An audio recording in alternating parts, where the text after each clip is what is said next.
A Certain Magical Index Genesis Testament Volume 6 by Kamachi Kazuma. Dinah's our cat.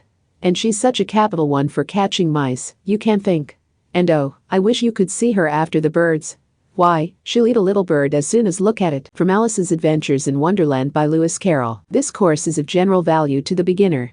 While it is not to be taken, in all cases, too seriously, it will give him a general familiarity with the mystical and magical tradition, create a deep interest in the subject, and suggest many helpful lines of thought.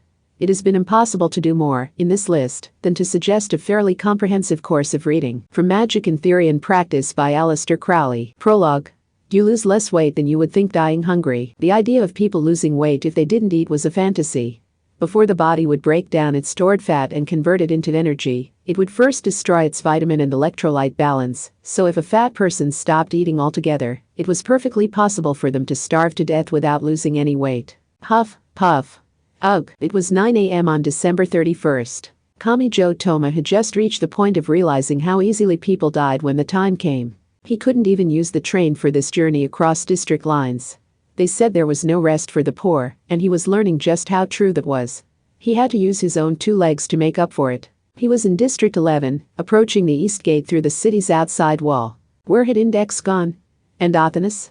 They hadn't collapsed from hunger on the way, had they? Huff, puff. His money had been down to 49 yen way back on the 29th. The fridge was empty, and he didn't even have any boil in the bag or cup noodle meals.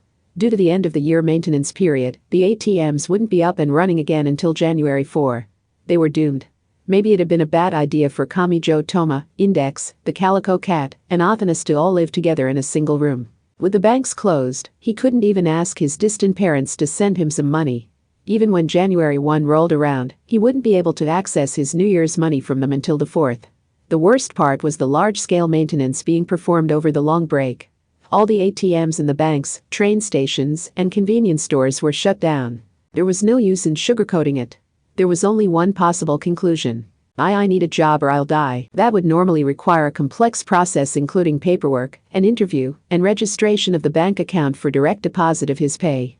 And even if he got through all that, his first payday wouldn't actually come until the end of the next month. He didn't have time to mess with all of those little details. He needed a job that paid cash the very same day. No, he could wait for the money if the job provided a meal for the workers. He just needed nutrition. His high schoolboy body was begging him for calories. Away from home year-end jobs? This is the first time I've ever been glad to be in high school. And leave it to Senpai to have an answer to any request you give her. That Senpai was Kumo Kawasiria. She had glossy black hair, a large forehead, and extremely adult boobs. He recalled what his school's most mysterious upperclassman girl had told him. They're called away from home, but that doesn't mean you're traveling to a foreign country where you don't speak the language. You're only crossing one measly wall. Basically, you'll be heading outside Academy City during the busy holiday season and working a short-term job to earn a lot of cash real quick. You'll pretend to be heading home for winter break just like 30 to 40% of the students do. It was the younger kids who tended to want to head home to their parents. With the older kids, some might have a holiday plan like him, but a lot of them decided it was more mature to stay in Academy City and then ended up spending their New Year's all alone. And since the youth population was so much higher in Academy City compared to outside, the same convenience store and giant shop chains would pay a better wage outside the city. But I must warn you, these jobs aren't meant for people in truly dire straits like you. It's for the people who want a thoroughly masturbatory winter break, where they use the laxer restrictions on leaving the city to spend most of the break on part-time jobs, and then spend the last few days closed up at home, enjoying themselves with all the money they earned. I see. So what exactly will I be doing once I sell my soul for money? Am I going to spend New Year's Eve at the horrifically busy Toyosu seafood market or something? Don't be ridiculous. Shibuya doesn't border the ocean. Shibuya, I have business there myself, so I'm willing to accompany you. I'm actually very busy, but why if you insist. The chilly north wind blew through, and Kamijo shivered. Who knows how this is going to turn out, but some people out there have decided this is more lucrative than just visiting your parents and getting your New Year's money. So maybe there's a chance it will work? Oh, but this is so terrifying. Why does it have to be Shibuya? That's a land of TV, fashion, bleached hair, and white powder. Not to mention that it's the 31st. When they do the countdown at midnight, don't they have these dark apocalyptic parties where they lose control and start picking up parked cars and carrying them around? Now he was trembling from something other than the cold. She had business in Shibuya? Yeah, that fashionable, capable, rich, and busty beauty who shined in every aspect of life probably would look at home crossing her long legs on the VIP room sofa at a club full of booming dance music, but he was a gloomy indoors creature who might just turn to ash the instant he placed a single toe inside Shibuya's borders. They were just born different. It was like fashionable people were born with gills, and you needed those to breathe in Shibuya, so he would be as out of place as it's possible to be. He loathed money. If he wasn't poor, he wouldn't even need to approach that district of love and desire, where he was sure they were partying like the world was ending. He felt a tingling pain in his skin that foretold of a coming disaster. It reminded him of what he had felt during World War III, while fleeing through Northern Europe with Athanas, and during the unexpected battle against Great Demon Karanzan that he and Alistair had fought in the UK. It's just this once. I just have to get through this one nightmarish day. I can do this. There are other people I need to protect. I need to wriggle free of this shadow of poverty clinging to me and give everyone a satisfying stay-at-home New Year's where we don't have to worry about a thing. I want to look into the night sky and complain that I'm gaining weight because I haven't gotten any exercise lately. Index, Athanas, and his beautiful senpai, in life as well as at school, who had invited the starving boy along, still hadn't arrived at their meet-up point. Kami-jo stared up at the East Gate in District 11. It looked a lot like the area around a large rural train station, but there was more to it than that. The large metal containers piled up in pyramids were too numerous for a simple terminal station. The eastern end of Academy City nearly bordered Shinjuku, and the gate there acted as a logistics base, forming a land route artery. Even now, there were plenty of large trucks coming and going. It felt a lot like watching the flow of money given physical form. And he had to plunge himself into that flow to earn enough to survive. He had to visit Shibuya. Shibuya. He was utterly terrified. Wait, how old is Index exactly? She's not a citizen and she doesn't even have a national ID number, so can she even get a job in Japan? And what about a 15 centimeters god? Hold on. My misfortune sense is telling me it's going to end up that only I can work. Wait. So I have to journey into Demon Castle Shibuya all on my own? Oh, God. I'm going to piss myself. And, yes, a soft female voice reached Kami-jo's ears as someone walked by right behind him. Since no one responded, she was likely speaking on a phone or something.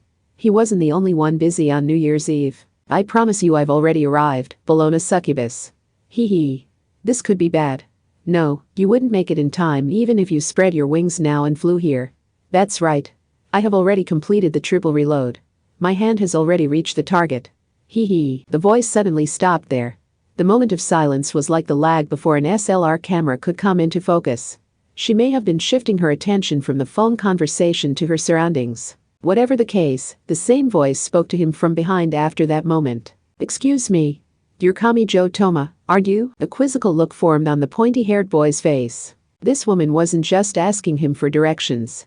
She was asking about his name. But he was never given the chance to turn around. He only heard a high-pitched metallic sound similar to a small bell and glimpsed some cloth blowing in the wind out of the corner of his eye. Without warning, a slender hand stabbed into his back. The slender fingers jutted out from the center of Kami-jo Toma's body while covered in blood. Chapter 1. Go get the New Year's Eve job away Shibuya 31.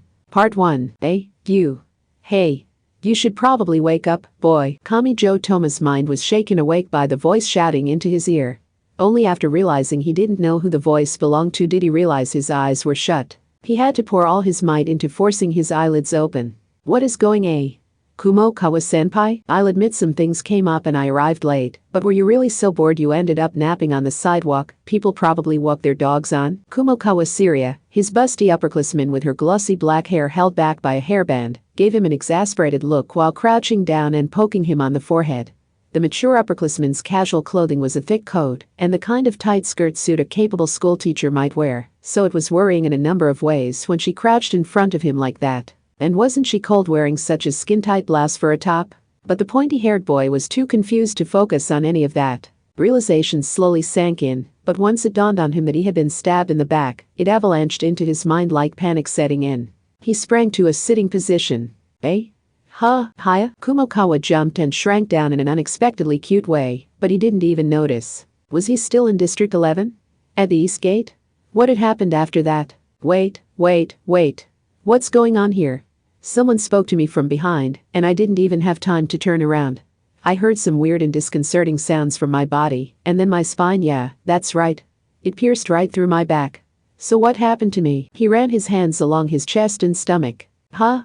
There's nothing wrong with me? Did you have a bad dream? The way her exasperation was gradually shifting to suspicion was adorable. He wasn't injured.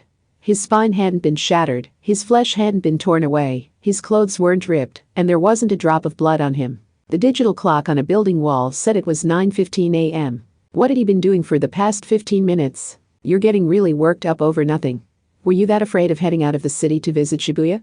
Look, your coat still has the price tag attached. Eh? Huh? Stay still.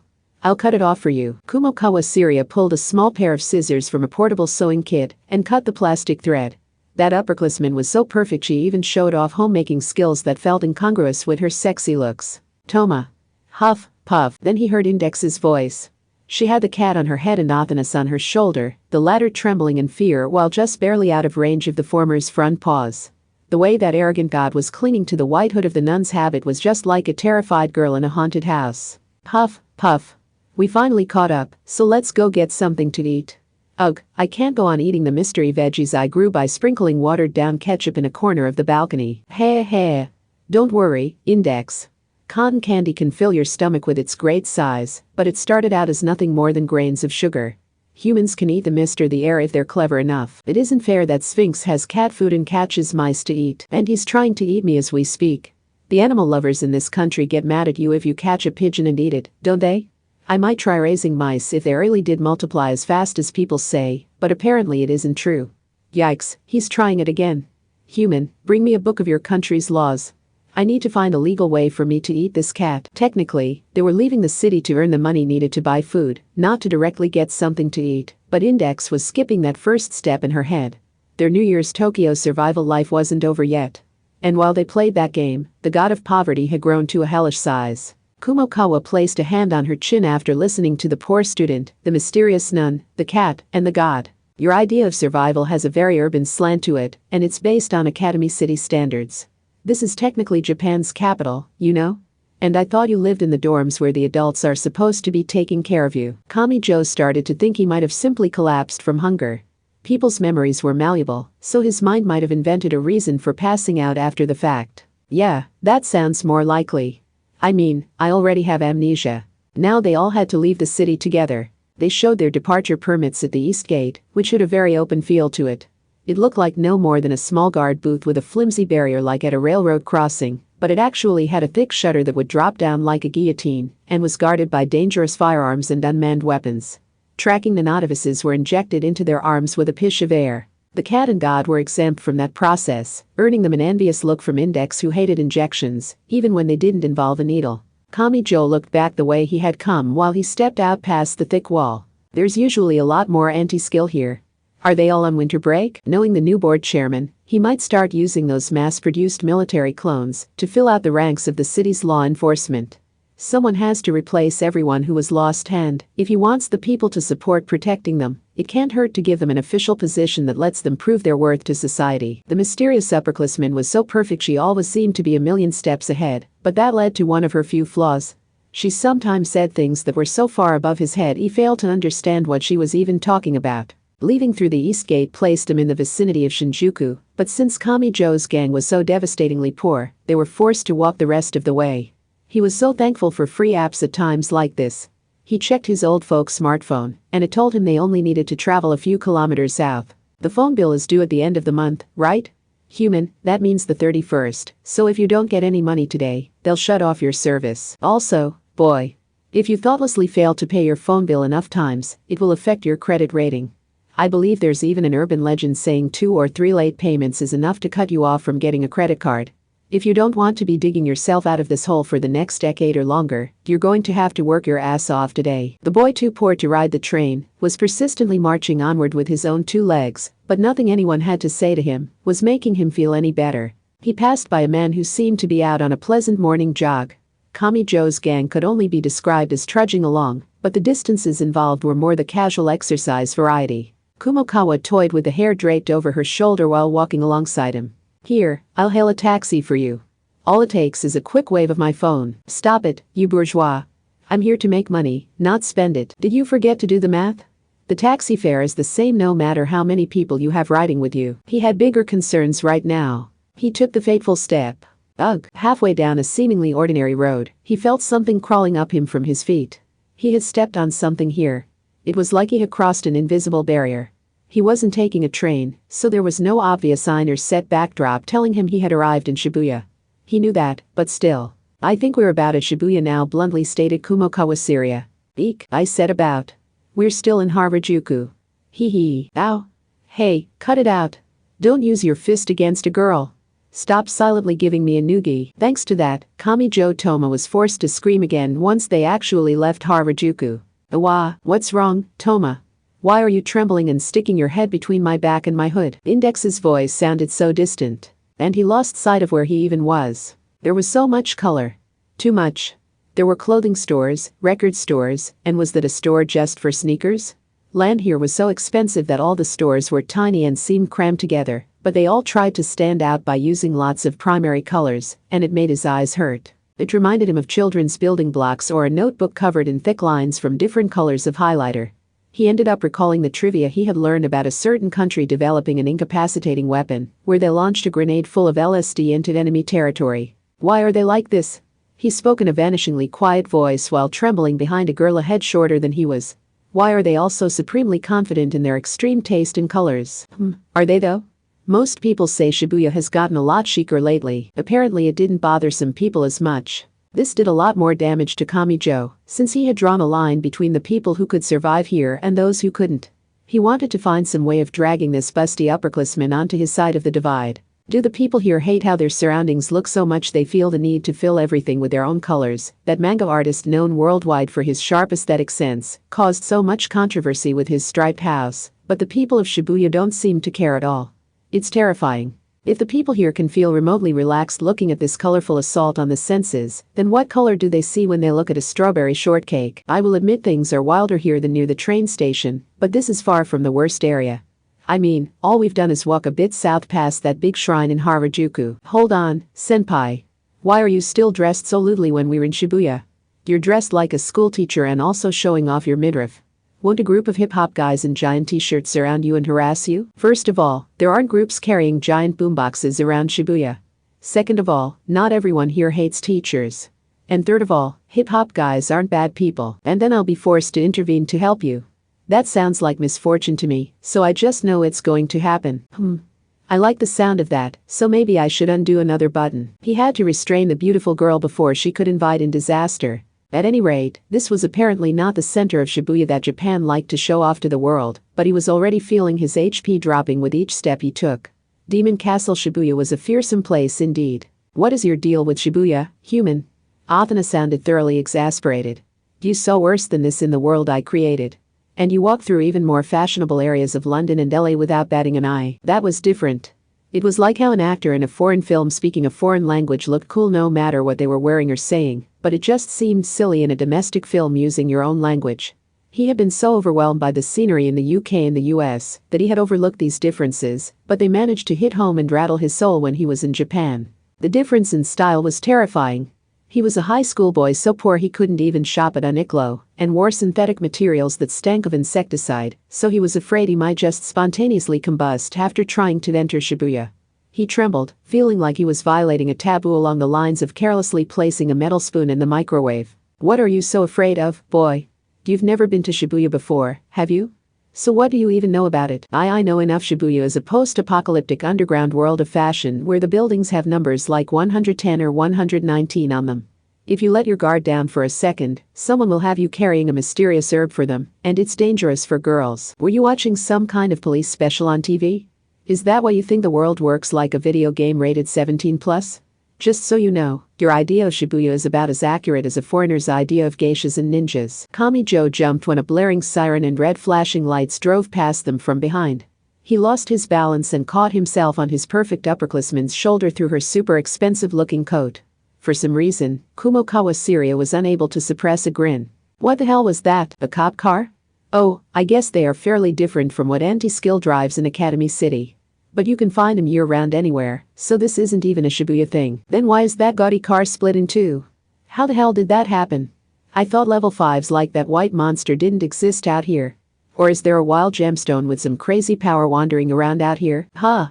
Based on what I can find on this video site, it ran full speed into a stainless steel streetlight. The driver survived and no one else was hurt. Oh, and you called it gaudy, but the driver is an 83-year-old man from Osaka. So if you make a mistake here, videos of it are all over the internet in the blink of an eye. Whatever happened to privacy? Kamijo was already imagining people pointing, laughing, and taking photos of his out-of-place clothing, and him ending up with a 30-second rotating panorama video of him going viral on Pak. In this land of fashion, a single fashion faux pas could plague you for the rest of your life. Scary stuff. However, I'm hungry. The surprising number of ramen shops in the area must have been preparing their ingredients for the day. Index picked up the scent of seafood and pork, and her comment provided a small injection of strength back into Kamijo's breaking spirit. That was practically her catchphrase at this point, but it carried a lot more weight this time. They were still living their New Year's Tokyo survival life. He needed a job that would pay in cash today. It didn't matter what that job was. If he didn't make some emergency income now, he would have a decent supply of dried human meat in his dorm room by the time the new school year started. As the manager of the dorm room's kitchen, he wasn't going to let that happen. He pulled his old folks' smartphone from his pocket. Okay, time to find a job. What should I start with? Part 2. It was basically a map app for his phone. The location service only functioned in the designated area, so it unfortunately didn't show anything until he was actually inside Shibuya. The map displayed pins on the restaurants and companies looking for workers. Before entering any kind of search terms, the screen was filled with pins. Wow, that's a lot. The world is overflowing with money. Narrow it down with some search terms. Human. Do you want the ones looking for same-day work that will pay today in cash? That took away most of the pins. All the ramen shops and discount stores were gone.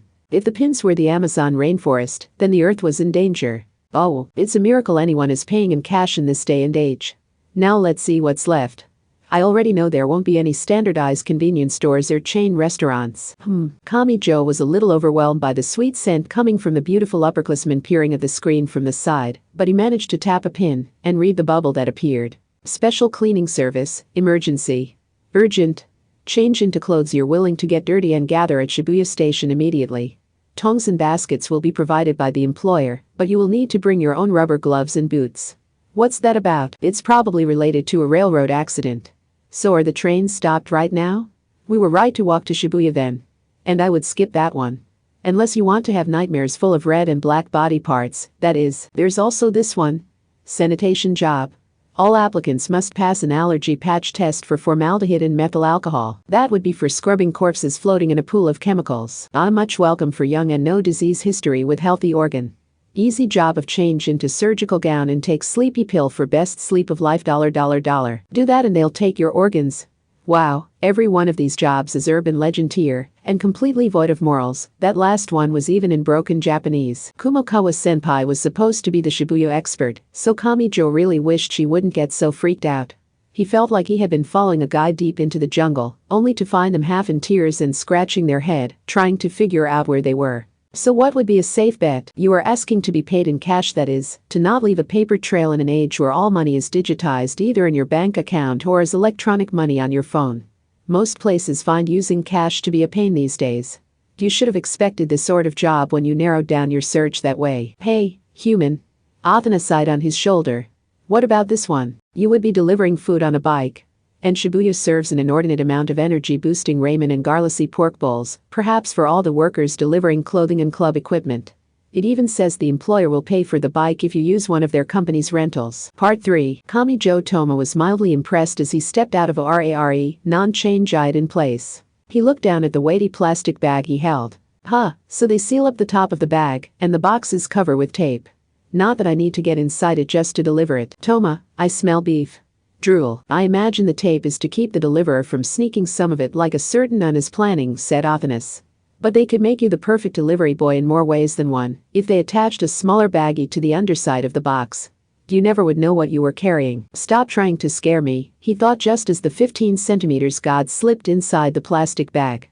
At her size, simply taping up the top wasn't enough to keep her out. No sign of drugs or other dangerous objects. You're in luck, human. You might not end up on the run from the police for your measly delivery fee. Oh, so I'm not the only one feeling wary of the post-apocalyptic crime land of Shibuya. Kamijo sounded exasperated as he removed a key from the rental board. It was known as a rental bike, but it was more like a kick scooter made by attaching T-shaped handlebars to a skateboard. Index and Kumokawa rented their own kick scooters. A white nun's habit and a sexy schoolteacher suit were about the last outfits you would expect of someone using a kick scooter. Whether they were powered or not, any kind of bicycle or board had to be ridden at the very edge of the road, right next to the sidewalk, but it was still pretty dangerous, with all the cars parked on the curb and trucks unloading deliveries. Plus, Shibuya was a hilly place with a complex street layout. He had his phone attached to the handlebars with the map showing him where to go, but he had no idea which light to watch when he came to a five-way intersection. So it wasn't uncommon for a gaudy coupe or a miniature one-person car to honk at him from behind. "Why am I the only one wearing a backpack?" he asked. "I don't need any money, but they let you rent the scooter, even if you don't complete any jobs. And you, Athena-san, explain to me how I'm supposed to operate a kick scooter at 15 centimeters tall, human." "Index, what's a job?" The cat mewed lazily atop the nun's head. "That was too many we're not helping notifications at once. I was right about having to do all the work myself," he lamented. The train station area came into view. Maybe it was the holiday season and maybe it was the railroad accident Kumokawa had mentioned, but there were a surprising number of people around. Everything around him was still part of this fashion zone, but he was still relieved to see the familiar sign for a major bookstore chain. Anyway, it looked more like people were coming here to see the scramble crossing than they were on their way to get somewhere else. Kumokawa Syria nodded in slight exasperation while waiting for the light to change. "You weren't wrong about that, but it's the 31st. You can find people gathering for New Year's countdown events all across Japan today." He still thought Shibuya was weird for setting this area of road as their final destination. Just he was wondering if there were any ordinary homes around when land was so pricey in Shibuya. He discovered this delivery was meant for the back entrance to a multi-tenant building. He nervously pressed the intercom for workers, and a tanned woman emerged with cream-colored hair swaying. She was around college age, her white camisole seemed insufficient for December 31, and one of the shoulder straps had slipped down. "Oh, good. My jidin with extra meat and red pickled ginger is Harwich." She was a very fluffy person. She made no attempt to cover up, and various parts of her were quite jiggly. They didn't know each other's names, and they could only confirm each other's identities using the one-time use 8-digit ID number displayed on their phones. He felt like this was managing people's data even more coldly than they did in Academy City. The fluffy tanned woman checked the contents of the bag first, and then turned her interest toward the boy who had delivered it. She waved the phone she had pulled from between her jiggly breasts. "So you're stuck working on New Year's Eve too, huh? I sympathize, so hold your phone out so I can give you a full 5-star rating. I'll even give you a 2-coin tip for braving the cold." "You're working too?" "As a call girl. I'll finally be getting some sleep after eating this. I'm always so tired once morning arrives." Japan's largest shopping district was too much for him. He scrolled through the list of jobs and found someone nearby who wanted a special winter meal from a burger shop. It was a chain known around the world, but it was only found in Shibuya in Japan. He had seen this meal advertised in LA, so it must have arrived on Japan's shores as well. He figured he might as well, so he accepted the job and set out to use his kick scooter to deliver a fast food meal that included a giant burger with beef, pork, and chicken between the buns. What a weird place. When you look down any of these narrow roads, you see nothing but bars and small theaters. This is Dogenzaka after all. And boy, that sign you're staring at is for an adult establishment, nonchalantly explained Kumokawa Serious Senpai while walking alongside him. Index didn't seem to know what that meant, but he could feel the great pressure of Athena's glaring from his shoulder. At any rate, he continued making similar deliveries. Before long, he could spot his fellow bike deliverers riding around. He even exchanged a nod with a young man in a helmet who was passing by going the other way. It was a small thing, but it made him feel like he knew what he was doing. "I think that's 10 deliveries now. Toma, I want to eat lunch." "Holy crap. Look at my phone. I have money. I was so poor, but now my funds are going up." Index N. "Man, I'm a little afraid the yen is going to collapse if you can get money this easily." "How much did you make?" "I've heard you're supposed to eat soba on New Year's in Japan. I want yuwari soba with big shrimps on top." "I have a whole 980 yen. It's a miracle." "How much is that divided between you, the cat, the god, and me?" Index. "We have to divide that by 4 and then by 3 meals for each day, so that means..." The nun kicked off the ground to take her kick scooter on a journey somewhere, so he had to grab her shoulder and stop her. "What, do you have a problem with this, Index?" "I want shrimp soba." "How much more do you have to work before we can get at least 100 yen per person each day?" "You have to be crazy to think we'll be eating shrimp tempura, Index. Besides, soba tastes better if you go with inahachi noodles that mix in some wheat and thickener, instead of being pure buckwheat. In your personal opinion, boy." "Index, you fool, you can't expect us to be rolling in money after this. This delivery service is only marginally more expensive than picking it up yourself, and the company and the government have to take their cut first, so we're never going to end up with more money than what the customer paid for the food themselves. This is what happens when you get complacent. Apologize to the money, girl. Index glanced over at something. There was an unapproachable group of gyroos who didn't just look like the most popular people in their class or their school, but in the entire galaxy. They were lined up at a donut shop where the handwritten blackboard-style sign gave a price of more than 1,000 yen for a single donut sitting on a paper plate with a massive pile of whipped cream on top. The price would go up even higher if you added photogenic colorful powders made from cinnamon or mint. Candles and sparklers that had no effect on the flavor or nutrition were listed as 300 yen each. Interesting. So those things are popular outside of Academy City too. Toma, look at that number. Eating out is always expensive. You can't base anything on those numbers. Do I need to read it out loud for you? It was too depressing, so Kamijo quickly covered Index's mouth with a hand. It was already midday. At this rate, how much could he even make if he worked his rear off all day? He could probably make a decent amount if he focused on doing this for an entire month, but they didn't have time for such a long-term plan. But after leaving Academy City for this, he wanted to earn enough to stop worrying about collapsing from hunger. Also, the delivery job paid the same whether he was delivering a pre-made meal from a convenience store or a fancy bottle of wine. Nor did he get more for delivering over longer distances like a taxi would. That meant completing more jobs was the only way to earn more. So, distance is the most important factor. I want as short a distance as possible between the store and the client for a higher turnover rate. That has to be the trick to making the most money. Unfortunately, the map app didn't display elevation differences, so the simple distance wasn't always the best metric in such a hilly area. The list of jobs would not stop scrolling as more and more came in. Since this was all food, it made sense there would be peak hours, but that also meant there would be dead hours. If he wanted to complete a lot of jobs, he needed to really hustle during the lunch hours. Let's see. The closest one would be the hell is this? One job had him bringing food to the center of the public square in front of the train station. On his way toward the bus terminal, he saw a bunch of people in the crowd making weird poses with their phones covered in lenses and microphones bigger than the phones themselves. Shibuya contained a lot of colorful people who barely seemed real, but this looked more like cosplay. After all, the most conspicuous girl only wore something like a training swimsuit below a translucent raincoat. She had the coat closed in front, but that did nothing to hide the slim body within.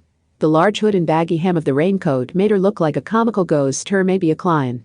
She wore a colored contact in one eye and an eye patch over the other. The eye patch was presumably see-through from the other side, so it wouldn't hinder her depth perception. Kamijo was nervous to approach the younger girl. Your food is here. Will I get in the way of the cameras if I approach from here? Don't worry. I'm not streaming right now. But I might have had to kill you if you let the viewers see a guy anywhere near me on stream. The small girl looked to be around the first year of middle school, but since she was a customer, she didn't bother being polite with him. Fortunately, Kamijo didn't mind after spending so much time around that arrogant, belligerent electric middle schooler with a flat well, never mind that. The cosplay ghost asked him a curious question. What is that on your shoulder? A bipedal dancing robot? Shut up, little girl. Keep your hands off me. And it talks wow, do you do tech review videos or something? And the cat on your head is the gold standard. You have my support since I don't do the robot or animal genres. Now the middle school girl was being casual with a cat and a god. Did kids fear nothing at that age? The eye patch ghost confirmed the delivery on her phone before taking the bag in both hands. Oh, right. This Japanese-style pasta has manteco with extra butter, but no shiso, right, eh? I honestly couldn't tell you. Sorry, my bad. I forgot the delivery workers can't see inside. There's nothing wrong with shiso, but people tend to just shove a whole bunch of the chopped leaves in their food, and then the whole thing tastes and smells like nothing but shiso, and more shiso. The miracle that is shiso requires a more delicate touch. It was hard to tell if she liked shiso or not. She had also mentioned streaming, so she must have been active on a video site. Kamijo had wondered if this was her and her friends having fun in the big city for winter break, but apparently not. The baggy sleeves girl started discussing something with her friends who were carrying phones covered in so many extra lenses and microphones that they looked ready to evolve into six-legged mechanical lifeforms. Hey, so how are my numbers doing? No, not my viewer count. What are the donations looking like? Nice, I already have 19 silver coins. Just 10 minutes and I've already got about 150,000 going straight into the bank account I have in my sister's name. I told you midday on the 31st was the best time. All the people who couldn't get a ticket to an Idol's New Year's concert are going to be online with their would-be ticket money burning a hole in their pocket. I hope lightning strikes you to teach you a lesson about life. You spoiled brat would be a very rude thing to say to a customer, so Kamijo instead kept a smile while sending waves of dark energy her way. The friendly ghost must not have been very attuned to other people's feelings because she chose to speak to Kamijo's group some more while opening the clear plastic lid to her Japanese-style pasta, skillfully avoiding getting the baggy plastic sleeves dirty in the process. She apparently opted for chopsticks even though it was pasta. Instead of giving him a tip through her phone, she gave Index the very first bite. Hee hee. Is it good? Yeah. Restaurant food is always so good. It doesn't taste like shiso? You just wanted a taste tester, didn't you? The ghost shrugged off Kamijo's exasperated comment and started eating the skinny pasta after mixing in the chopped green onion, manteico, and melted butter. The doctor police are already here. I saw them earlier, but it looks like they're just sneaking around keeping an eye on things for now. You mean those police officer doctors who show up on TV during Halloween? There was an underground ad from what looked like a burner account, offering 100,000 yen worth of crypto for anyone who punches those show-offs in the middle of the scramble crossing.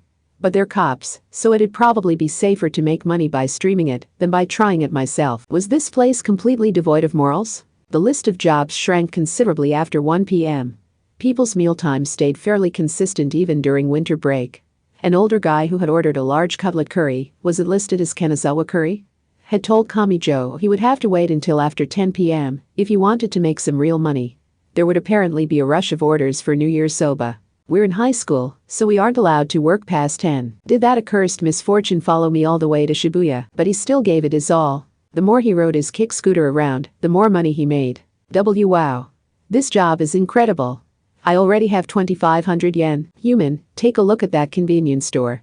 Its help wanted poster says they pay 1,500 yen an hour. I hate to wipe that smug grin off your face, Athanas, but are you stupid? We could never do that job. We're beginners at this working thing. Convenience stores do just about everything from home deliveries to accepting public utilities payments, so amateurs like us couldn't just step in and start working there. That's a job for specialists. Every time you line up to check out, make sure to thank them for supporting our everyday lives. Kamijo's group quit working just as the big wave of jobs faded away into nothing. But one thing still bothered him. How do I convert this into cash? There were small boxy structures similar to unmanned convenience stores located here and there. They functioned as stations for the kick scooters and accepted the synthetic backpacks used by the delivery workers. There was a machine about the size of a vending machine at one's corner, and he held his old folk smartphone up to that when the artificial female voice told him to. Whoa, with a surprisingly deep metallic sound, a few cheap-looking gold coins fell into the opening near the bottom. They reminded him of toy coins or casino chips. He hesitantly collected them. I'm supposed to trade these for cash at a convenience store or drugstore, right? That seems unnecessarily complicated. Why not just give me the cash to begin with? This technically qualified as paying him with cash on the same day, but it seemed convoluted.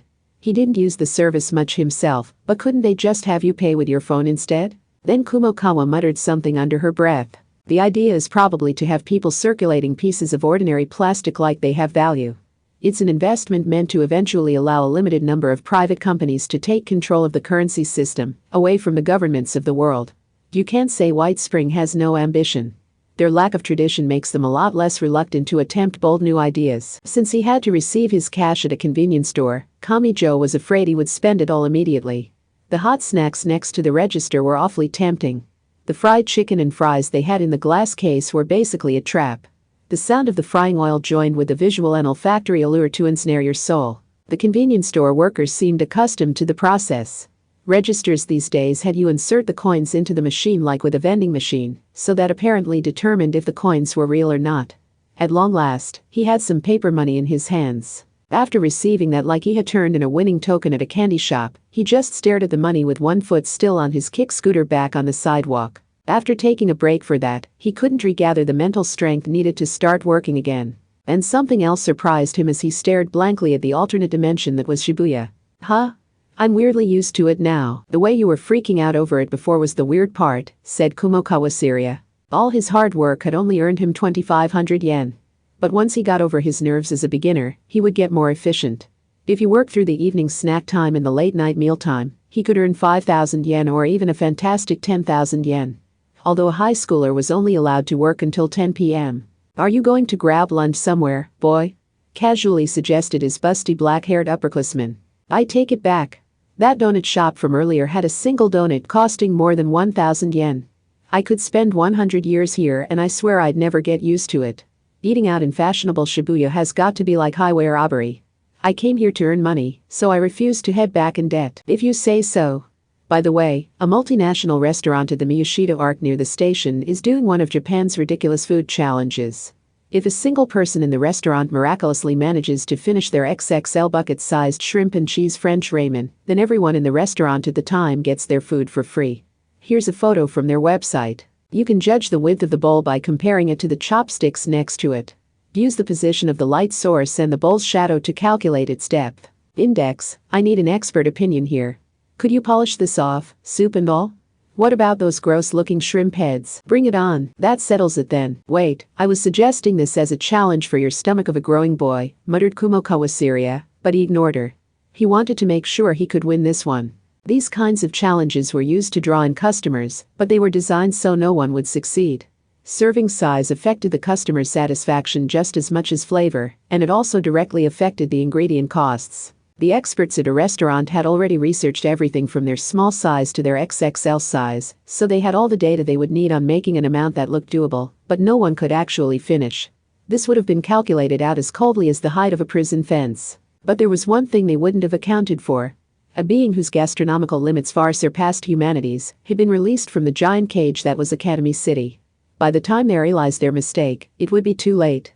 This was about talent, not technique. There were monsters out there who could bring down an entire casino by accurately predicting where the roulette ball would end up just by listening to the subtle differences in the spinning of the wheel.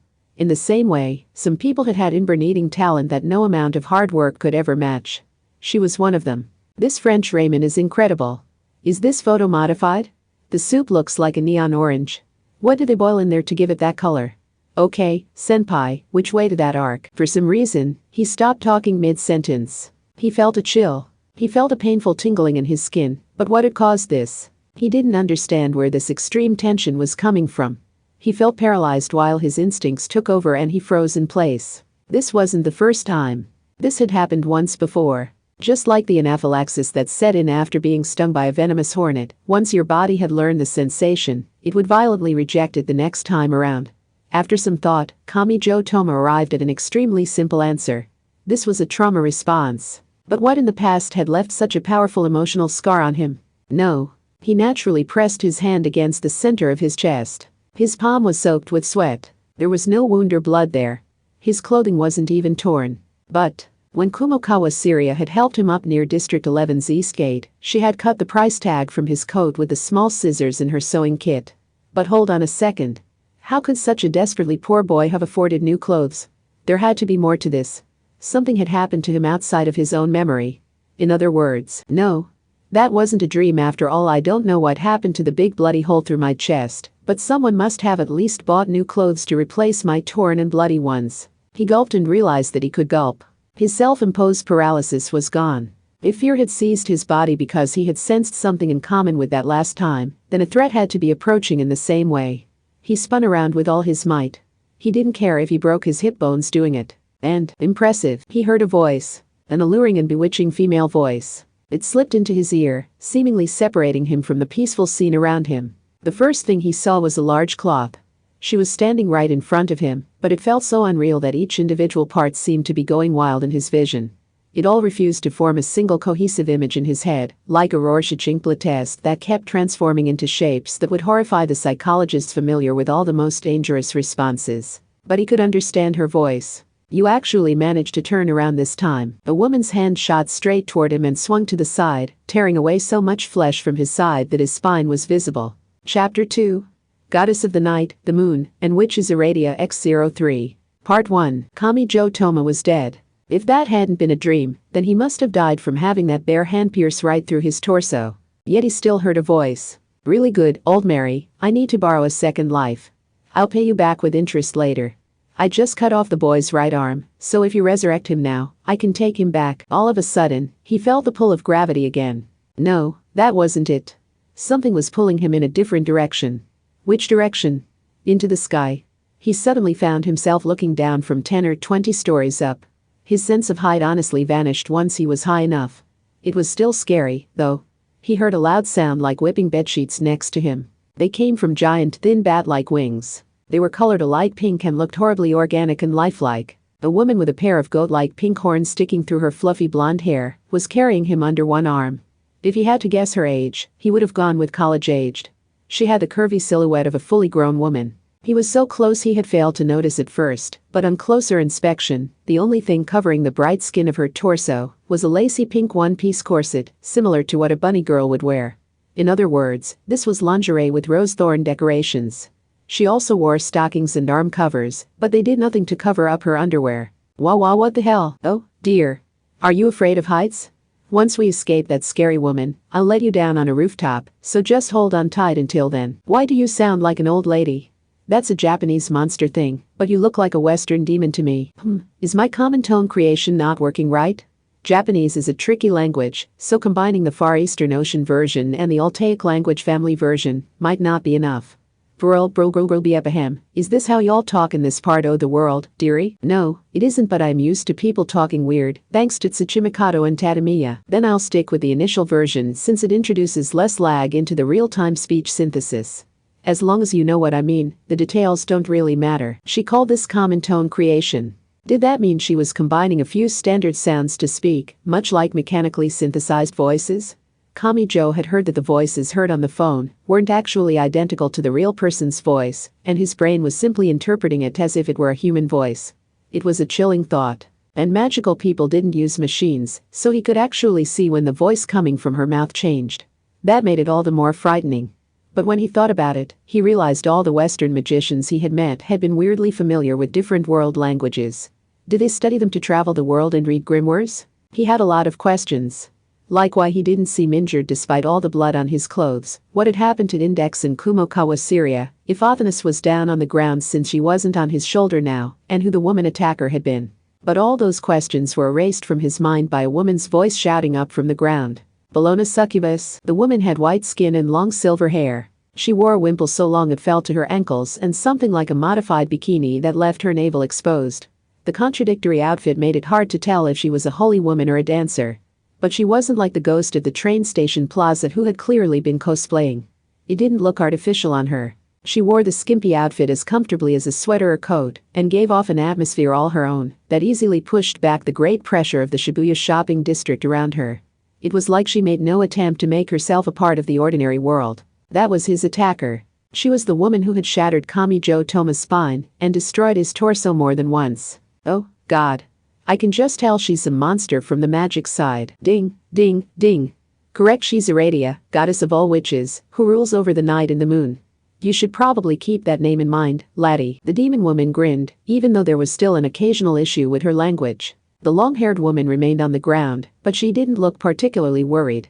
That seemed to hint that flying in the sky wasn't enough to escape a magician who could surpass the laws of physics. Fortunately, it looked like the woman was so focused on her mid-air target, she wasn't paying any attention to Index and Kumokawa who were still on the ground. She spoke toward the flying demon with pure anger in her voice. You have strange tastes yourself. The bridge builders' cabal does not wish to derail Alice and Atherbable.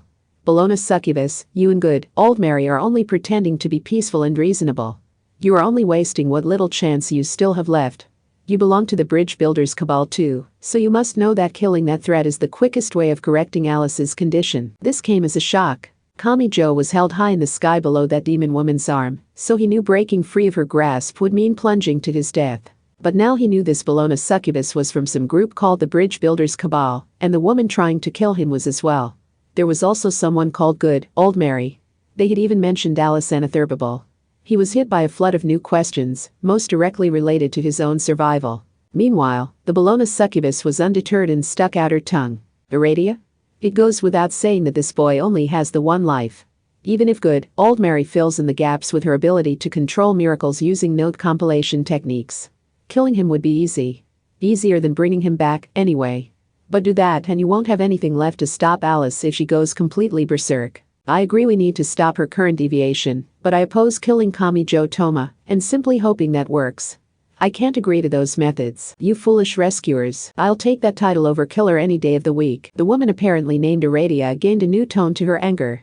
Exasperation. Alice is a problem, but don't you find it odd that our bridge builders cabal has split into two factions like this? And it never would have happened if not for him. Are you sure about that? The real problem isn't him or Alice. All the blame falls on Anna Sprengel if you've woofsva ask me Vurl. Also, all those weird noises are making you hard to understand.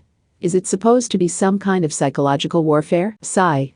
How about a brief truce so I can borrow your common tones? The line went dead there. Kamijo Toma shouted aggressively at the woman holding him under her arm. Anna Sprengel, what is she up to this time? I can fill you in on all the dull details once we lose Iradia, so could you please keep your mouth shut for now? But I need to know how Anna and Alice are involved in all this. I'll drop you if you keep struggling. If you won't shut your trap, I'll silence you myself by jamming my pointy tail right up your asshole, boy. The way she smiled told him that wasn't an idle threat, so he obediently clamped his mouth shut. At the same time, the scenery around them melted into flowing lines. He managed to follow the first 2.5 rotations, but his eyes couldn't keep up with the rest. But why was she performing these acrobatics? 2 and then 3 blinding beams of light shot from the ground and tore through sky, slicing off a corner of a nearby building rooftop. The skyscraper's basic structure must have been damaged because all the windows shattered at once. Kamijo had forgotten they were being targeted, so his throat dried up. It was New Year's Eve in Shibuya. He couldn't even hazard a guess at how many people were walking around below, but now they were all going to be shredded by the shards of glass. It was so horrific, Kamijo shouted out loud, entirely forgetting how close to death he was himself. Hey, oh, dearie me, said an exasperated Bologna succubus after coming to a stop in midair. Then all the sharp shards stopped in place. Now they wouldn't reach the people below and injure them. Kamijo wasn't sure what kind of magic the Bologna succubus had used, but he was seriously impressed. Bloody hell. That wasn't me. Kamijo had a very, very bad feeling about this, so he clung tightly to the demoness's hips as a tremor ran through the thousands or tens of thousands of glass shards. Someone's willpower entered them and then they all rushed toward him. The transparent blades attacked from all sides with the speed of bullets, but their guided routes actually gave the Bologna succubus an opportunity. She flew to the right, pulling the many shards with her, and then flapped her wings to launch herself the other way, slipping herself into the gap created when they gathered on the right. She just barely managed to fit through the opening in the surrounding glass. She escaped the 100% fatal downpour of razor-sharp death. Like some kind of joker that could manipulate the numbers themselves. But she didn't linger on her impressive feat and kept a casual tone. This could be a problem. Iradia's Rule of 3 spell is supposed to be hard to use in practice, but she isn't having any trouble at all. Rule of what? It's about time I landed over there. There's nowhere to hide in the open air, and my strength won't last in an aerial battle against a real witch. That was a shock. Kamijo glanced back from under her arm, but he didn't see Iradia there. An aerial battle with a witch? Wait, are you telling me that Iradia woman is going to wave a wand around and fly in the sky with lots of heart and star effects like Kahneman does? Witches can fly thanks to the ointment they coat their broom with, not the broom itself. Also, wands are like staffs and clubs, they're a symbol of patriarchal power, so female witches don't really use them. Kamijo's thoughtless comment earned him a serious critique from an expert. It made him feel like an uneducated dimwit, so he really wished she would stop. With a flutter of her wings, the Bologna succubus landed on a large shopping mall's roof. She gave Kamijo a squeeze before releasing him from under her arm. The carefree, underwear woman raised her arms and stretched. So this the Miyashita arc? That's supposed to be near Shibuya Station, isn't it? So did we circle around back there? Ah ha ha. Indubitably. It's the last place you'll think to look. The Bologna succubus gave a smile she never could have gotten away with without her good looks, and then snatched a windblown pamphlet out of the air between 2 fingers. Let's see. This says the Miyashita Arc is a large shopping facility created from a park that used to be a major landmark in its own right. It has everything from restaurants and boutiques to hotels. It has several entrances and a lot of foot traffic, and I bet the small stores crammed inside will give it lots of blind spots. Why does that matter? Wherever we end up going, I thought it would be best to hide here until she loses our trail. She might sound like an excessively kind tutorial navigator, but she was in fact a demon with no common sense. For one, she had pink horns and wings. Just like with Alice, he couldn't simply follow her instructions. He was afraid he would find himself in Antarctica or something if he did that. He reminded himself to stand up for himself. Wait, you can read Japanese? I thought you could only speak it because you were combining different tones into a false voice. These kanji, hiragana, and katakana are either pictograms or derived from them. I can estimate the general meaning based on the dot pattern. She snapped her fingers proudly, but he had no idea what she was talking about. He knew phone cameras recognize text nowadays, so was it something like that? That was when he felt a tremor run down his spine. Having his feet on solid ground caused the fear to fade, so maybe the reality of the situation was finally catching up to him. You have got to be kidding me. We were flying around all over the place, but you never set up a people-clearing field, did you? I'm not going to worry about the magic side secrets, but this is Shibuya. Do you have any idea how many phone cameras there are here? I don't care about the magic side secrets either. But the crazier we make it, the less real it will seem to them. Humans will refuse to accept that someone was murdered by a Yeti.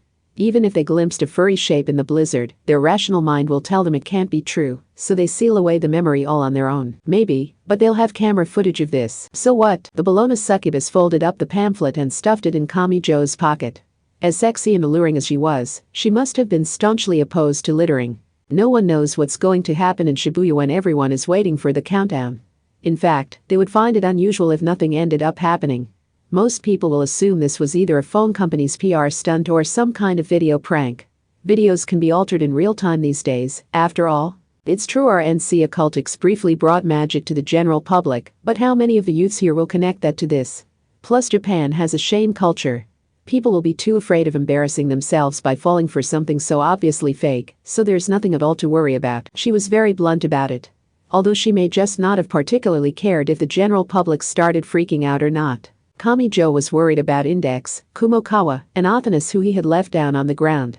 He could only pray that Aradia didn't turn her attention toward them. But why was he so reluctant to say so out loud?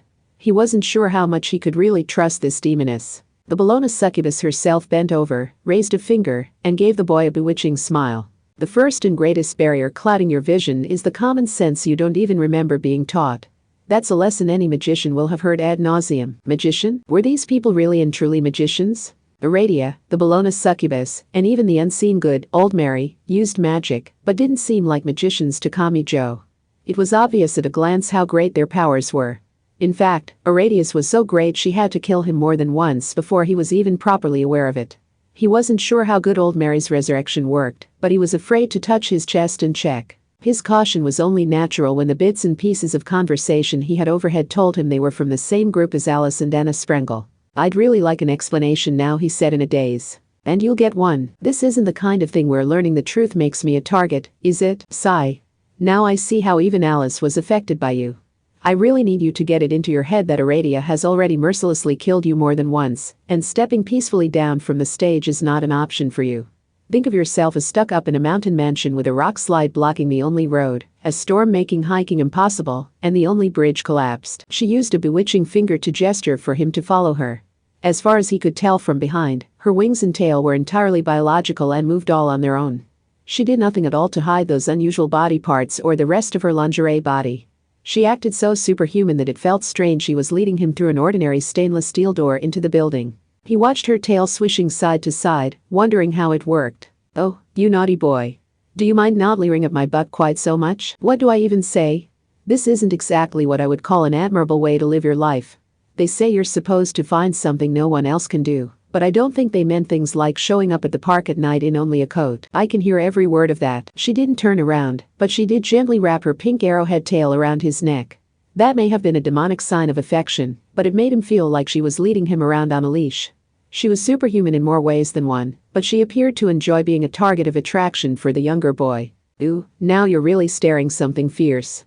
I take it you're more of an arse man, then. This is, ugh, only because, bleh, you're pulling my head forward with your tail. The way she occasionally slipped into a variety of dialects continued to weird him out. Come to think of it, wasn't Alice kind of similar? It was more her tone of voice, but she did seem to talk in different ways sometimes. Once through the door, she released him from his collar. The indoor heating warmed his entire body, reminding him just how cold it had been outside. Customers weren't supposed to enter from the roof, so they found themselves in a staff-only passageway. A pushcart resembling a giant cage on tiny wheels was sitting by the wall. This was the Miyashita Arc. Kumokawa had mentioned it earlier, but what kind of shops did they have here? The Bologna succubus opened a random stainless steel door to reveal a women's boutique. Some quiet screams followed. Yes, that mysterious demon still had her wings and tail out, and she only wore a pink one-piece corset, stockings, and arm covers. To repeat, she was in her underwear. But the Bologna succubus actually posed with her hands behind her head. Yes, yes. If you're going to snap some photos, just get it over with. This was all the boy's idea, fee. Sigh, why was I cursed to love younger boys so much I just can't say no to anything they ask? What the don't even joke about that. They're going to believe you.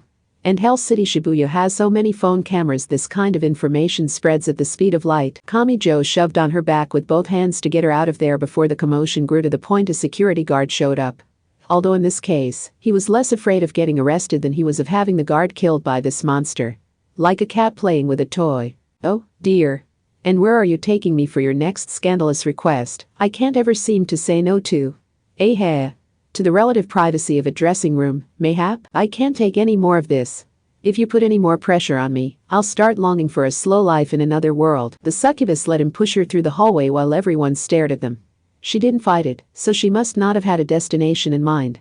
While he hadn't done it on purpose, pushing on her back with his palms caused her to arch her back and push out her chest, so every step she took caused her extra-large boobs to jiggle wildly. He was shielded from seeing them directly since he was behind her, but the glimpses he caught reflected in the show windows was enough to make him blush bright. But no one made any real fuss about it, since she didn't protest or struggle. People must have been more willing to accept bizarre sights during a Shibuya New Year's Eve because they were becoming no more than another piece of the background. Did people think she was a lingerie model for a luxury boutique, or perhaps a model hired for part of a corporate event? The Bologna succubus herself leaned back into his hands and let him lead her from behind while she talked. First of all, you can't ask good old Mary for any more help. I can understand your confusion after she brought you back from the dead a couple of times, but the next time you die, it's for good. Keep that in mind. His sigh must have been enough for her to understand his confusion. She also happily let him push her around. They had to look like a lovey-dovey couple, and even smiled and waved to a small child staring at her, earning her a sharp glare from the boy's mother. A detailed explanation of the alchemical formula lost in the 1st or 3rd century would probably just confuse you more. Simply put, good old Mary can only repair your body's injuries, but sealing up a wound doesn't return the lost blood. Do you see where I'm going with this? If you've lost too much blood, healing your body doesn't restart your mind. That would be meaningless. Oh, even if they intervened immediately after his death, it would be his 3rd death in short succession. And Aradia had already shattered his spine and torn a huge chunk out of his side. He had probably died of shock from the pain, but he would have lost a lot of blood too. What happened to a human who had lost too much blood? The Bologna succubus spotted a rest area with a few chairs and tables near a shop, with a seal mascot plastered on all their products. The lingerie woman stopped leaning against Kamijo, and instead sat on a round table.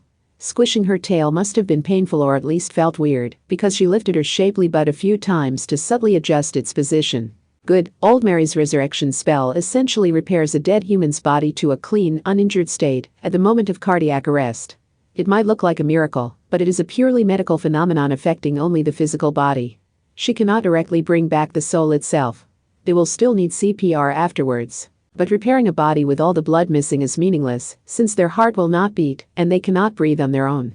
The great cost of the spell would be entirely wasted, and all you would have is an intact hunk of flesh that would begin to slowly rot. Seriously? She must have been restless because she pulled a paper napkin from the dispenser on the table and made a dog-like animal out of it. If you're going to die, I would recommend a bloodless method such as suffocation or poisoning, but with homicide, you don't exactly get to choose the method. And in your case, that right hand has to be severed each time, so it doesn't interfere with good old Mary's magic. That requires some blood loss no matter how you die. It would be best to just assume you can't die again. Kamijo knew it had been to save him, but he still shuddered at the thought of such a dangerous choice being made without his knowledge. Anyway, the Bologna succubus sitting on the small table meant some part of her feast of a body would be right in his face, no matter which seat he chose, so he remained standing. Hey, wait a second, yes? So the blood I lost doesn't come back. I get that, but what about my clothes? I didn't have any blood on my clothes after the first time I was killed. For some reason, they were brand new and even had a price tag attached. Does that mean what I think it does? She didn't answer him. The sexy succubus seated on the round table with her long legs crossed, looked the other way and whistled instead. She was so tense she crushed the dog in her hand, transforming it into a crocodile. Eek. Officer, this woman is a necrophile freak who loves stripping brutally murdered corpses and making them into her personal dress-up doll. Now hold on. She sprang down from the table. The superhuman didn't care what society thought of her, but she liked to be in control of the conversation. But you would have been confuzzled if you woke up healed and found your clothes all bloody. And District 11 is a land route distribution base, so it wasn't hard to search through the containers and find clothes from the same company. Think of it as a kindness from your all-knowing benefactor. Then why do you look so flustered? I ain't flustered. There must have been a lot of blood after being pierced through the middle, so I honestly doubt it was limited to my shirt. Wait. Don't tell me you had to change my pants too. She silently refused to look him in the eye with a tinge of pink in her cheeks. She muttered to herself and awkwardly poked her index fingers together in front of her large chest. Kamijo Toma's adolescence finally exploded. What you mean you saw everything from top to bottom, and out in the bright morning sun? No, I only shhh you don't underfluork verily, I say sick. Oh, shut up. All these weird noises are proof enough you're badly shaken. Just try and tell me you did nothing wrong while I record a video with this old person's smartphone. Kiss butt. Wait, why would you want to record such a meaningless conversation? As expected, the woman with a guilty heart covered her eyes with a hand and tried her hardest to stop him. She was willing to fight a fierce aerial battle with countless cameras aimed her way, and she would walk through a crowded mall in nothing but her underwear, but she actually got flustered once it was one-on-one.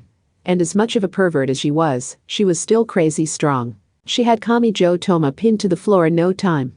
With a very soft and squishy pinning technique. After straddling a boy in her underwear at only 2 or 3 in the afternoon and stealing his phone, the woman worked to catch her breath. Panta anyway, we need to stop Aradia now.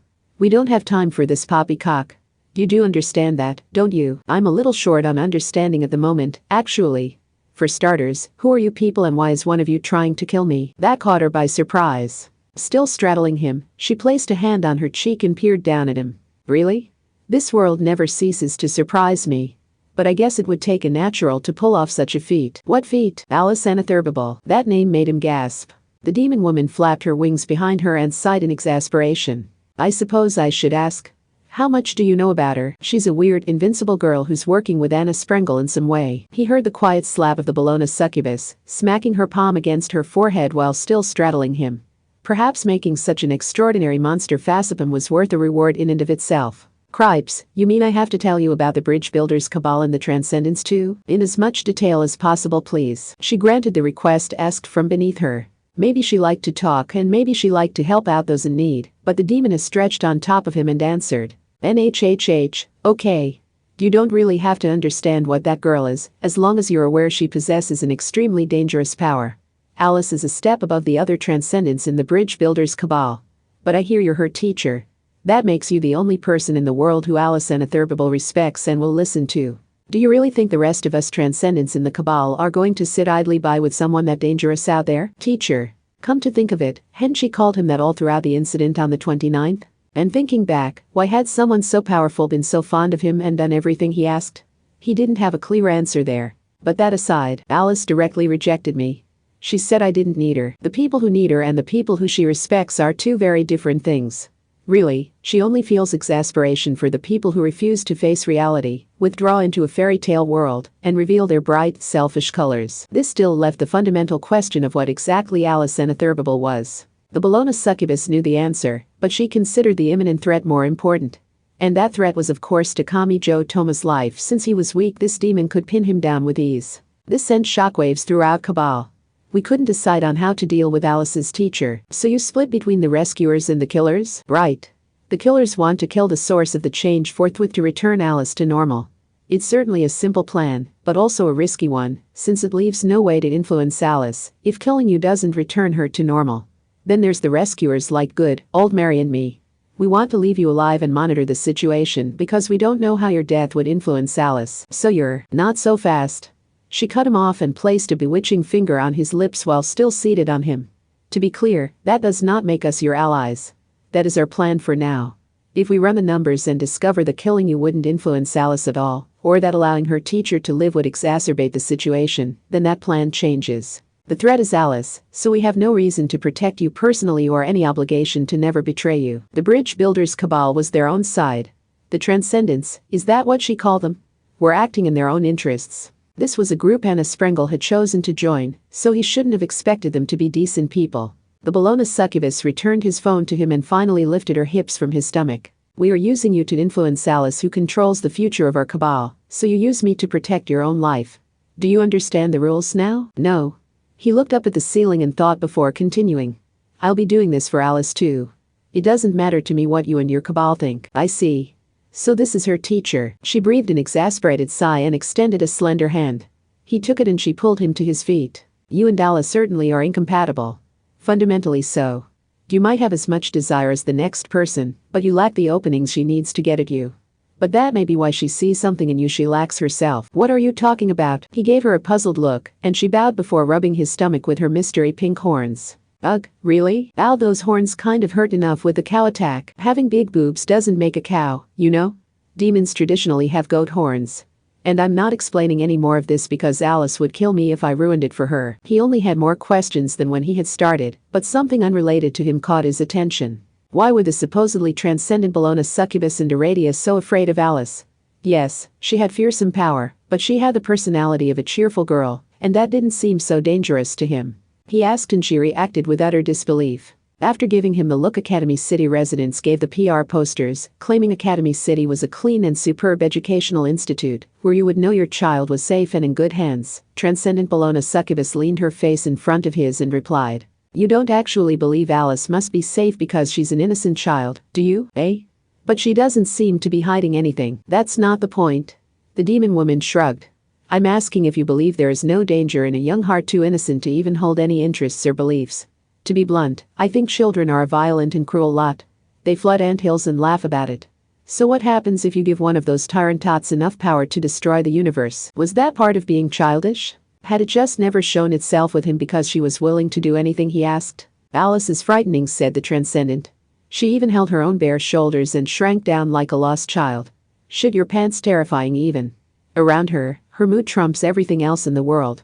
There is no surefire method or guaranteed strategy. The same exact thing could get a different reaction each and every time. She might have smiled about it yesterday, but what if he happens to be in a bad mood today? Speaking with her is like trying to dig up all the randomly distributed mines in a minefield, where the layout changes every day. Seriously? I find it hard to believe we're talking about the same Alice here. That's the thing. She seems entirely different to you because you didn't even realize what you were doing. Getting through an off-the-cuff conversation with Alice Anatherbable and living to tell the tale is a miraculous tightrope walk. And you even scolded her when she did the wrong thing. That I've never seen before. She was innocent and pure. For better or for worse, Kamijo Toma was her favorite, but this was an interpretation of those traits he hadn't considered. He shook his heavy head, and the Bologna succubus continued, while coiling her tail around her index finger. You might have a hard time believing it after we dragged you into this mess and killed you twice, but the Bridge Builders Cabal is a gathering of people who want to fulfill a selfless dream.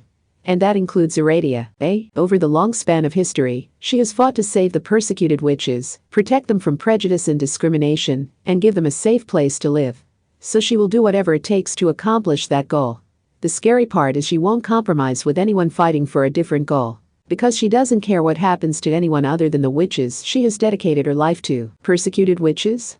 But that's ancient history. Why is she still fighting for that? How would you respond if the goth girl who moved in next door came up to you, smiled, and introduced herself as a real witch? You wouldn't know how to respond, would you?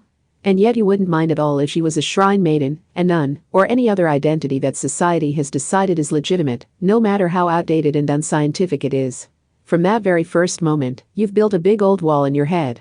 You might not even be consciously aware of it, but the old prejudices still exist there on the subconscious level. It doesn't matter how many smartphones, drones, and scientific espers the world has created. Then Kamijo gulped before asking, "You have a goal like that too?" "That's a question for after the sun sets, boy. My hot and steamy secrets are a little too spicy for the daytime crowd." She refused to answer him while holding her hands to her cheeks, twisting her body restlessly, and smiling like this was all a big joke. Could he track down what it was she wanted to protect if he learned where the name Bologna succubus came from? The point is we all have our reasons to want to change the world. That would be fine on its own, but the problem is we all have to agree how the world needs to change. Do you see, each and every one of us transcendents is powerful enough to rival the entire magic side on our own. That casual revelation left Kamijo speechless. The claim was absurd, but the way she looked weirdly proud of it made it sound real, which scared him. Hence, the Anglicans and the Roman Catholics can't stop us in their usual ways. Well, some of us may be closer to what the Russian Orthodoxes are used to dealing with. But anyway. She threw out that topic like it wasn't important. If one of us forces what we want on the rest, another one won't be happy, and they might just obliterate the ideal world we had spent so much time and effort creating. Because destroying a world is so much easier than creating or protecting one. So whatever we end up doing with the world, the entire cabal needs to be on board before we can start working on it. Was it similar to two countries with fundamentally different religions and economies, discussing their plans for the future or with massive armies staring each other down? If either side got fed up and left the negotiating table, the world could be torn to shreds. The button triggering war sat within reach of them all, which is why Aradia isn't the biggest threat in the cabal. Her goal of protecting the witches gives you a carrot you can dangle in front of her to control her. Maybe you can't fully control her that way, but you at least know what landmine to avoid stepping on at all costs with her. In other words, she might be hard to bring to your side, but you can challenge her any number of times without her causing too much trouble. The more we talk, the better my chances with her. Because once I know the trick to avoiding that landmine, I can avoid it no matter what. In that sense, there was one joker who couldn't be controlled and didn't even have a clearly marked minefield. And then there's Alice. She is innocent, capricious, and endlessly cruel and merciless toward anything she doesn't like. The rules with her are poorly defined in both directions, so it's hard to work out how to handle her. And the going rate is so absurdly high that a single mistake could mean losing your life. But no matter how hopeless it looks, we have to speak with her. Because without everyone's approval, even hers, any world we make will fail and be destroyed. The Bologna succubus's tail swayed side to side. That is why we have decided to have Alice create the new world herself. Because no matter what complaints she might have, we can press her to look after her own creation. She'll be doing it herself. Who makes it doesn't really matter. As long as the new world gives us all what we want. Was that similar to how everyone just let America take the lead at international conferences, as long as it helped create a peaceful world? Once God creates a world, he won't give up on it and create a second one next door, just because the humans living there keep screwing up and polluting the land. He might wash it clean with a massive flood or something, but that's just God making some adjustments. He's still sticking with the world he created in the first place. That's basically the Cabal's plan for crossing the verbal tightrope walk that is the Alice problem. Or it was, but it hadn't worked out. Anna Sprengel had barged into the bridge builders' cabal and done something to Alice. Something that made her unnaturally attached to Kamijo Toma, despite having never met him before. This was on a completely different dimension from the cold military and financial calculations. Kamijo Toma's importance had skyrocketed like the First Lady whispering in the president's ear to take control of the international conference. This was why she scared them. Alice's unpredictable innocence truly terrified them. They could have everything 99.9% settled in their discussions, and then some last-second emotion could send it all tumbling down, shattering the world they were trying to build. So even if they inspired some short-term anger in Alice and Atherbable, those transcendent beings had decided it was worth taking the long view and killing the source of instability before he caused any real problems. Actions born of a grudge or desire might eventually fade away on their own. But actions fueled by fear would never spontaneously disappear. They were two very different things. Just like the exact same number in a bank book would mean very different things if it was in the savings column or the debts column. Do you see how ridiculously important you are now, boy? Think of it like you hold a big button in your hand. You can whisper in Tyrant Alice's ear to manipulate her actions, so you are capable of obliterating the entire world along with our cabal. Of course, that would mean absolute extinction where no one wins. You can't be serious. Alice was basically dragging me around everywhere. And what makes you think I can just control her like that? I'm not that number 5 I've heard rumors about. Oh, it would be very possible for you. And frankly, it doesn't matter if you personally intend to do so or not. Whether we've sided with the killers or the rescuers, every single transcendent in the bridge builders' cabal is prepared to pull out all the stops over how we should deal with the kind of ordinary high school boy you can find anywhere. You must be joking. Now, we need to come up with a plan. Aradia is coming, and I remind you she is one of the transcendents who single-handedly rivals the entire magic side. Losing her for the time being isn't enough to declare yourself safe. She can search us out and make another attack. How can you be so sure she's coming? What can she even do when she doesn't know where we are? I reckon she's already working on that. The Bologna succubus shrugged in apparent unconcern and spoke in a tone that didn't hint at her true feelings. She's already preparing her attack using a Wiccan spell named Triple Reload. Part 2. In the Shibuya shopping district, another transcendent, Aradia, was the center of attention. That was to be expected when she didn't bother concealing herself with a people-clearing field. It didn't take any knowledge of how magic worked to tell this witch goddess was firing beams and trying to shoot down a flying object. However, this didn't trigger a panic with people shoving or even trampling each other. Wow, an eye-patch ghost girl wearing a translucent raincoat over a swimsuit-based costume was standing a short distance away and aiming her phone's camera toward the woman with long silver hair swaying side to side. The excitement had begun without warning, so the girl had failed to record the climax. That was a common enough problem for video posters, but she had still tapped the record button, even if just to provide a timestamp for the event. A video that missed the crucial moment people most wanted to see could still gather enough attention to get some serious numbers. That is really high quality. Is this a corporate PR stunt combining live magic tricks with a video zooming through the sky? This is professional stuff. There must be a film crew somewhere around here because she wouldn't dare walk around in that modified bikini otherwise. Really, her bare feet are the most impressive part. I mean, it's New Year's Eve. But I thought Blau said the magical powered Kahneman stuff was going down in Ariake today. Damn, grown-ups have such big boobs. Oops, something dripped onto her screen. The bright yellow drop covering one corner of the LCD screen appeared to be melted cheese. It must have fallen from a hot snack someone in the crowd was eating. Probably a mysterious Korean item being sold at one of the food trucks in the area. Ugh, really? She reached for her pocket on reflex, but the translucent raincoat was for streaming. It would be a buzzkill to have a handkerchief or tissues visible in her pocket, so she didn't have any. She also couldn't wipe the drip off with the baggy sleeves. The melted cheese stretched stickily down the entire screen, but if she got even the sleeve of this costume dirty, the stain would still be there during the countdown. Just as she was trying to figure out what to do, someone held out a pack of tissues. That someone was the silver-haired witch dressed like a dancer, plus an ankle-length wimple. Take one. She had been recording this person from afar in order to post a video just for the hell of it, but now the woman was right next to her. The pressure coming from the woman was powerful indeed, and the girl was frankly terrified. She had a bad feeling about this. The woman must have been used to gathering attention because she ignored the rest of the crowd. Don't worry about it. I only just received them over there. I see. The eye patch ghost was surprised to learn even this otherworldly professional would accept the packs of tissues people handed out.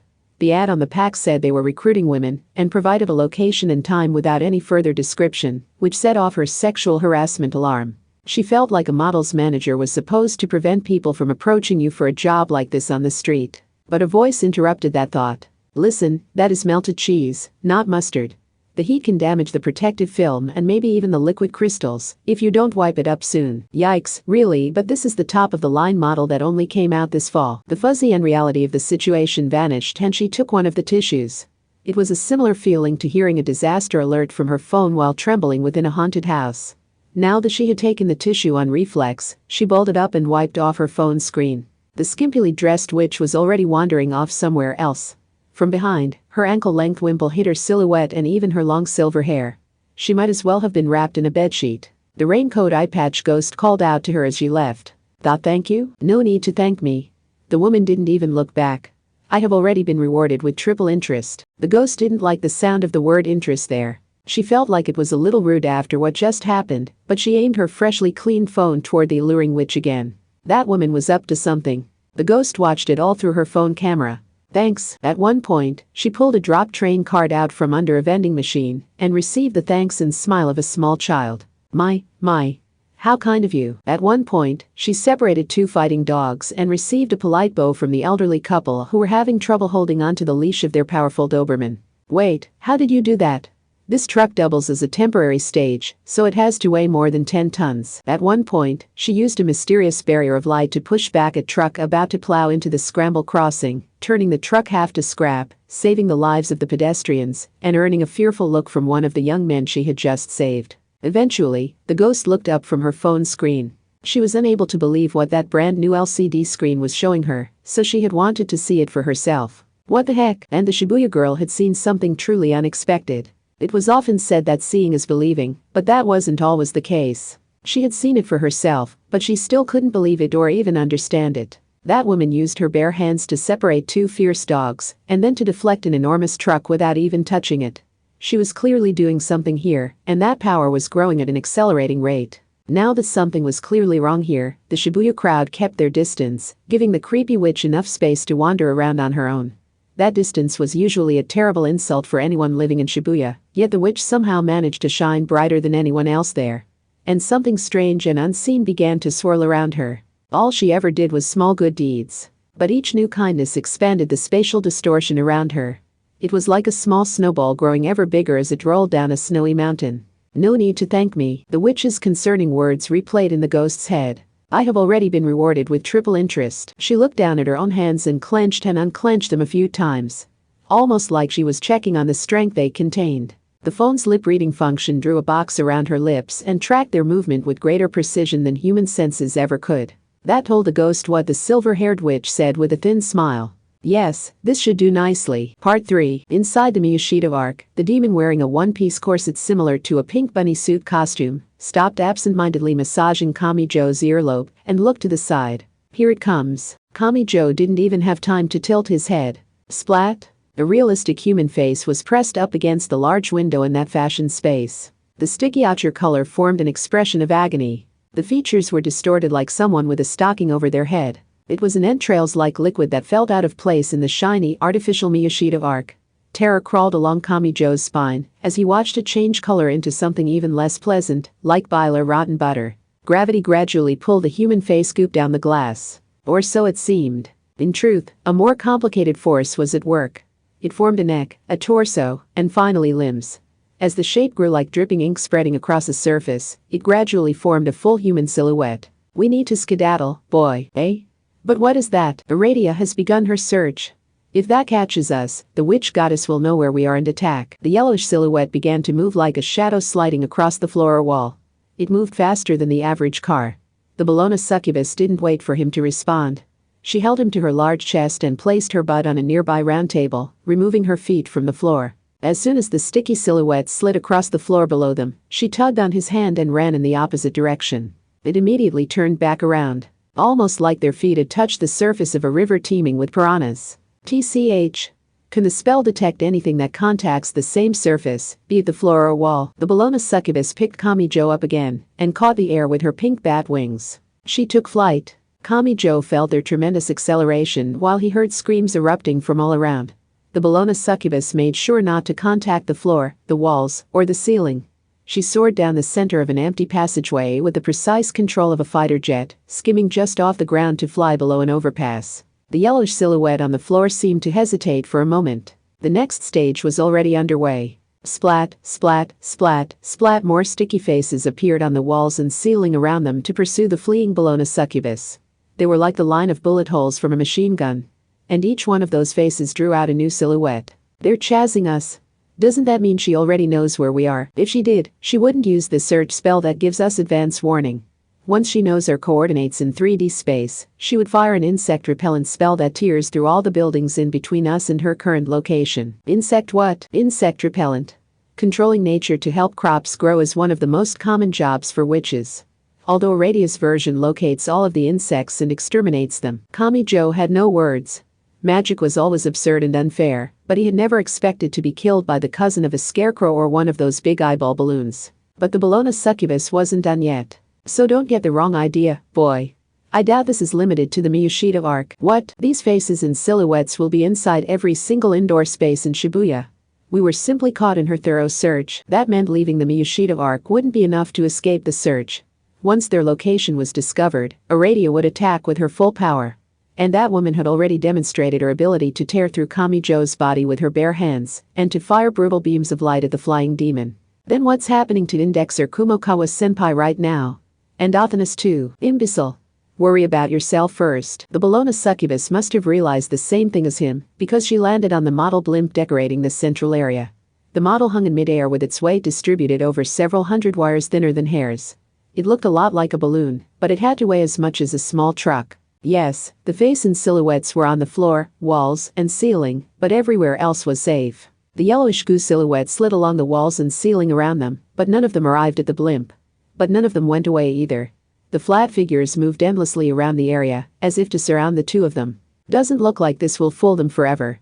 There are so many people in Shibuya, but they're waiting here and ignoring all those other people. Indeed. But this gives us some time to think. A few minutes at least. So these are Aradia's eyes and ears, right? If we can't escape them, I could always destroy them with my right hand. Think of them like security cameras. If they start failing in one specific area, Aradia will notice. That would bring her straight here. Maybe it was to keep wingless Kamijo from falling off the unsteady footing, but the Bologna succubus sat on the balloon-like blimp, wrapped her arms around his head, and pulled him to her chest. Witchcraft includes plenty of divination using water or fire, as well as wind spells using rope knots, but use of ointments is far more common. From the look of things, I would guess Aradia is using bear grease. I believe it was in May of 1940 during World War II that some British witches attempted to curse Germany in order to protect their homeland. Stripping nude in the freezing forest and dancing throughout the night sounds like suicide, but they attempted to fight the cold by covering their bodies in an ointment made of bear grease. Although in the original ceremony, some of them froze to death, along with the old woman who had volunteered to be their sacrifice. But how did she transform that into a searching spell? Bear grease is meant for defense, so does she designate us as the human skin it needs to cover, in order to protect us from the cold? If so, what exactly is she using to search us out? Oil, grease, wax? I know witches can cure someone by placing the target's blood or fingernail in a wax doll, and piercing it with a nail. No, that isn't it. Then what is it? And what is with you, boy? Wah, cough, cough. Are you trying to suffocate me to death with these bags of happiness? Kamijo finally managed to extract his red face from the young woman's very large chest. She must have been doing it subconsciously, like she was holding a stuffed animal, so she simply smiled politely and waved a hand dismissively. My bad. When a cute and sexy young woman like me sees a head right in front of her, she can't help but start patting it. I don't care what you're into, and this isn't about the hands on the back of my head, it's about the suffocation of my face. Don't act like you didn't enjoy it. Besides, I already apologied him. The red of his face was probably more than just embarrassment. It was a more serious signal sent from his oxygen-deprived brain. However, I see. I didn't think of that. What now? Why are you staring at me? I'm just realizing that worrying over things on your own doesn't solve anything. The secret to a long life is listening to others. Part 4. Splat, splat, splat, splat, splat, splat, splat, splat, splat, splat, splat, splat, splat. The thick and sticky white and yellow was reminiscent of rotten slugs. It was in fact raw animal grease. An unbelievable number of those disgusting faces were plastered to the windows and walls, where they dripped down to form bizarre silhouettes. The process was disgusting to watch. Screams erupted from all around, and a crowd fled from a shopping building, offering excellent New Year's Eve bargains. There were some young people holding clothing not in a bag, and some of them may have used the panic to avoid paying. Phew. Aradia, goddess of witches and ruler of the night and the moon, sighed below the night sky. The Wiccan world operated under the rule of 3. That rule stated that any magic used by a witch, whether it was used for a good deed or a bad, would be returned to the user at thrice the strength. So a witch that used magic to steal money would lose 3 times as much, and a witch that used magic to kill someone would receive a wound 3 times as lethal. Aradia heard a dull thud. She looked down with her long silver hair swaying, and saw a small boy on the verge of tears. She also saw a crepe-like stain on her ankle-length wimple. I see. Someone must have stolen some clothing using the panic caused by her magic, and now she was paying for it. The sartorial loss had returned to her 3 times larger. The witch goddess placed her hand on the boy's head and soothed his tearful emotion. I should really consider myself fortunate. 3 times the negative result wasn't any worse than that. The biggest concern is people getting trampled in the commotion. Even if I do have a spell prepared to dodge any trouble caused by these events. Aradia existed to save all witches, so her own personal issues were secondary. Her priority was Kamijo Toma, who was indirectly guiding Alice, and could end up ruining the Transcendence plans for his own personal ends. She knew he meant no harm, but with the entire world at stake, he was more dangerous than a wicked temptress leading a king astray. In the area known as Shibuya, there were 38,020 buildings with 5,030,750 rooms. She only knew the exact numbers because the bear grease had told her. She had eliminated all the artificial blind spots, but she still hadn't found Kamijo Toma and the Bologna succubus. I suppose they wouldn't just be standing out in the open. That meant her next task was to see if there were any faces or silhouettes caught in an unnatural loop anywhere. Half of them were. She used that additional search condition to narrow things down. If the Bologna succubus was somehow deceiving the search, her quarry had to be near the grease behaving oddly. Time for some good deeds. If she wanted to find someone, she just had to invite in that result. If she found someone that someone else was searching for, she would be repaid 3-fold. The crepe boy appeared to have gotten separated from his parents in the panic. How fortunate. She crouched down to his eye level, smiled, and worked at reloading her spell. The good deed of finding the boy's parents would return to her, but 3 times as powerful. She didn't want anything from the boy. She only wanted the simple act of performing a good deed. She used her conversational skills to earn the boy's trust, so he held on to the side of her hip while she performed a simple divination to find his parents and walked through the streets of Shibuya. Now, is this the destiny of the world, handing out fortune and misfortune? Or is it the sparks of disaster created from the interfacial pressure caused by the magic I use?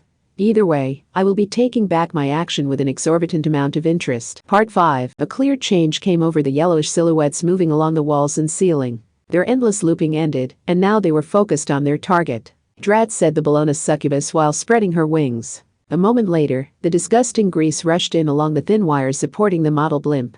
They would have been trapped if the demon woman holding Kamijo didn't have wings. Did she increase the quality of the search? Asked Kamijo. Clearly so. This is going to be rough flight, so hold on tight and don't let your embarrassment stop you. But it wasn't going to end with just that. It no longer mattered that they were in the air. The Bologna succubus took a zigzagging path akin to a lightning bolt to avoid touching the floor, walls, or ceilings, while she flew across a space containing a matcha cafe and a boutique. The number of yellowish silhouettes pursuing them was growing by the second. Did that mean the search spell was almost certain they were here now? But I figured out some things myself. Iradia's ointment is bear grease. That was originally a defensive ointment meant to protect a naked witch from the winter chill.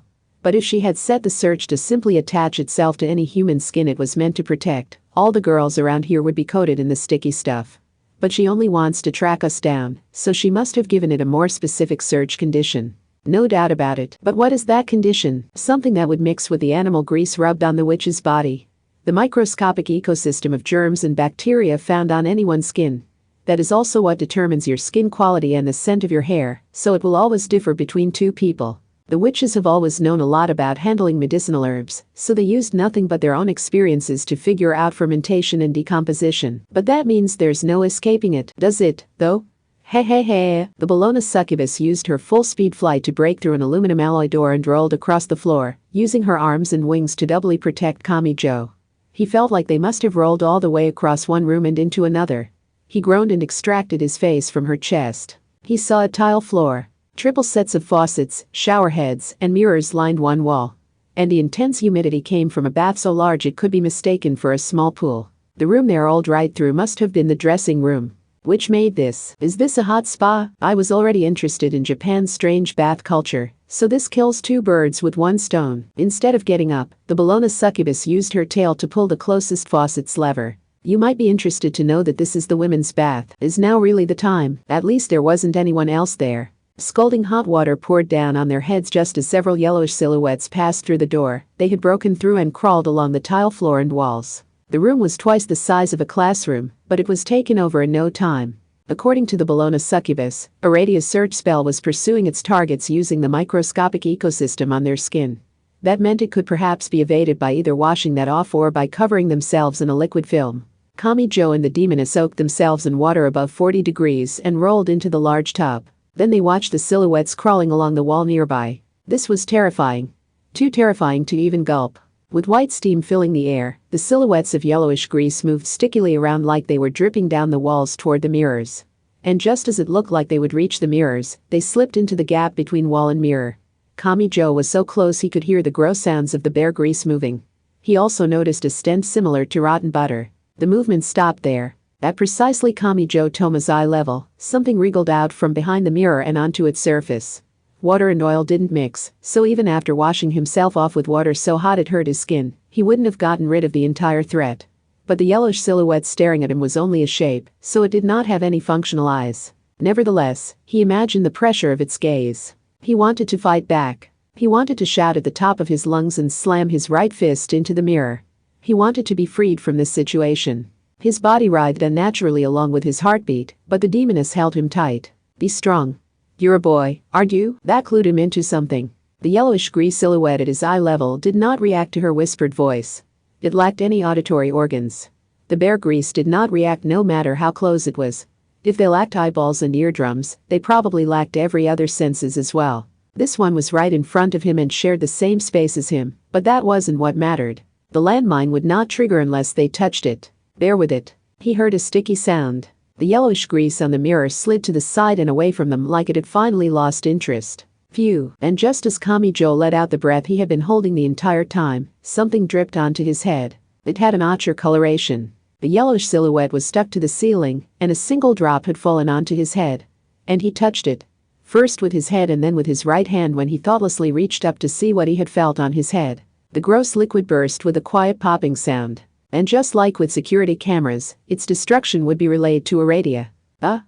Not a moment later, the concrete wall was blown away as a witch beam shot their way. Part 6. It was actually a pair of lips. But Kamijo only identified the 10 meters squished elliptical shape torn in the wall after blowing away the beam with his right hand. He was looking at a massive deadly kiss mark. Even her attacks had a somehow sexual aspect to them, perhaps because she was a witch. The slender woman appeared in the hot spa like she had passed through a natural cave, but even that was odd. Her long silver hair and giant wimple were spread wide behind her. Maybe it was the temperature difference with the outside air, but the bath's white steam was even more noticeable now. Still soaked, Kamichi raised his fist and his voice. How the hell did you get in here? We're nowhere near the ground floor. What kind of witch can fly? The yellowish grease silhouettes gathered around Aradia's feet on the wet floor. They surrounded her like a strange flower or like cultists bowing toward the statue of their goddess. The Bologna succubus joined the conversation with her feet planted on the floor covered in bathwater, rubble, and filthy grease. Aradia, how do you plan to survive the massive triple return for all this destruction? All your bad deeds are turned back on you, so any magic you use here will only come back to destroy you in the end, will it? Then how am I standing here after killing him more than once? Kamichi gasped. Aradia pressed 2 fingers against her lips and blew gently through the gap between them. That was enough to produce an ear-splitting high-pitched roar, and an invisible shockwave passed right by Kamichi and the Bologna succubus, breaking down the hot spa's wall. TCH. The witches of the forests can control the winds to shake the royal ships. But doing this will only hurt you in the end. It is true I am destroying this building, but who says that counts as a bad deed? Hold on a tick. Aradia, don't tell me. What about someone who holds a grudge against the spa after being refused entrance? I bet the environmentalists worried about CO2 emissions would inwardly rejoice and claim I was saving the future by destroying a large bath that runs its giant boiler non-stop. Whether an act qualifies as a good or bad deed depends entirely on your point of view. So all I have to do is acquire the necessary point of view or interpretation needed to make me the good guy in everything I do. After that, triple reload loses its thorns. In that case, Aradia wouldn't be affected by the triple return of her bad deeds that usually ensured witches did the right thing. She snapped her fingers and several lights and sounds burst out. Kamichi froze after realizing that was the gas pipe rupturing, but a soft sensation had already surrounded his mind by then. Aradia herself had tightly surrounded his body with her ankle-length purple fabric to protect him. But he knew what that had to mean. I have protected an innocent life from an explosion, damn it. Dodge, Ballin. The Bologna succubus had not been protected from the blast, so she flinched just long enough for Aradia's long leg to jab her barefoot heel into the center of her gut. It didn't look like an ordinary kick. The demoness had already been hit by the gas explosion, but then it was like a thick invisible wall slammed into her with 3 times the force. She was flung through the air and rolled all the way into the dressing room. Aradia gently rubbed Kamichi's head and gave him an adoring smile. This is what it means to receive triple the blessing of your own good deeds. Hee hee. And that triple can be stacked on top of itself as many times as necessary. Give me the chance and it will snowball far beyond anything you can handle. All I have to do is perform good deeds throughout my everyday life or set things up so my actions are interpreted that way, and my power will eventually grow to the point that I can one-shot a magic god or a transcendent. And that judgment is made by the invisible monster known as the local mood. Or maybe you could call it the general consensus. Just like a class rep can criticize students for breaking the rules, but that very class rep can be labeled a tyrant if an outsider who doesn't care if they are criticized manages to tilt the class's consensus in their direction. All I need to do is monitor the current local mood and adapt my actions accordingly. Then everything will be judged good. She saved people for malicious reasons. She used people's appreciation of good deeds and kindness to obtain the power needed to take lives. Or in other words, she was a witch. Aradia, killing you would be easy. Shouting her name was all Kamichi could manage. He felt like his arms and torso were being squeezed by a thick crane wire or something, but that wasn't the case. The constriction came from the 2 slender arms contained within the giant piece of cloth that fell to her ankles. Had kicking away the Bologna succubus somehow been interpreted as a kindness or a good deed? He couldn't break free. He heard a disconcerting creaking coming from his body, but was that his arms, his ribs, or his spine? The squeezing of his ribs may have been applying pressure to his lungs because he had trouble breathing. But he doubted he was going to suffocate to death.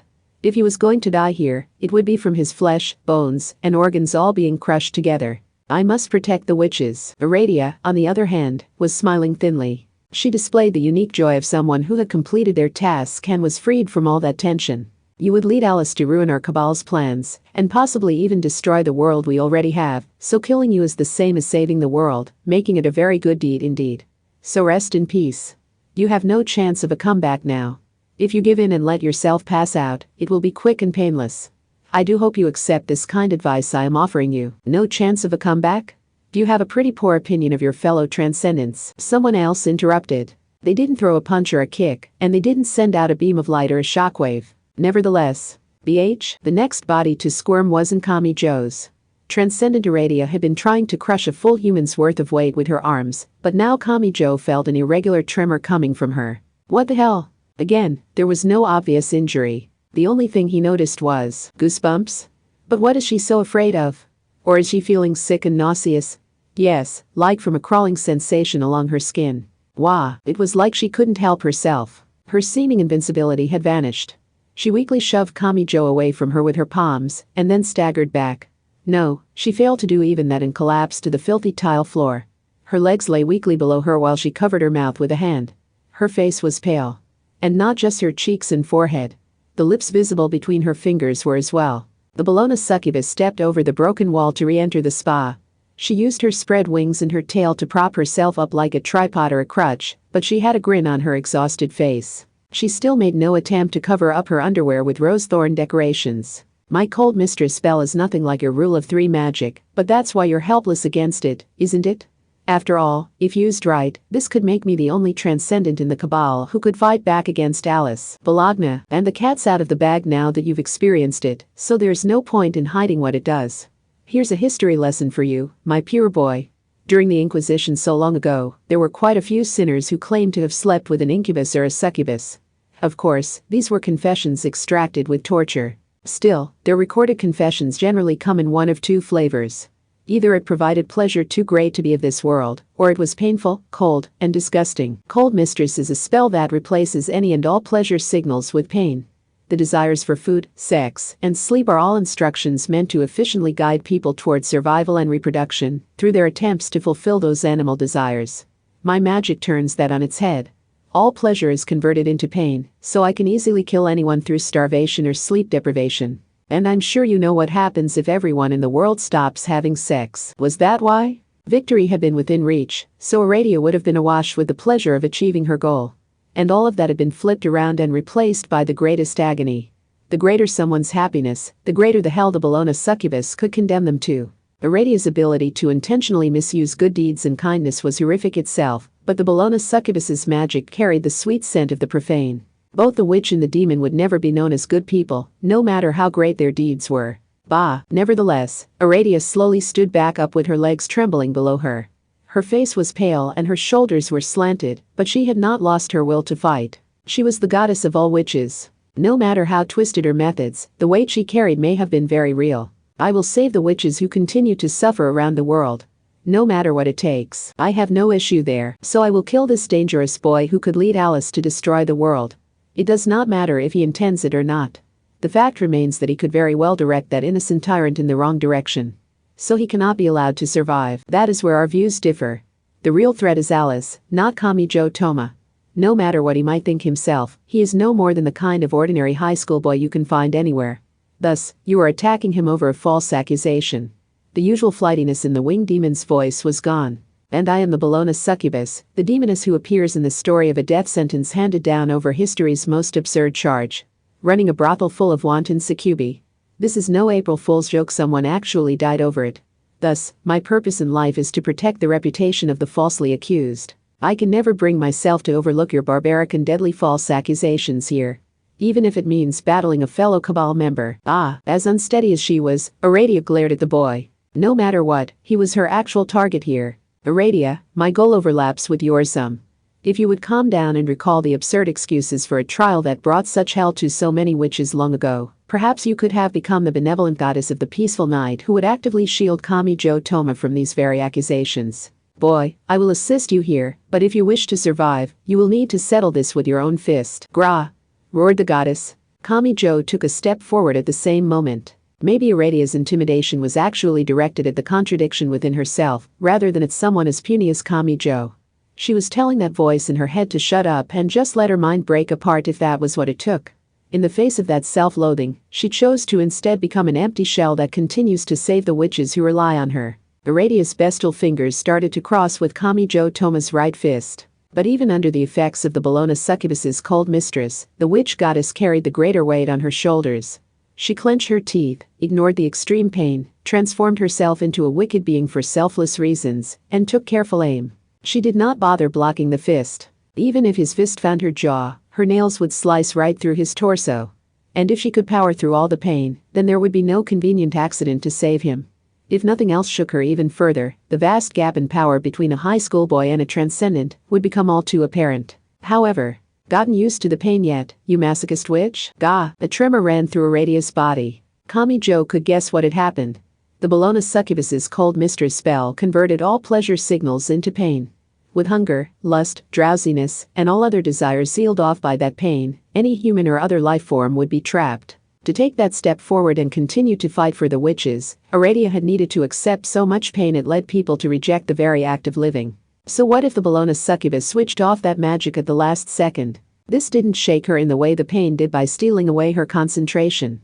The twisted agony vanished, and all the pleasure and joy she should have been feeling came rushing back into her mind at once, so she found herself unable to control her emotions. It only created less than a second of lag, but that was enough for Kami-jo's fist to catch up. Kami-jo Toma's fist smashed through her approaching fingers and slammed dead center into her face. Part 7. With a dull thud, Aradia crashed to the wet tile floor with her long silver hair and giant wimples spread out around her.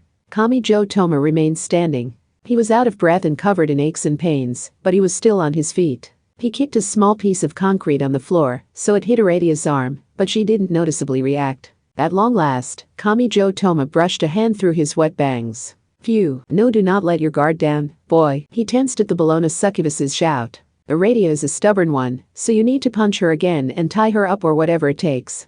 We can't give her another chance at this, so if she manages to escape she made a weird sound, so he spun around to find that seemingly invincible woman collapsing to the side. No, the pink wings and tail she was using to prop herself up like a tripod or crutch had given out. She couldn't get her hand on the nearby wall, so she crashed down to the filthy tile floor. And face down at that. She had her mouth in the gray dust-filled bathwater, but there wasn't a single twitch of movement from the hair spread out on top of her. That reminded him of a question that had occurred to him earlier. The Bologna succubus's cold mistress rejected all desire by replacing the pleasure signals with pain. That did sound powerful enough to single-handedly fight against the entire magic side. But at the same time, it did nothing to defend against enemy attacks. So how had that demon defended herself from Aradia's attack after using the gas explosion to power her rule of 3 magic? Had she defended herself? Hey, Kami-jo had misinterpreted what exactly a transcendent was. Alice probably shouldn't have been the first one he saw. He had ended up applying her extraordinary standards to the others as well. The Bologna succubus was a transcendent, but what if she could still get injured and bleed like any human? If so, why had she gone so far to protect a complete stranger like Kami-jo? Why had she risked her life to leave herself exposed to a gas explosion and then take Aradia's attack head-on? Listen. You need to deliver the finishing blow to Aradia. Cough, cough. Let her escape and you may not have another chance at this. Kami-jo looked alternately between Aradia and the Bologna succubus. But there was only one real answer. The floor was soaked and people could drown in a puddle if they were too weak to get up. Plus, that demoness might as well have been hit by a car, so he had no idea what her condition was like on the inside. He didn't even have to think about it. Bologna succubus, are you daft? The injured demoness cursed under her breath when she saw the boy running her way, but he thought he noticed a slight smile on her face. She might complain about his decision, but she must have been in serious need of help. Aradia had vanished from the floor. Had she escaped outside through the broken wall? If so, she would treat her wounds and prepare to take Kami-jo's life again. But that was fine with him. As long as he could assist the Bologna succubus now. Because she had no reason to even be here. If she had given up on Kami-jo's life, she never would have had to fight anyone. But after seeing a stranger being attacked over false accusations, she had felt compelled to travel all the way to Shibuya, Japan, and stand in her fellow cabal members' way. He couldn't let someone with such a good heart die. He could never live with himself if he did. He picked her up from the wet tile floor and lent her his shoulder. He clenched his teeth at how weirdly soft her limp form felt. Listen, Bologna succubus. We need to get away from here for now.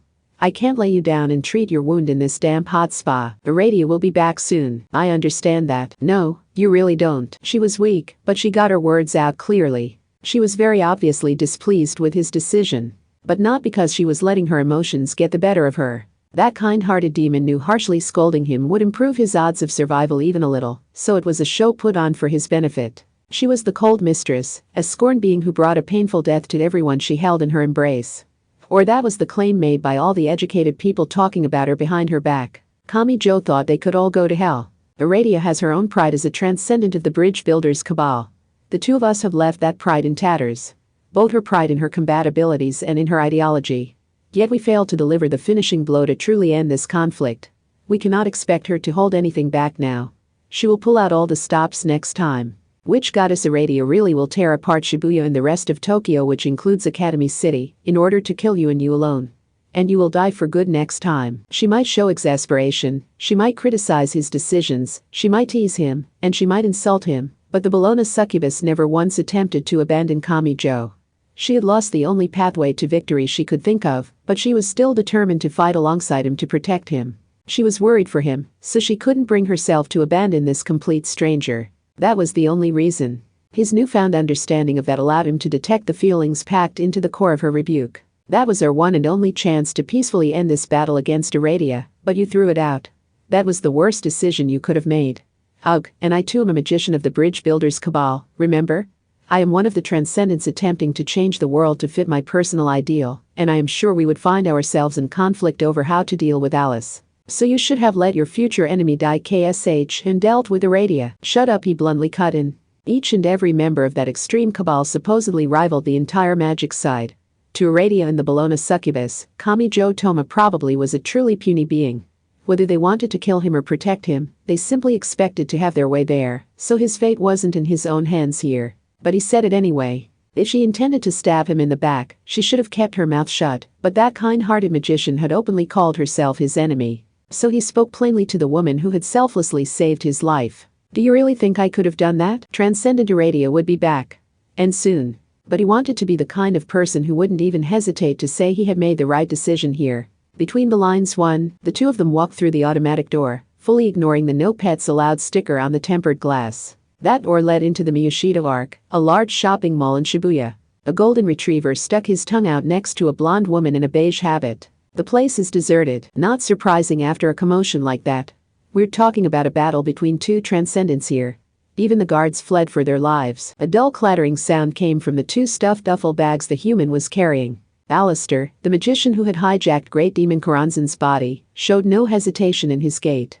There were more than 90 small shops in the mall, but he led the golden retriever straight to a multinational restaurant. He viewed the photo of French ramen with shrimp and cheese, and a toxic neon orange soup displayed on a poster that would provide further information on your phone. This half-assed campaign is challenging people to eat an XXL serving of ramen, but the best dish they make is the fish and chips.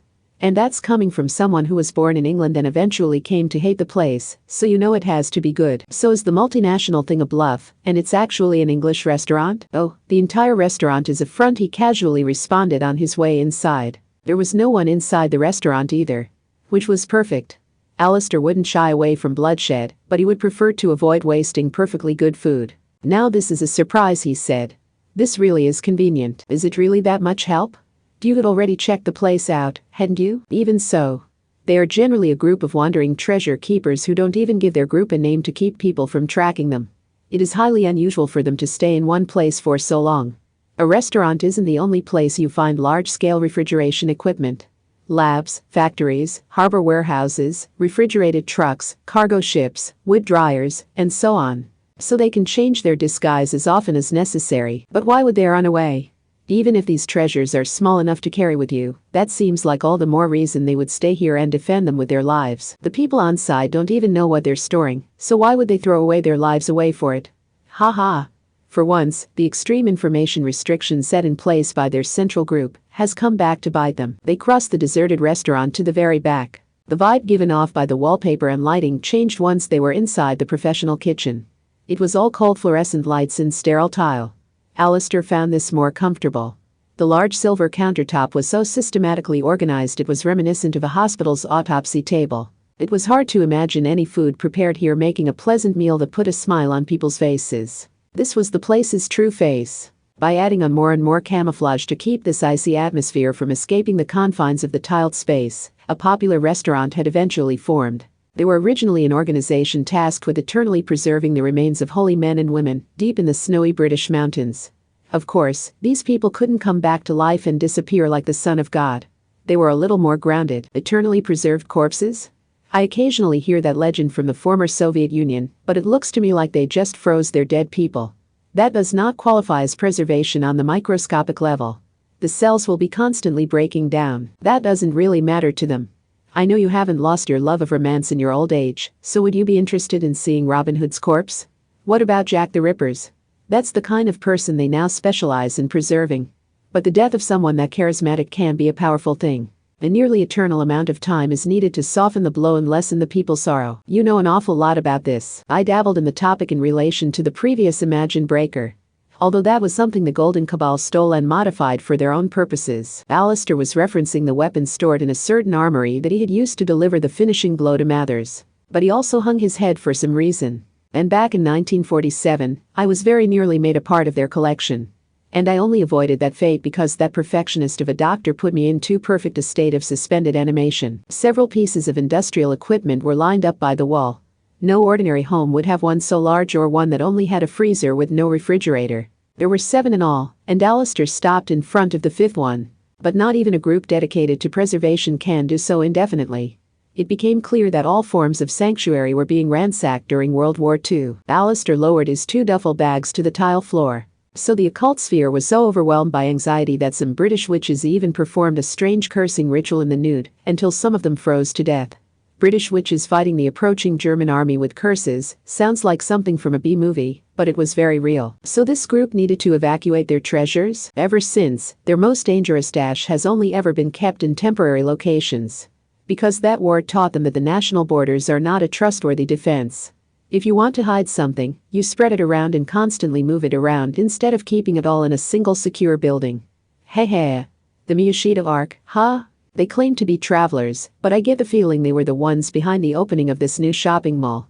If I missed them here, it might have been decades before I tracked them down again. He used both hands to fling open the doors to a refrigerator larger than a drink vending machine. A white chill pushed out at him. At first glance, it only looked like it contained frozen blocks of shrimp soup, a curry separated into frozen blocks of meat and a frozen paste, and other restaurant food. If a chef who didn't know the truth happened to open the door, they would likely find nothing amiss. But after moving that camouflage out of the way, Alistair spotted the true prize found in the very back. He saw 49 kilograms mass measuring about 150 centimeters long. The modern preserved corpse was wrapped in several layers of plastic wrap and coated with a layer of frost. Found her. So do we now make a swift withdrawal? I would love to, but I am not lugging 49 kilograms of frozen corpse home with me. Sigh. You're getting old, Alistair. I think I'm doing pretty good for someone born in 1875. Meanwhile, Alistair pulled out the solidly frozen mass, using the great demon's youthful body. He laid it on the silver countertop with a dull thud. Then he unzipped the heavy bags he had placed on the floor. They contained a roll of thick plastic sheets, ethanol disinfectant in a spray bottle, and a UV light, so powerful direct exposure to the skin would be dangerous. By disinfecting the entire space including floor, walls, and ceiling and forcing the air to swell out from within, he could create an isolated space on the same level as an emergency operating room during a disaster or a field hospital on the battlefield. Next, he pulled out some precision equipment nicer than anything found inside a smartphone and lined it up on the countertop. So I'm at least going to fiddle with the contents before taking her back to my lab. That way she can walk back herself, no carrying is necessary. With battery power, wireless power. Fueling the human body with the nutrients found in their food is terribly inefficient, really. We live in a more eco-friendly world now, so let's turn this legendary magician into a sustainable something or other. The golden retriever pulled out a cigar, but Alistair snatched it away. The thorough sterilization of the room would be meaningless with the dog puffing away on that. The dog looked upset, but started chewing on the bone-shaped gum he was given instead. So this is a she to you?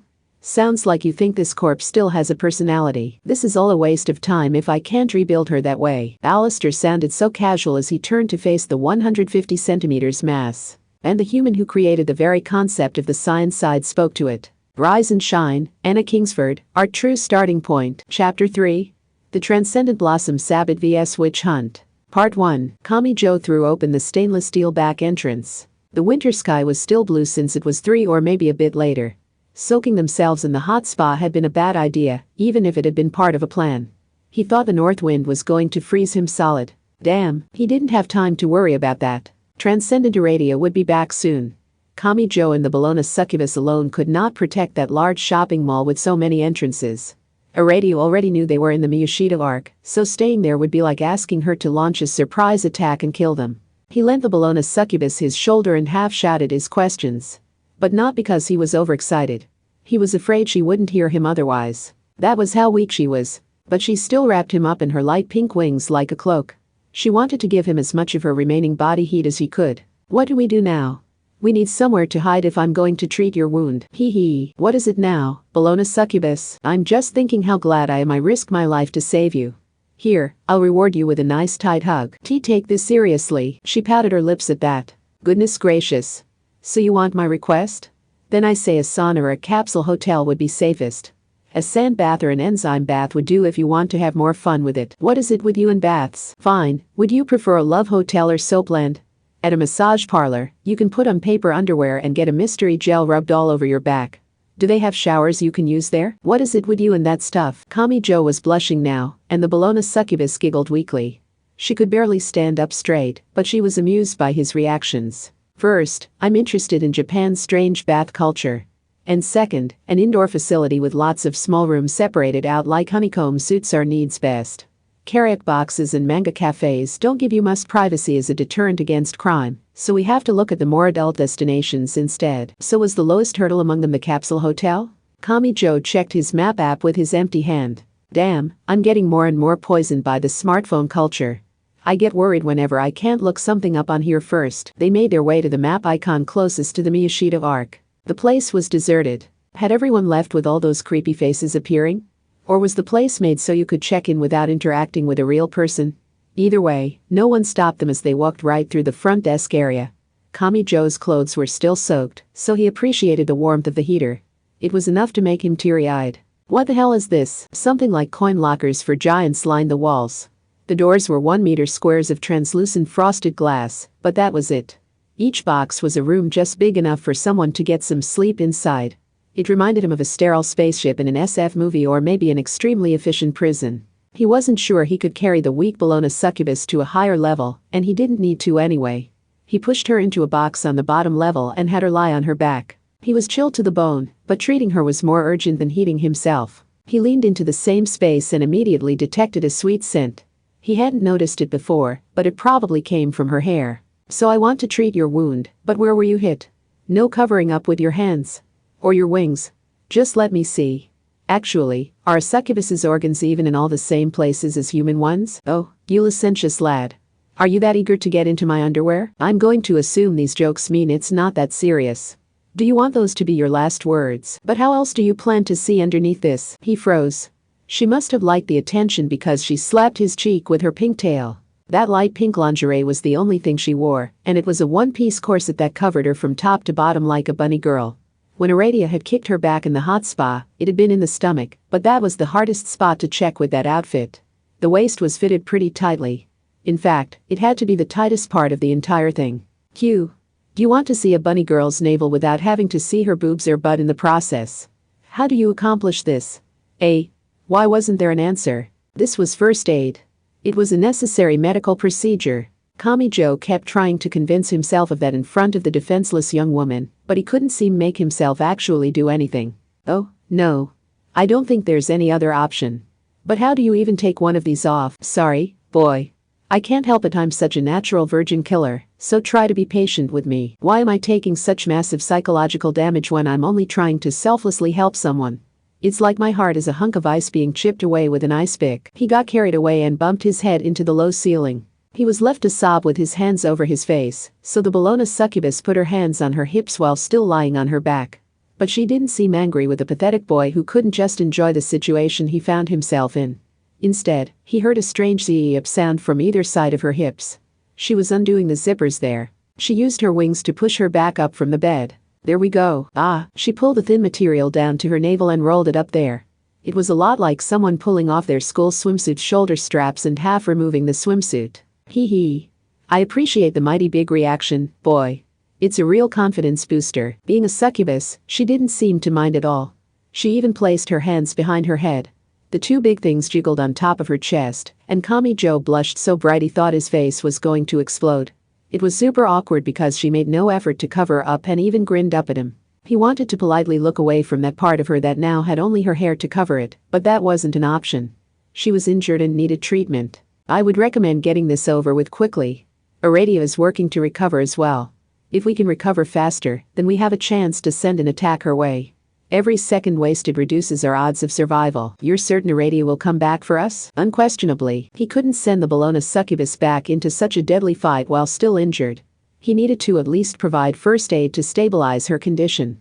He looked back down at her body and noticed a purplish discoloration above her navel. A large one too. About the size of a child's fist. Yikes. Hell's bells. That kind of reaction is a lot scarier than any kind of scientific threat, you know? But what do I do about this? Is this internal bleeding? Since I don't see an open wound here, I don't think disinfectant or a bandage will help. Applying a compress seems like the only thing I can do. That should be enough. It's only a bruise, albeit a severe one. It is internal bleeding and I know it looks bad, but it doesn't look like a major artery or organ was affected. How can you be so sure? If the internal bleeding was that serious, I would have passed out from blood loss as soon as I loosened the waist constriction. This is very tight to protect the dreams of boys like you. The simple store in the hotel sold most basic medical equipment. Kamijo soon returned with a variety of options. Is a warm compress or a cold one best for this? A nice, cool one. You wouldn't heat up a lump on your head, would you? He just took her word for it and peeled off the compress's clear film like he was unwrapping the single sliced cheese used for toast. Then he faced her again. Okay, I'm going to apply it. He have at it, boy. I'm ready for Badaflakabahaladafa. Yikes Bologna, ah ha ha. That was chillier than I expected, and I have very sensitive skin. You did nothing wrong, so keep going. Was that just her common tones breaking down? He thought something had exploded inside her. This compress really smells. Aromas are more noticeable in a small space like this. The Bologna succubus reached out a hand while lying on that minimal bed. It made her look like a good-looking but lazy young woman reaching for some snacks. He wished she would cover up those large things with her hands, since her hair was doing a very poor job of it. Or she could use her pink wings or tail. She had plenty of options. The topless Western woman remained oblivious to that wish. Do you have any painkillers? I brought over everything they had, but don't ask me what any of it is. Oh, this says it's a cold medicine. And this is a sleeping pill? Oh my. What is some loxaprofen doing here? Don't you normally need a prescription for that? But I want a little more than that. Ooh, an anticonvulsive. Since it isn't from my flesh or bones, I'm guessing this pain is related to my smooth muscle, so I'll be taking that. Wait, taking it? But I just carried this over for you to see. You can pay for it yourself, I hope. Kamijo didn't know much about painkillers, despite having been in and out of the hospital more than the stereotypical sickly girl, but if she was happy with it, he wasn't going to argue. In fact, he was a little surprised that ordinary drugs even worked on her. I think that's all you can do for me. Oh, but this drug is supposed to be taken with food, so I should eat something. I'll probably heal faster if I eat this takoyaki, tonkatsu, and mayo sandwich they're offering. Why would you go for a massive grease and carbs that even a high school boy like me would shy away from? The demoness really did buy the mystery sandwich. She turned out to be the type who eats triangular foods by holding the bottom two corners in her hands, while she nibbled at the top corner. That was weirdly cute.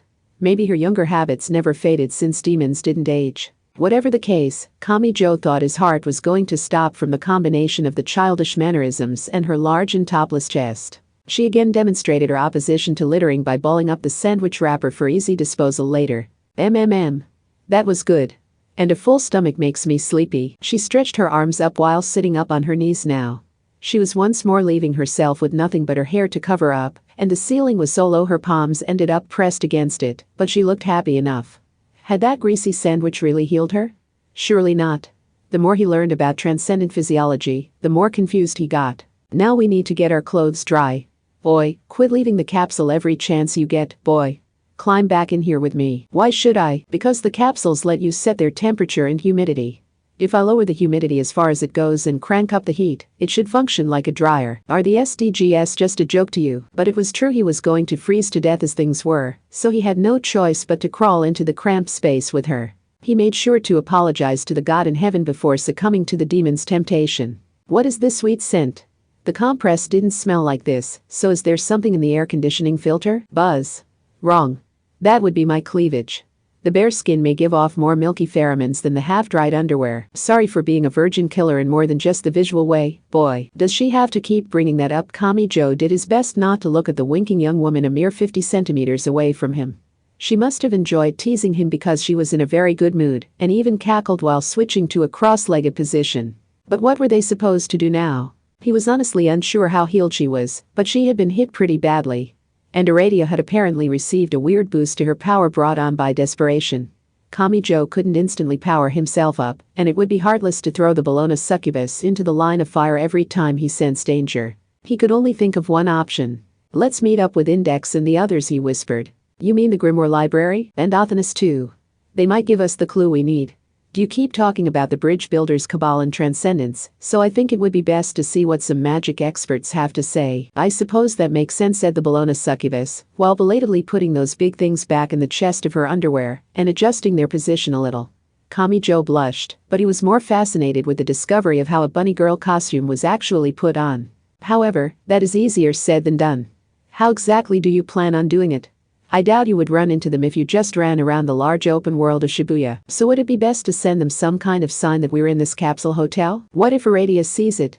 Then the inevitable battle would begin before we had time to prepare. Then it just has to be a subtle sign that only Index would notice. A quiet whisper will never reach every corner of Shibuya. She shot down his every idea. Unfortunately, she was right. A noticeable sign would be noticed by Aradia, but a subtle one wouldn't reach Index. He racked his brains for a solution until, Well, what now, boy? I found the answer. There really is a way of sending an obvious sign to Index, no matter where she is in Shibuya, while that transcendent magician Aradia remains none the wiser. There is, so out with it then. Gulp. He raised his trembling head and gave her the deadly serious look of someone revealing an apocalyptic prophecy. I can message her phone. You had a mobile this entire time. The sexy demon rapped her knuckles against the top of his head. He pulled out his phone to find a flood of messages from Kumokawa-senpai. Part 2. When Index arrived at the back alley capsule hotel, she crossed her arms and puffed out her cheeks. Athanas and Kumokawa Syria weren't much different. The only one who wasn't upset was the calico cat on the nun's head. Kamijo Toma was confused. The Bologna succubus was the one crazy enough to go around in nothing but underwear, so why were their piercing gazes focused on him? Not to mention that the god was trying to act like a reasonable dresser when her outfit was just as revealing. Maybe it was all the time he had spent in that capsule full of sweet female pheromones to dry his clothes. Whatever the case, he wasn't given a chance to defend himself. My plan is in complete shambles now. It wasn't supposed to be like this. I'm supposed to be the mature beauty of his group, but then she comes along out of nowhere and steals that position away from me. Human, why are you falling for a mere big titty demon when you already have an ultra super rare god? The ones muttering under their breath were giving off a terrifying dark aura. And one of them was a god, so she was probably uttering curses that would drive all who heard them to madness. He's clearly a phone newbie, yet he can summon a swarm of girls with a single message? And he didn't think twice about calling in more girls when he was already with me. Not to mention that this is a hotel. I can't believe he didn't have an issue asking them here, or that they didn't have an issue coming here. Shut up, you winged freak. Shut up, you winged freak. Kumokawa and Athanas appeared to have become friends at some point. Index didn't seem to realize what the Bologna succubus had been implying, so she alone watched on in confusion. They couldn't all fit in that capsule, so they remained in the hallway. The Bologna succubus used the edge of the capsule entrance like a bench since he was injured. When Kamijo tried to leave the capsule, her pink tail coiled around his neck and yanked him back to her side. The super sweet and sexy young woman's lonely gesture nearly sent him, quite literally, to heaven. Athanas got the conversation started, sounding somewhat irritated. So, human. Did you drive everyone out of this building to claim it for yourself? Do you really think he could do that? It is still the late afternoon outside, but the guests will start returning once night falls. Capsule hotels are generally built alongside saunas, but they are still hotels. Kamijo wanted to get down to business. What did his two experts Index and Athanas think of transcendent Aradia? I've never heard of a person called Aradia. The nun still looked upset, but she answered his question while seated on the hallway bench. But I have heard of a book called Aradia, or the Gospel of the Witches. Kamijo's heart skipped a beat. Aradia. And witches. But a lot of people think that was a story a witch made up on the spot to tell the author what he wanted to hear. Kumokawa seemed to prefer being in the corner because she leaned back against a square pillar and held a bored-looking cat while tilting her head at that answer. So that witch used the same technique as a street-side fortune teller, more or less. According to a fortune teller who has since abandoned their authority, the entire field is about drawing out the words a hesitant person wants to say themselves. The witch herself probably wanted to be seen as a good talker, and a clever doctor cynically added Athanas while climbing up onto Kamijo's shoulder. But this wasn't any help at all. If it was only a book, then what exactly were the transcendents of the bridge builders' cabal? Kamijo glanced over at the Bologna succubus, but the demon seated next to him was only smiling. When she noticed him looking, she winked and squeezed her upper arms together to accentuate her cleavage. But he did recall that she had said her purpose in life and actions were centered on someone being sentenced to death for the absurd charge of running a succubus brothel. Anna Sprengel had apparently joined that cabal, and the magic side generally believed that she was no more than a name that appeared in the letter Westgate forged when founding the Golden Cabal. Kamijo had assumed that forgery theory only meant that Anna herself had never appeared directly on center stage to spread any of those global disasters, but what if there was more to it than that? And then there was Alice, who stood at the top of the bridge builders' cabal. Don't let them confuse you, human. After finally reaching her usual spot on his shoulder, the 15 centimeters god tickled his ear with an exasperated sigh. There is no way of proving one way or the other if a goddess named Aradia really existed in the distant past. The same is true for the entire bridge builders' cabal. The issue we need to focus on is the fact that a magician going by that name is here in Shibuya today, and that she is attacking you with some kind of powerful spell. Whoever she might be, you can eliminate her as a threat if you defeat her. That was true enough. But this was a big problem Kamijo didn't think he could just ignore. If she is using witchcraft, then it should be based on natural chemicals. Index attacked the issue from a different angle, while kicking her legs atop the bench, in the shared hallway running between the locker-like rows of capsules. A witch's supernatural feats of healing, divination, cursing, flight, and crop growth should all be derived from medicinal herbs and minerals. They are basically priestesses living deep in the woods after all. So what is that triple whatever thing, Index? You mean the Wiccan triple reload? The Bologna succubus, who was of uncertain age, was playing with the cat. The cat had slipped from Kumokawa's hands to chase after her wiggling tail, so she was skillfully sending her tail darting this way, and that to just barely dodge the kitty punches. Her clarification meant nothing to the high school boy, but it was valuable information for Index. I see. That explains the Aradia name. In that case, you can call what she uses witchcraft, but her spells are not based on a specific mythology or religion like Greek or Celtic. Index? This is something newer and more like a superstition. Instead of digging up the ancient techniques, this witchcraft was created new by mixing together bits and pieces of the thoroughly Christianized culture. That means she won't just use the rule of 3. Wicca has plenty of rules and taboos all its own. Use those against her, and you should be able to defeat her no matter how much more powerful she is. Index was cut off by a rattling sound. But what was rattling? The floor was. No, was it the entire multi-tenant building containing the capsule hotel? The Bologna succubus whispered into Kamijo's ear while sitting next to him and resting her head on his shoulder, and receiving threats from Athanas for invading the little god's territory. Aradia is here. Part 3. The sun had set. The sky was dark and, true to the December date, the winter season became impossible to ignore once sunset arrived. However, it was also New Year's Eve, so Shibuya was only starting to get fired up. One girl wore a translucent raincoat over a swimsuit-based outfit. She wore an eye patch and looked something like a comical ghost or a clown, but she was currently staring at the scenery of Spain's Baka. She saw a large piece of cloth fluttering there. A small girl of about 10 was trotting along in a witch outfit, probably on her way to the Scramble Crossing. How cute, said the ghost, but on closer inspection, that witch girl had her navel exposed, and she was barefoot. She could easily freeze to death in that modified bikini, so did she have a thick layer of some kind of heat-insulating gel applied to her bare skin? A witch. The ghost had had a frightening experience with one of those earlier in the day. Her hand froze up while reflexively reaching for her phone to record the possible news in front of her. But this witch costume looked a lot cheaper than the last one. The clasps didn't look like real gold, for one. It may have been made with a clothing printer that used a remote machine to perform automatic high-speed sewing, based on the supplied pattern data. Recently, White Spring had a deal where you could order a printed garment online, and then have their delivery service deliver it to you in less than half an hour. But is that really a popular enough character for someone so clearly new to cosplay to choose? For that matter, is it even a character from something? Well, someone may have thrown together the pattern data based on the uploaded videos, and then released it for public use. Just then, the ghost took a step back and nearly bumped into a witch. But this witch looked to be of high school age. A moment later, the ghost realized there were even more of them. Everywhere she looked, she found witches wearing ankle-length wimples and modified bikinis. There were 5 or 10 or maybe more. The number gradually increased, like stepping on the white beach and seeing dark oil start to seep out from below the sand.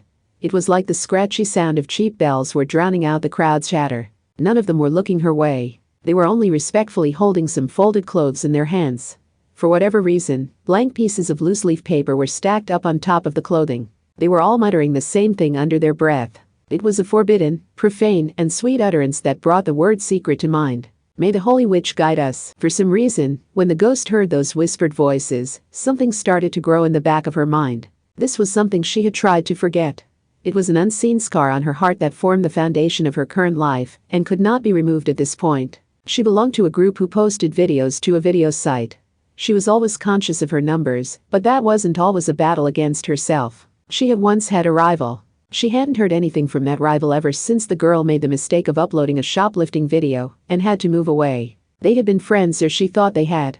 But the silly number of followers tacked onto the end of their account names had always led them to compete, for better or for worse.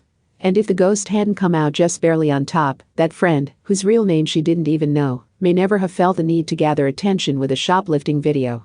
She had been terrified of the guilt catching up to her. So she had grown even more obsessed. Because if she dressed in crazy outfits and received the praise of so many people online, she could forget all about the more colorful reality she lived in. And who was going to complain about that choice if she also earned more money than most adults made? But she couldn't shake off, wash away, or escape reality. She was wearing a translucent raincoat over a costume based on a practice swimsuit. That cheap, meaningless outfit wasn't enough. That plastic and synthetic fabric had no mystical significance and couldn't free her from reality. It couldn't relieve the weight suffocating her. So what else could she do? What could she do to finally shake free of the reality doggedly pursuing her? May the Holy Witch guide us. Oh, there was the answer. The witches continued to multiply.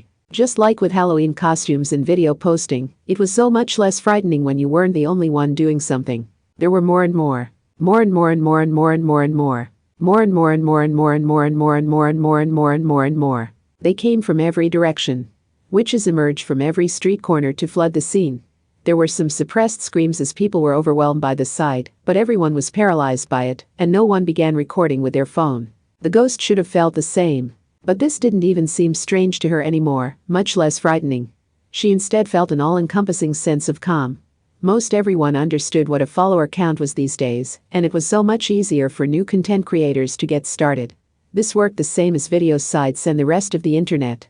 Once enough people were doing something, it gained legitimacy. Everyone was doing this too, so she had nothing to worry about. May the Holy Witch guide us. One witch must have sensed something because she held out some folded clothes and a stack of loose-leaf paper. The ghost smiled as she accepted the invitation and opened a new door by repeating the secret keyword. May the Holy Witch guide us. Meanwhile, someone was humming atop Shibuya's Scramble Squiz, a skyscraper complex connected to Shibuya Station. On the special observation deck at the 46th floor, Transcendent Iradia raised her arms and stretched in the large space with a view of the city's nightscape through the surrounding glass. She snapped open the clasps to her modified bikini, letting the garment fall away. She only ever exposed her naked body to the green trees, but in artificial Shibuya, the temporary botanical garden being held here was the only option available. Her long silver hair became much more noticeable. Witches were meant to bathe in the moonlight and live secret lives deep in the forest, so if she wanted to eliminate the noise from her thoughts and get a fresh look at her situation, moonbathing and forest bathing were her only real options. I had prepared myself for the lack of starlight, but this is bad. Even the moonlight is barely leaking through. So this was little more than a way of calming herself. Iradia spread her arms and bathed in the night air of the artificial greenery. The witch goddess slowly walked naked across the 46th floor observation deck, stopping to snatch a free pamphlet from the magazine rack along the way. The action had no meaning. She was only relaxing her body and eliminating all biases from her thoughts. The ad campaign described on the pamphlet was apparently a common thing in the shopping district lately. Help grow more greenery and kick global warming's butt with magical-powered Kahneman. Get your free flower seeds now. If we all do our part, we can save the planet with our flower pots. Hee hee. Iradia laughed when she saw the magical girl drawn on the pamphlet in primary colors. But not because she found it laughable. So this teaches people to love the deep forests and to assist those close to them? This was an Academy City entertainment product made for small children, and the campaign's claims had little to no scientific basis behind them. But ironically enough, it hit a lot closer to the essence of a witch than those texts written to criticize witches that based their beliefs on all the ancient parchment documents they had gathered. Iradia glanced to the side while toying with the pamphlet in her hand. She saw some billowing clothes there. But they weren't hers. They were worn by the girls who were serving the witch goddess, in the hopes of receiving even a small fraction of her blessing. They were watching Iradia as a living model of a perfect witch, making note of everything from her gait to her breaths, and jotting it all down on their loose-leaf paper. That was known as their Book of Shadows. Modern witches bound by the rule of three were given a stack of blank paper when they first started down that path. The newcomers would continue writing down all the knowledge they obtained until the day they died to create their own personal grimoire. The girls kept writing without even looking up, and they all spoke in unison. May the Holy Witch guide us. That sounded important, but the phrase was actually meaningless. It was the same as youth slang and online memes. Having some kind of secret shared term or phrase created a sense of unity, while also creating a sense of superiority over anyone who didn't understand it. Those in the know were separated from the world at large and formed a loose community. But it was easier for people to get on board if the phrase felt like it had some history or tradition behind it. Repeating that phrase created the illusion of invisible bonds and made them think they were protected as part of some great purpose. The same method had been used at the Sabbats during the Middle Ages, a time when some people wanted to return to their ancestors' ways after Christianity had taken over.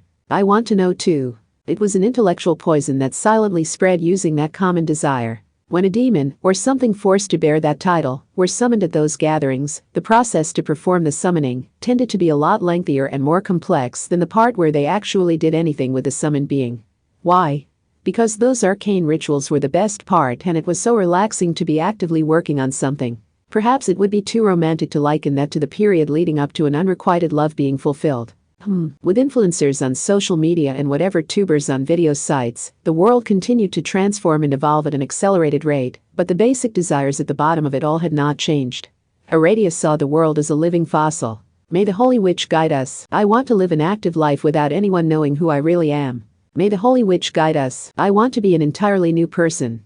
May the Holy Witch guide us. I don't want to screw up or fail. May the Holy Witch guide us. I don't want to make a fool of myself in public. May the Holy Witch guide us. I want to learn how it works without needing to be an expert. May the Holy Witch guide us, but I also want a skill no one else can imitate. May the Holy Witch guide us, and I don't want to work hard for it. May the Holy Witch guide us. I don't want to bow down to the know-it-alls. May the Holy Witch guide us. I want a trick that makes reaching my goal easy. This city's people have so many openings for me to utilize.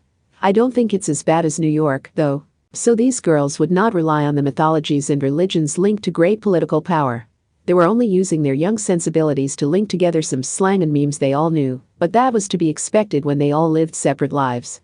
It was selfish, willful, and entirely for themselves. They were driven by their own desire, so they could never get along with the mythologies and religions that asked for a unified lifestyle, before seeking happiness, in other words, that demanded their followers protect their teachings that had already been finalized so long ago.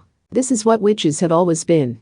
The Sabbat had always been this sort of gathering. Transcendent Aradia was the one who gave concrete form to those desires, and provided the witches with the necessary knowledge and a place at which to practice it. The nude idol spread her arms at the center of the Sabbat and sang loud. It is time to begin the second round. She would keep this simple. If she could not settle this on her own, then she would crush her target with an onslaught of 100,000 witches. Part 4. The entire building containing the capsule hotel shook violently. The demoness shrieked and clung to Kamijo's side.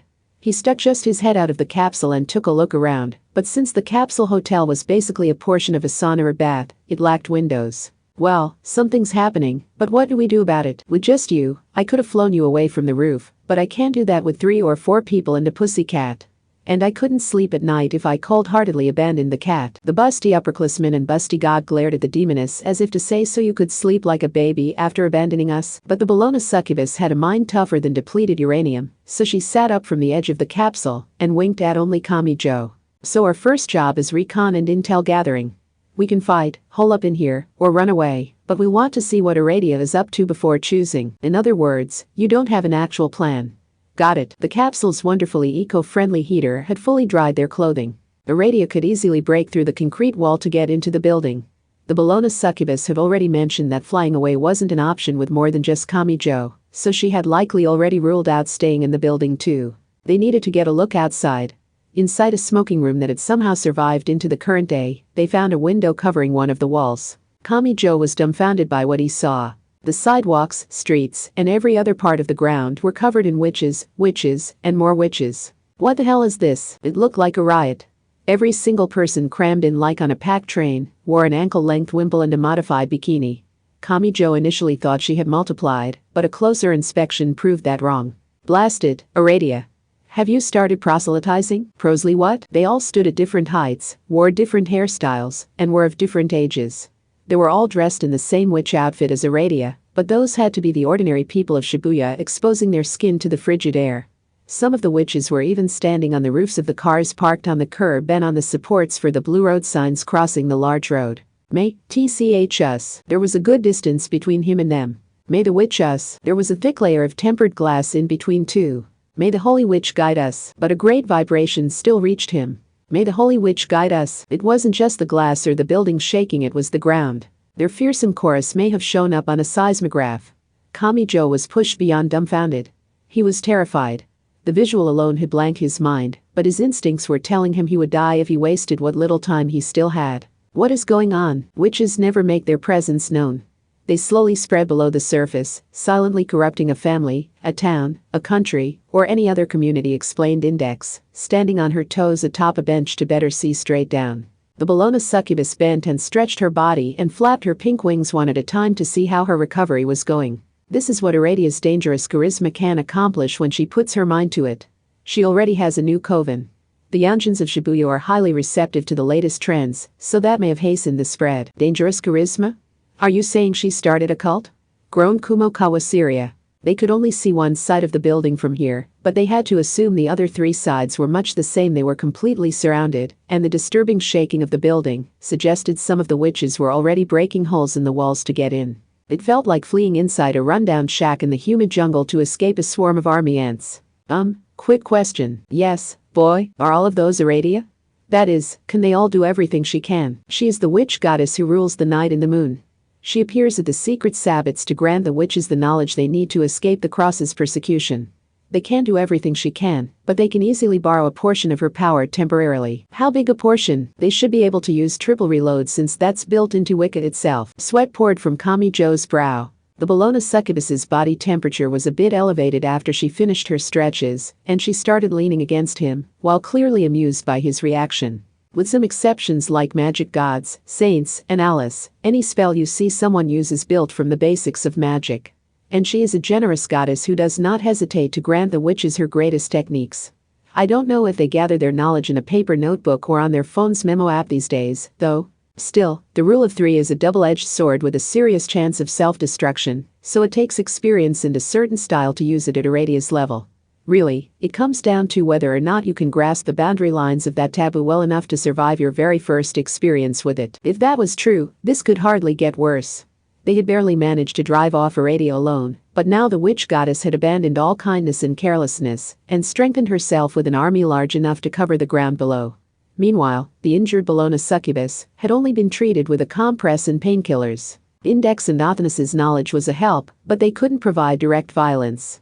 That went double for Kumo Kawasiri, who was only an upperclassman at school. Kamijo's right hand carried a Majin breaker, which could negate any supernatural power. But he was the only one capable of physically fighting against those 10,000 or even 100,000 witches. How much could they even do in this situation? A group that big would physically crush him before the supernatural even came into it. Hey senpai? Or Index?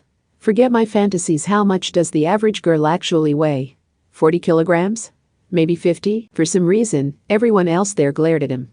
Even Athanas and the Bologna succubus, who couldn't be described as average by any stretch of the imagination. But this time Kamijo wasn't just being rude. There are adults and children out there, so let's just go with 40 kilograms as a rough estimate for the average female weight. If we also assume there are 100,000 of them out there, that would be, 4,000 tons, human. I wish I could disbelieve that number, but this is deadly serious.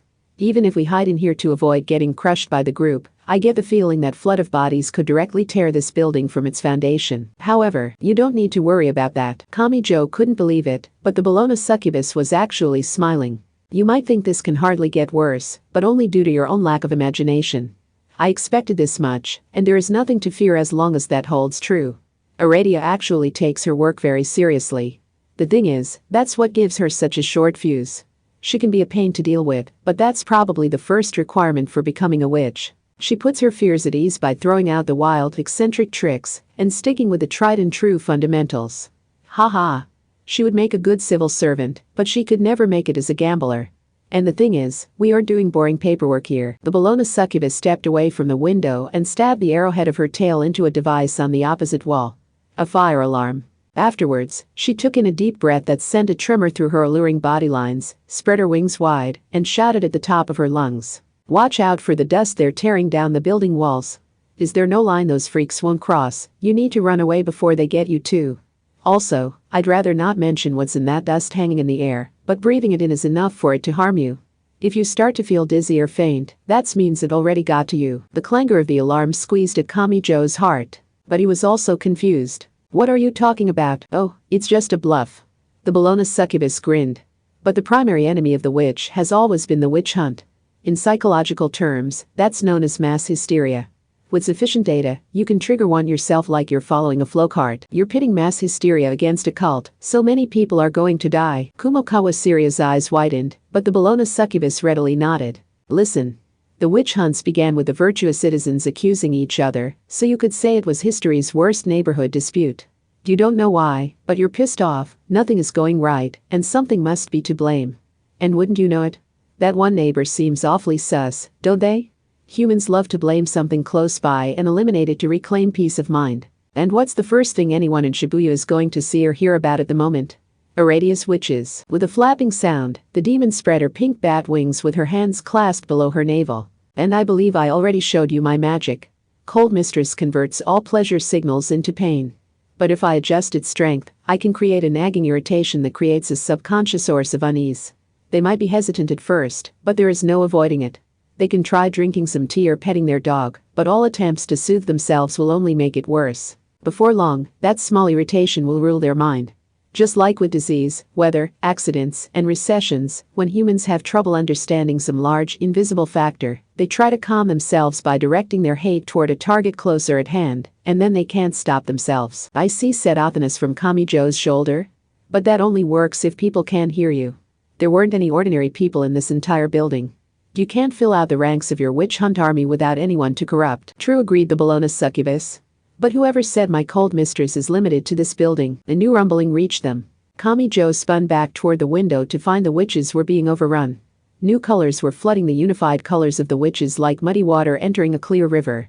Toma, something's happening down there. The fire alarm and the lie about the dust were only the ignition needed to get the ball rolling. The actual seed of displeasure that spreads through the people could be anything. Then Cold Mistress amplifies that feeling into a great irritation, and they start searching out for any rumors that might give them a reason or a cause for their unease. If there is an obvious outsider nearby, it's so easy to convince them they can solve everything by attacking that group. That is how witch hunts work. No, that muddy water was the hair atop people's heads. A mixture of blacks, browns, yellows, reds, and even some obviously dyed greens and pinks, formed a single mass that attacked the witch army. This group was a mix of genders and they had no uniform. They were less organized, but they were larger in terms of both numbers and momentum. Kamijo could hear an earth-rattling rumble through the tempered glass. It's you outsiders refusing to obey the rules that give Shibuya a bad name. Ugh, shut up. My head hurts so bad. What the hell did you do to me? Arg, I'm calling the police. This is an unauthorized assembly. Scram and quit bothering the rest of us. It scared Kamijo that the rumble came from human voices instead of bombs or gas explosions. This was the result of Transcendent Bologna succubus's Cold Mistress spell. From the looks of it, that spell's range covered all of Shibuya if not more. He could see now why she had said she might be able to fight back against Alice with that power. When you didn't need to specifically target each individual, you could attack a general group over a large range. The sexy demon wiggled her tail and smiled scornfully down at the surface. 100,000 witches? Don't make me laugh, Aradia. Today is New Year's Eve. 100,000 is a tiny minority. Did you even consider how many people from all across Japan are gathered in Shibuya for the countdown tonight? And what if we include foreign visitors too? What was happening down there? Which side was overwhelming the other? Could it have reached the level of bloodshed? And magical lose to the ordinary crowd? Bodyguards, companions, slaves, a best friend, every transcendent belonging to the bridge builders cabal seeks it in different forms, but in the end, we all long for the human world. Alistair may have tilted the scales towards science for the general public, but that is still the world we live in. Humans cling to the easily visible and controllable things. They might claim otherwise, but when they find themselves on a sinking ship, do they reach for their holy talisman or for a life jacket made of petroleum? When their life is on the line, no one ever relies on their capricious and unfathomable god. Bologna succubus? Ah ha ha. Yes, I'm the demoness who hates any and all false accusations. The witch hunts are such a perfect example of it that they left their name in history. They weren't even attacking the real supernatural demons at the center of the issue. They were lashing out at anyone they found suspect to forcibly stabilize their imperfect society. Really, it was little more than a human sacrifice ceremony. Watching this here isn't at all fun for me, let me tell you. The Bologna succubus laughed lightly with her mouth hidden behind her large wings. Perhaps she was redrawing the lines of what she needed to protect after seeing the boy worry about the very witches who were trying to kill him. But these casual witches fell for Aradia's temptation, went to her for easy help, found an excuse for their own weakness, and decided to attack complete strangers like you. They were bad people to begin with. Don't kid yourselves, you're rioting criminals. Did you think there wouldn't be any consequences as long as you were just a face in the crowd? Did you think you counted as a victim for letting yourself get agitated into violence? I protect innocent people who have been falsely accused. So, boy, my concern is limited to kind people like you who have a penchant for getting themselves into trouble. We demons haven't fallen so far we go around saving even despicable villains. But you can't let this continue. Stop it. No one wants it to end like this. Ha ha. Yes, that's the look that makes me want to help you out so badly. And I'm sorry to say they don't have that same appeal. Concern for others is undoubtedly the greatest virtue ever discovered, but do remember that being weak does not mean someone is pure of heart. Kamijo heard a shattering of glass as the demon's pink tail swept horizontally like a whip. A downpour of sharp shards burst out with terrifying force. The Bologna succubus who just finished saying not even demons would save the wicked, so she wouldn't care what happened to the witches on the ground far below. The transcendent was indeed transcendent. He had been caught up in some nerve-wracking rescues when working with Alice Anatherbable. Anna Sprengel's many misdeeds may have been similar in that they were unpredictable and capricious. These people could not be judged as either good or bad. He was working alongside a transcendent from the bridge builders' cabal, so he should have considered the possibility of her resorting to capricious violence based on a desire to help. She flapped her wings, jumped out from the window, and soared into the night sky. Wait, Bologna succubus. Stop those witch hunters. You weren't running away after all this, are you? You're the only one who can switch this off. Ha ha ha. This is where we say goodbye, sightseer boy. Serious and short-fused Aradia has a difficult time with unexpected trouble and can't ad-lib to save her life, so now's our chance to show her what for. And it's a transcendent's job to clean up this transcendent mess, so you can rest easy, join that young crowd, and head back to Academy City. That city's thick wall will protect you from any riots in Shibuya. He wasn't in the mood for that kind of nonsense, so he reached out his hand on reflex. But, stop, boy. Kumokawa grabbed him around the hips and pulled back with her full body weight. His momentum died, and his grasping fingertips just barely missed the tip of the Bologna succubus's tail. But without that assistance, he wouldn't have been able to stop himself and would have plummeted from the window. With a heavy roar of something moving through the air, the Bologna succubus vanished into the night sky. Damn it, Toma, Index called out to him after Kumokawa pulled him onto his back. She was implicitly asking him what they should do now. How was that even a question? The Bologna succubus had helped him so much this entire time. Without her, he quite literally would have died to Aradia's hand a third and final time. But that didn't mean he could just let her use the innocent people of Shibuya as disposable shields. He had to pursue her. If they didn't stop Aradia's witches and the Bologna succubus's witch hunt, Shibuya would be destroyed before the countdown was complete. Part 5. Things had gone from bad to worse. Pursuing Aradia or the Bologna succubus required going outside, but passing through that crowd unnoticed was impossible. Or so Kamijo thought. After descending the emergency stairs and carefully opening the door, he found the crowd pressing in from nearby. But none of them were looking his way. Aradia may have ordered them to kill Kamijo, Toma whispered Athanas from his shoulder. But did she ever snap a photo of your face with a phone or camera? If it was an oral command with no photographic reference, you might be able to get through undetected. He was glad his clothes had dried. He wanted to avoid anything that would make him stand out. But they have access to those modern marvels too, cautioned Kumokawa Syria. New Year's Eve is basically one giant photo shoot here. They might be tracking down a photo on social media that happened to catch you in the background. This doesn't guarantee your safety, so be careful. But he honestly had some more immediate things to worry about at the moment. Why? Stop grabbing at my clothes. I work so hard. Day in and day out. So why don't I ever have any more money? Someone out there must be counteracting my efforts. The people out there were arguing back and forth. The girl in a large eye patch, a wimple, and a modified bikini looked an awful lot like the video site Ghost Kamijo had seen near the station. Her lack of chest left a lot of openings in Aradia's costume, which actually made it more risque. And who was that swinging around a folding chair with all her might? Yes, wasn't it the tan call girl in a camisole? The deep metallic sounds coming from her didn't match her jiggliness at all. I met them both with my delivery job, so I'm glad we didn't use our names or phone numbers.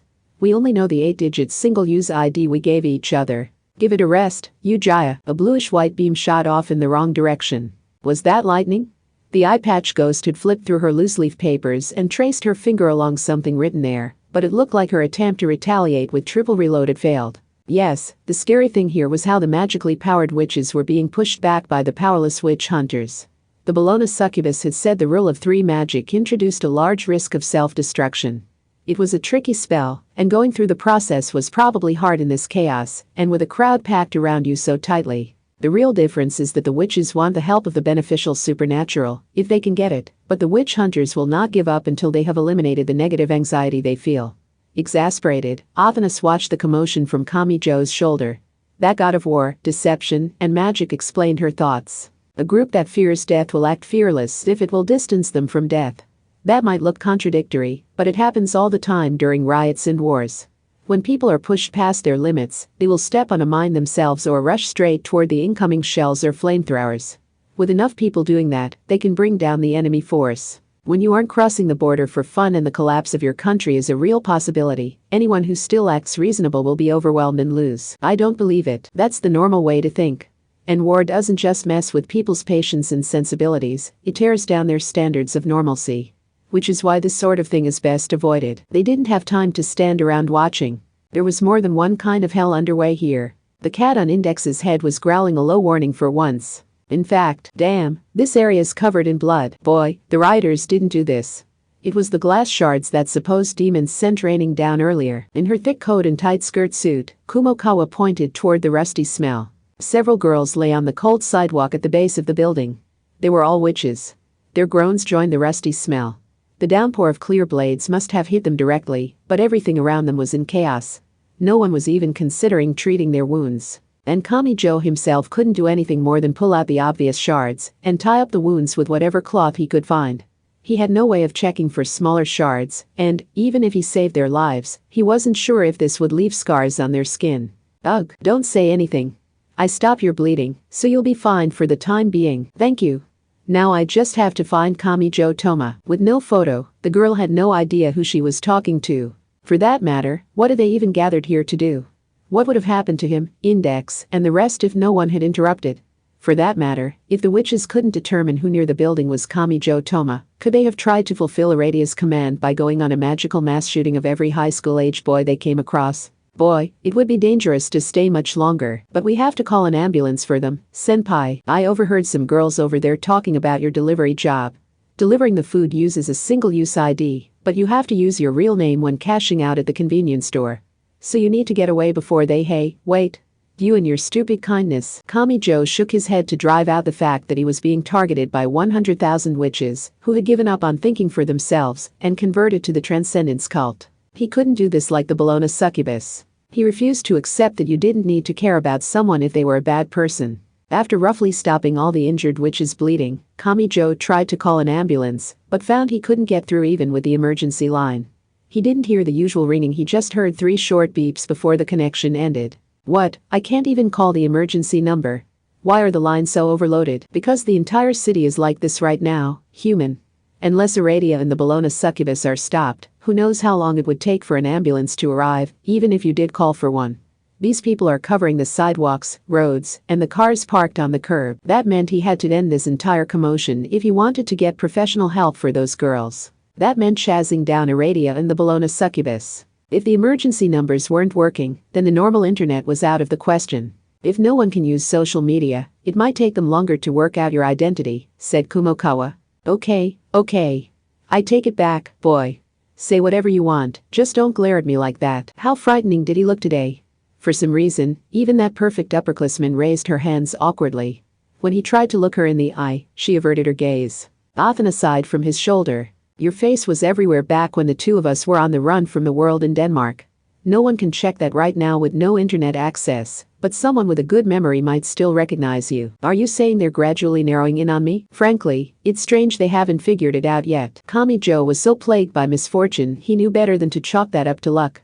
He needed to be on the lookout for some even greater disaster waiting to ensnare him. At any rate, he wouldn't be able to track down the Transcendence by checking for the latest photos posted by witnesses on social media. Shibuya is a big place. Where do you think they went? Those Transcendents are decently skilled at magic, but too dumb to even use a people-clearing field to hide their presence. Just head for the center of the commotion, human. That will get you there quickest. Got it, Athanas. Index, senpai, follow me. The god was telling him to charge right into the most dangerous part of the riot. He would honestly have preferred having Index and Kumokawa take refuge in a sturdy building, but he had no idea where would be safe at the moment. They kept low while moving through the crowd flooding the streets. It pained him when he saw some people grappling nearby, but Kumokawa grabbed his hand when he reached out to help. She silently shook her head. The ordinary ramen shop scared him at the moment. A riot like this could lead to a fire so easily. None of them recognized him without a photo, but all of these 100,000 witches were after Iradia's enemy, Kamijo Toma. However, the witch hunters had no real reason to protect him either. If he did anything to stand out or the witches learned who he was, both sides would attack even harder and make it impossible to move. Hate me for this if you want, but for now you need to keep your head down and ignore all of these supposed witches. But, senpai, if they notice you and start to attack you directly, the individuals working to protect you will be trampled by both sides of the conflict. And I mean that literally. We will be trampled to death below living people's feet. The supernatural isn't the greatest threat during a riot. It's being crushed to death without anyone even noticing they're doing it. He was honestly surprised there weren't any fires yet. Meanwhile, Index spoke up. Iradia, huh? He really didn't want her saying anything that would provoke the witch hunters, but they mostly appeared to be responding to the witch outfits at the moment. Index was dressed pretty unusually and had a cat on her head, but they ignored her completely. But that meant the witches could attack them at any moment for not wearing that uniform. Toma, do you know when Wicca was created? Don't use his name, shouted Athanas from his shoulder. Kamijo frowned. When? I mean, we're talking about real witches here, so long ago in the times told of in fairy tales, right? No, it was created in 1954 AD. Yes, there may have been some prototype witches before the official textbook was released, but it was officially announced in 1954. That was a surprise. What the heck was this? That was after World War II. Hadn't the story of the Bear Grease come from a cursing ceremony some British witches who directed at an entire country to keep the German army away during the war? What's this textbook? He asked in a bit of a daze. The witches use what they learned to write a grimoire they call the Book of Shadows, but it is highly unusual for one of those to reach the level of a true original grimoire. When Gardner released his own collection of self-taught knowledge, it doubled as a report on the truth of witches. Kamijo wasn't exactly an expert on children's stories and fairy tales, but he was pretty sure there were stories that included witches like Cinderella, the Little Mermaid, and Hansel and Gretel that were older than that. For that matter, Alice's Adventures in Wonderland would have already been out by 1954. He had a hard time believing that no one around the world had ever imagined a witch flying a broom through the night sky before then. But Index's explanation kept going. She made sure to hold down the cat on her head when he took an interest in the garbage strewn from a toppled garbage can. Witches are said to be the priestesses of an ancient religion that predates the arrival of Christianity, but they aren't the originals. They're a reproduction created in a later era. A magical researcher named Gerald Gardner, who even interacted with Crowley, is said to have dug up the ancient mythologies and religions from before they were twisted by Christianity and carefully reproduced the original texts from before witches were considered villains. And Iradia is the perfect witch based on his findings? I don't think so, bluntly stated Index. In the distance, something was being shaken up and down like a mikashi. Kamijo glanced over at it without really thinking and gasped when he realized it was a van large enough to carry 10. Since the windows were covered by a chain mesh and the roof had red lights on it, that had to be a police vehicle here to keep an eye on the countdown. Also, it didn't look like it was the supernaturally powered witches who were doing it.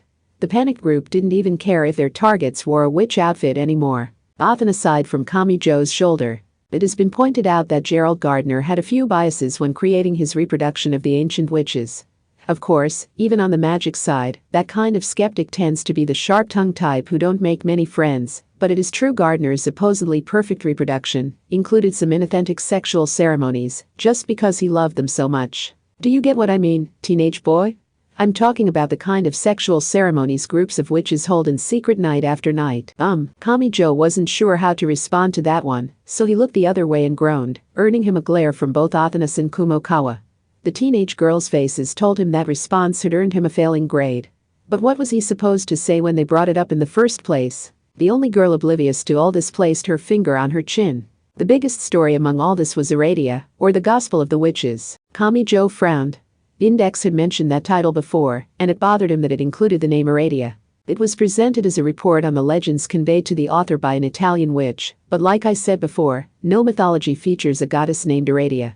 Since it even calls her the daughter of Lucifer and Diana, it seems likely that it was all made up by the witch on the spot, in response to what the author wanted to hear. Wait, so you mean it's all based on nothing? Probably. Kamijo placed his hand on the back of Index's head to have her crouch down. Real money was flying around like confetti, and the cat on Index's head kept punching at it. He didn't even want to know where that had come from. And Index was a little too oblivious to her surroundings while lost in thought. The problem is that Gardner believed every word of the report and included the legend of Aradia in his Wiccan spells. And at such a deep level there is no removing her. That made sense. Penned a fake female magician who only existed as the name Anna Sprengel and some letters, played a role in the foundation of the Golden Cabal.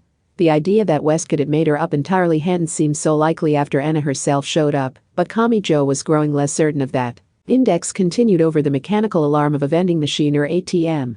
In that sense, you could indeed say that Aradia is the goddess of all witches. How it got that way is complicated, but everyone involved in Wicca today is receiving the blessings of those Aradia-born theories. And if you follow the instructions found in the loose-leaf Book of Shadows written by each witch, anyone can use her magic. Then what was this woman claiming to be Aradia trying to accomplish? If she only wanted the blessings of that name, just being any old witch would have been enough. Was the story of Aradia entirely made up? Or was she such a powerful being that the humans had failed to record her presence accurately? A beam of light shot into the night sky with the intensity of a nearby lightning strike. Even from here, Kamijo could see what he thought was Shibuya Pelko's roof being torn away. That was the Wiccan triple reload, but it must have failed again. If it were under control, it would have crushed the witch hunters, who were really ordinary people rioting. A shrill scream burst from the cloud.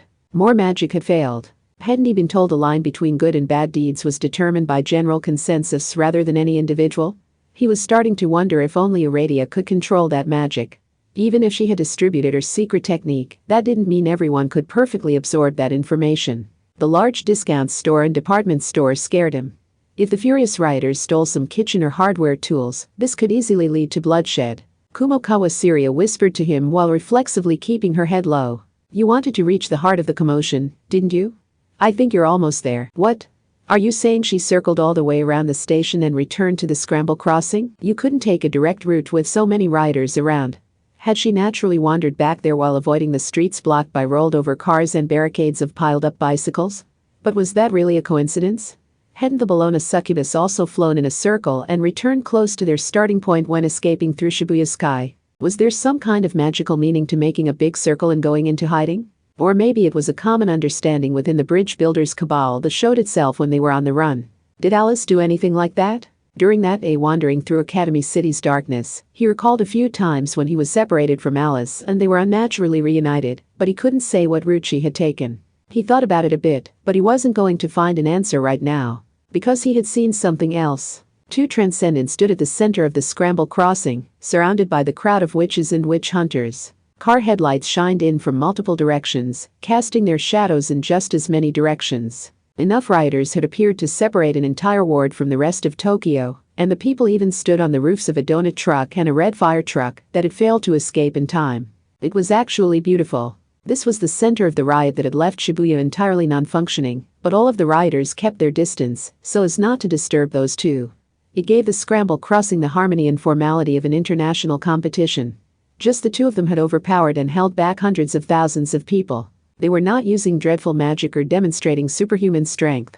Perhaps this was the true essence of the transcendence of the bridge builders' cabal. They corrupted their surroundings. They ruled the very space they occupied. They possessed an overwhelming charisma. It wasn't an issue of good or evil, legal or illegal. Their very presence loudly announced that they made the rules, and they were the true pillar from which the world was constructed. In other words, they were transcendent. Aradia glanced over at Kamijo. With a single shadow stretching from her feet, the witch's eyes shined bright like a small child offered a sweet treat. The expression didn't match her sexy modified bikini, but that was in fact the extent of the power balance between her and Kamijo Toma. No matter how hard he might push himself. So when she spoke, it wasn't directed at him. He's here, verily. The Bologna succubus smiled bitterly and sighed with her light pink wings spread. She had multiple shadows spread out like a flower thanks to the headlights. I went to all that effort to help you escape the riot, and then you come marching to the center of it anyway. You really are incorrigible. But maybe that's what makes me want to protect you so much. Are you sure about this? I am. With that, the Bologna succubus and Aradia both took action. But hold on. Something deep in Kamijo Toma's chest was ringing an alarm bell. What had they just said? the Bologna succubus who'd run off after irresponsibly turning the people of Shibuya into rioters in order to fight back against Aradia. That much was true. But that didn't mesh with what was happening now. For one thing, the Bologna succubus who'd been running away this entire time. If she could defeat Aradia in a one-on-one fight, why has she been so adamant that they needed to run away? It was over before it started. The legend built up around that demoness unraveled. They didn't even get to exchange attacks. The Bologna succubus was sent spinning through the air before slamming back down into the asphalt. Her wings were bent and pinned between her body and the ground. The Wiccan triple reload spell had done this. But Kamijo didn't understand what exactly had happened to her. There hadn't been any obvious light or noise. That spell was something else entirely in the hands of Aradia. Every good deed she made using magic would return to her at triple the power. And she would have set things up so doing all this to Shibuya, spreading her witch cult, and creating 100,000 witches, were all considered good deeds. The transformation of 100,000 people into witches and everything they had done, the riot in Shibuya, that had all been gathered together, multiplied by 3, and sent in to attack the Bologna succubus. You should have known there was no defeating me. Aradia kept her palm aimed toward her enemy with a thin smirk on her face, and her long silver hair spread out behind her. Did even this count as a good deed in the world of witches? Your cold mistress takes every single pleasure signal which are meant to efficiently guide us towards survival and reproduction, and converts them all into intense pain. I can't deny it is a dangerous power that could even stop that tyrant Alice if the conditions were right, but if I soak myself in negative emotions like regret and hatred, then you have nothing left to convert. Your spell is powerless if I do not seek out pleasure or comfort, yet you still decided to challenge me directly. A demon ignoring the odds and hoping for a divine miracle sounds like a double standard to me, Bologna succubus. The demoness couldn't even get up, which meant she had no way of stopping Aradia from revealing the truth. Is he really worth going this far to protect? Groaned Kamijo. He should have realized. Yes, all of Shibuya was engulfed in a massive riot. Objects had been destroyed and blood had been shed. But with hundreds of thousands rioting, he had yet to see a single death. How had that happened? Someone must have set it up that way. How short-sighted. I imagine your plan was to have him hide beyond my reach while I was dealing with you, but that fell apart the instant my foolish target trotted on up to us without even noticing what you were doing. You failed to earn his trust. You should have given up on the fool, so why was a transcendent like you so obsessed with him? When the Bologna succubus had broken that window at the capsule hotel, it had injured the girls directly below. But what if he hadn't done that? If 100,000 people had tackled the building, how many would have been crushed and killed in the process? None of them would have hesitated to do so without the blood to frighten them. He should have realized. She had taken flight, saying she would handle the rest of the fighting on her own, but was that really her being irresponsible? If she were really irresponsible, she could have abandoned the fight against Aradia, left Shibuya, and ensured her own safety. The witches versus witch hunters looked a lot like a clash between two transcendents tearing Shibuya apart, but Aradia had always been the one to make the first move, and the Bologna succubus had always been responding after the fact.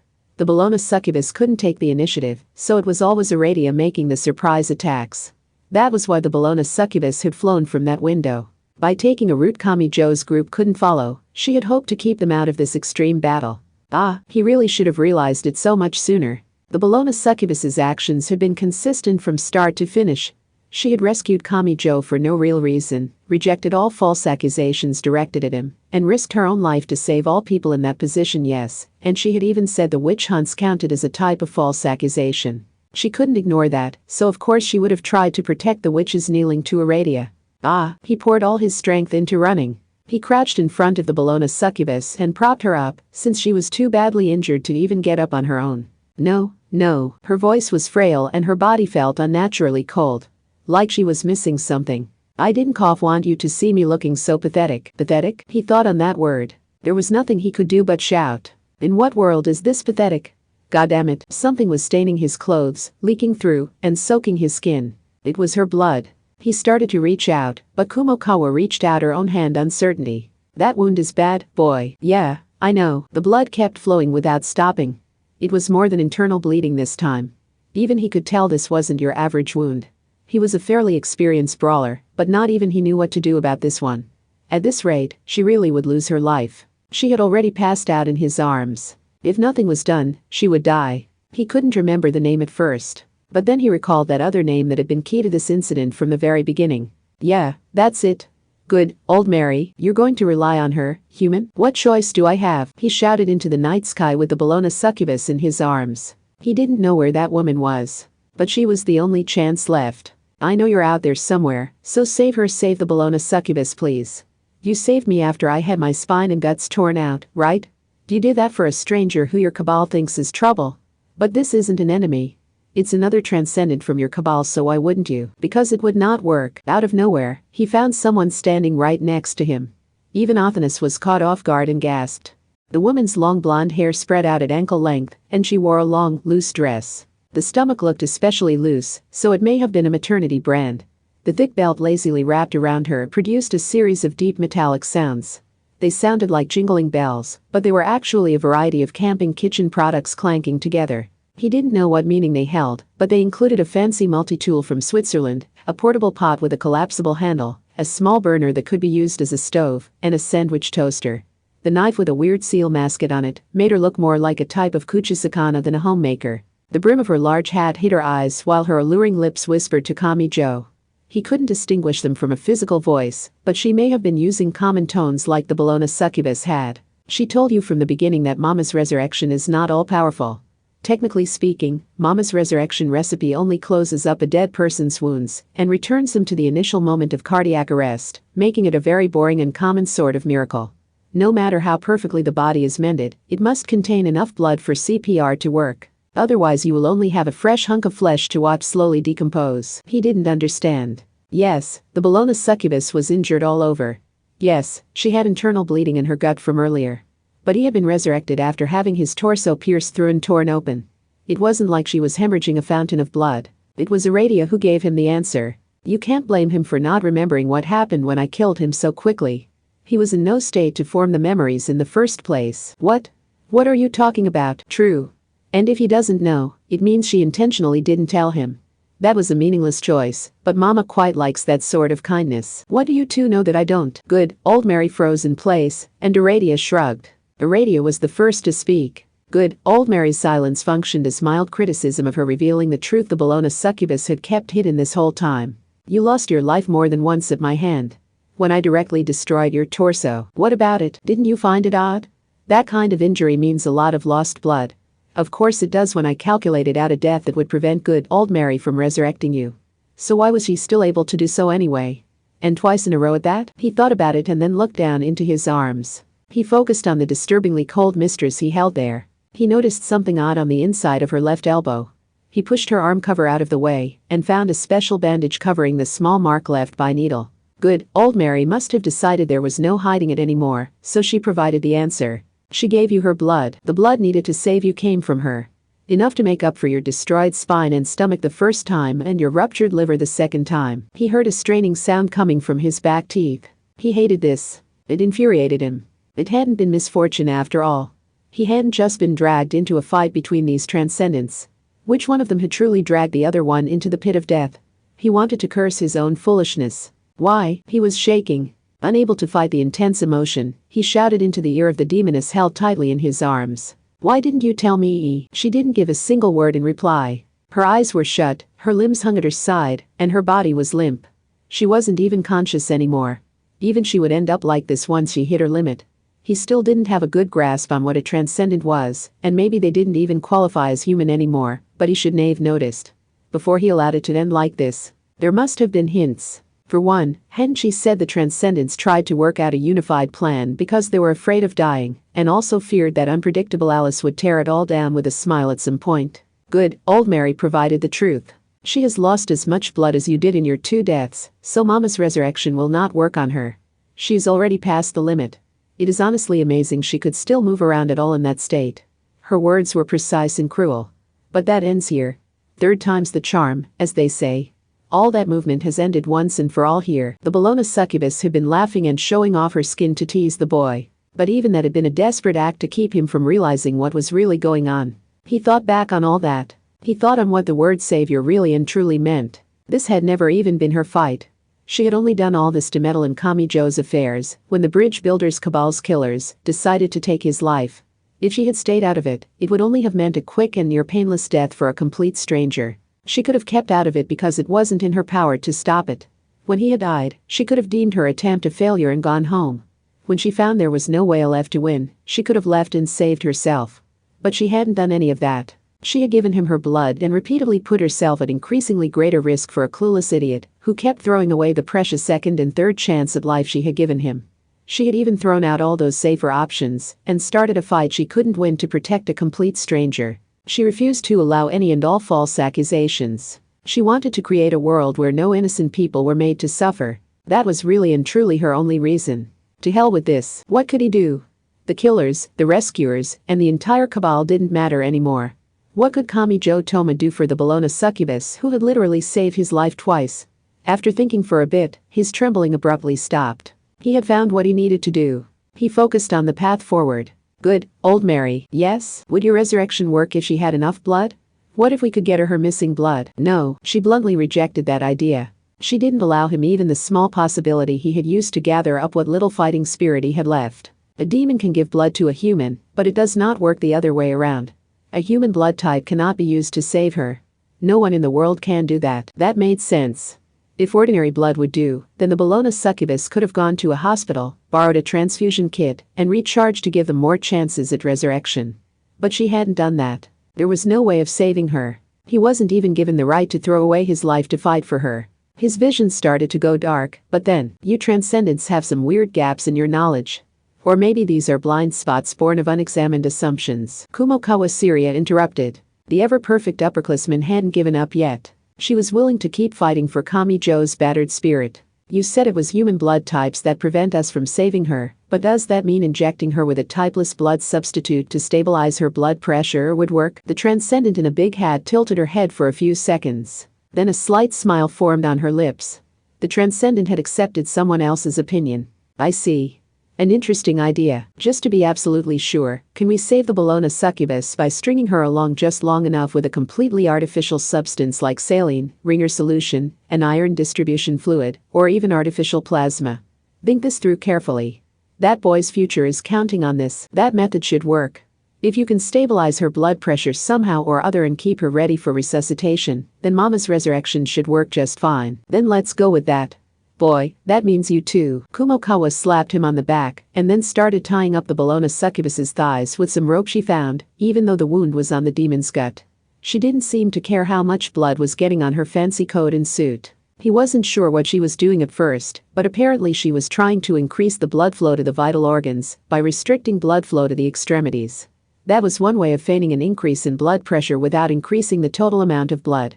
A fighter pilot's G-suit used the same principle. A mistake here could easily lead to necrosis in her legs, but Kumokawa showed no hesitation. But this was only buying them a bit more time. It wasn't a fundamental solution. Good, old Mary kept her eyes hidden behind the brim of her hat while she glanced down at that desperate work. However, it is unlikely an ambulance could reach us through this riot. The hospitals themselves will be overwhelmed too. There will be no doctors available to perform first aid, even if you carry her to a hospital yourselves. What's the actual limit? Bluntly asked Kamijo. The answer came so smoothly it almost sounded cold. If you wish to complete the transfusion before she dies, you would need to begin within 20 minutes. Got it. They would fake the conditions needed to save her. They would snatch her away from the deadly grasp of fate or God. He held the Bologna succubus tight once more before relaxing his grip. Senpai, where's the closest major hospital? A general hospital that accepts emergency outpatients would be best. I'm searching now. The phone service and social media sites are overloaded, but the GPS isn't so bad. Only because my provider uses an Academy City satellite, though. Index, you help Senpai carry this biggest idiot in the universe to the hospital. That should be faster than waiting for an ambulance. Okay, but what about you? That wasn't really a question. Her tone made it clear she already knew the answer. If the Shibuya-wide riot wasn't ended in the next 20 minutes, the Bologna succubus's treatment couldn't begin. Then her heart would stop and there would be no saving her. But on the other hand, she could be saved as long as the riot was stopped before then. Good, old Mary, are you sure you want Mama going with them? Mama is a transcendent who can create a small universe in a clear box and make use of any and all recipes. Mama would have much better odds of winning a fight against Aradia, who has mastered the witchcraft of the ancient forest and carries the blessings of the night and the moon. You worry about your job. After getting our hopes up like that, you don't get to come back and say you couldn't save her after all. Her eyes were hidden behind her hat, but she still seemed to be examining the boy with an appraising eye. She was judging the resolve and determination of an average, normal, and ordinary high school boy. Then she finally nodded. From there, they didn't waste time with excess words. Leave it to me, then you leave this with me. He left his savior's life in her hands. Then Kamijo Toma scraped the soles of his shoes against the pavement to turn and face his enemy. She stood at the center of the scramble crossing. That transcendent could have attacked at any time, but she had chosen to watch it all play out. He had always been her one and only target. The Bologna succubus's opposition would have been a surprise, and she would probably prefer it if her fellow Cabal member were saved. So she wouldn't bother pursuing the Bologna succubus, Kumokawa, and the others. Not because she was a good person or wasn't that kind of person, she simply had no reason to. On the other hand, she wasn't going to stop the witch riot. Her top priority was killing the threat, not rescuing her fellow Cabal member. But Kamijo Toma was not going to let that happen. He clenched his right fist so hard it hurt. The target of that fist stood right in front of him. He had to get started. He had to take that first step forward. Aradia, you might be a witch goddess of the night and of the moon, and you might be a transcendent of the bridge builders cabal. Are you all done chatting? But I will destroy all of your illusions in the next 20 minutes. Got that? 20 minutes. By then, I'll have ended this riot of witches covering Shibuya. Between the lines too, scarlet flames burned the night sky. Every breath pulled black soot deep into the lungs, which was enough on its own to shorten someone's life. A fire was burning deep in a forest where the old superstitions had never died. It burned the small log cabin, the garage added to the side, and even the pile of firewood the old lady had smiled and bragged would get her safely through the winter. What had that little old lady done to deserve this? Because her life in the forest had taught her how to tame birds? Because she was too old and feeble to keep the black cats from sitting on her windowsill? Because she lived all alone away from society? Because her long life had left her with no shortage of old tales to tell? Maybe it was all of those reasons together. Whatever the case, when a mysterious infectious disease ran rampant in the area, the people concluded she was behind it. Don't worry about me. Black pieces crumbled from what the witch goddess held in her arms. Beautiful, noble, and resigned words spilled from the old woman's cracked lips. The people who proudly held their giant crosses high probably had no idea this was happening in one corner of the world.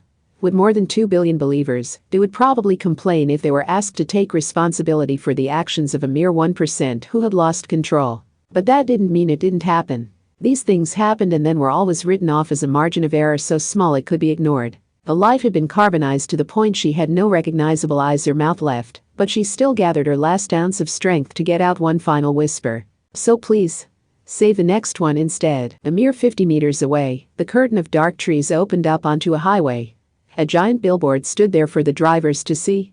Grapple's latest phone, the Milliphone 15 high-end, makes its debut this fall. Yes, I will rid the world of this. The witch goddess roared into the moonlit night while holding a stranger's corpse so close her hair and cheeks were covered in soot. Her job wasn't done yet. Even in the present day, the world hadn't changed in the slightest. It never would unless someone worked to change it. She couldn't abandon this mechanism of salvation just because the age of witches was a thing of the past. So Aradia continues to roar in a world full of true contradiction and cruelty. She had decided to save any and all witches. No longer would she be a mere witch. She swore to herself she would become a goddess. Chapter 4. What's wrong with being only human? Save the stray devil. Part 1, 20 minutes. If Transcendent Aradia wasn't defeated and Shibuya wasn't freed in 20 minutes, the Bologna succubus would die even if she did reach the hospital. But that meant she could still be saved if Kamijo Toma ended it here. He stood at the center of the scramble crossing surrounded by the rioters who had even climbed onto the roofs of the abandoned donut truck and red fire truck. Each good deed goes rewarded and add triple strength. The witch goddess with just the one shadow sneered at him. Her long silver hair and enormous wimple spread out behind her. She twirled the index finger pointed his way. Defeating the Bologna succubus counts as a good deed because it will free Shibuya from these rioting witch hunters. Thus, triple reload will reward me. So feel the power of my triple boosted good magic, root cause. An explosive boom shook the air. But it did not come from the beam of light launched from Aradia's hand. It came directly in front of Kamijo Toma, where his right fist had obliterated that attack. You say it was good that the Bologna succubus collapsed from her injuries? He was fully confident now. He held his fist out and roared with something entirely different from a solid strategy. I'm gonna destroy that shitty illusion right this instant. That was their cue. Kamijo made the first move, leaning his weight forward and taking off running. A motley mixture of people surrounded the scramble crossing. He would normally have been crushed to death by the 100,000 witches, and a lot of the witches would have been killed along with him. But that didn't happen. The Bologna succubus was on death's door, her body was disconcertingly cold, and she couldn't support her own weight, but she hadn't released the subtle version of cold mistress she was applying to Shibuya as a whole. The witch hunters held back the witches, giving Kamijo Toma freedom to move. The timing was so perfect it felt like a miracle. And why cower in fear when he could fight? He had to repay her. They had never met before today, and she shouldn't have known anything about him, but she had still decided he was innocent and trusted in him. He had to repay her for that and help her survive. Surely that would end far better than listening to the tempting words of a witch who toyed with the concepts of good and evil for her own benefit. Oh, he ran right up to her. Aradia swung her the right hand. She snatched an empty sweet roll wrapper from the wind. That counted as picking up litter, a good deed. Instead of stepping back out of his range, she had chosen to reload and keep her chain of good deed attacks going. His own actions had guided her in that direction. She could fire projectile attacks, and the Bologna succubus said she was skilled at aerial battles. That meant his best chance was to move into punching range before she could use any of the many cards in her deck. He had not set this up.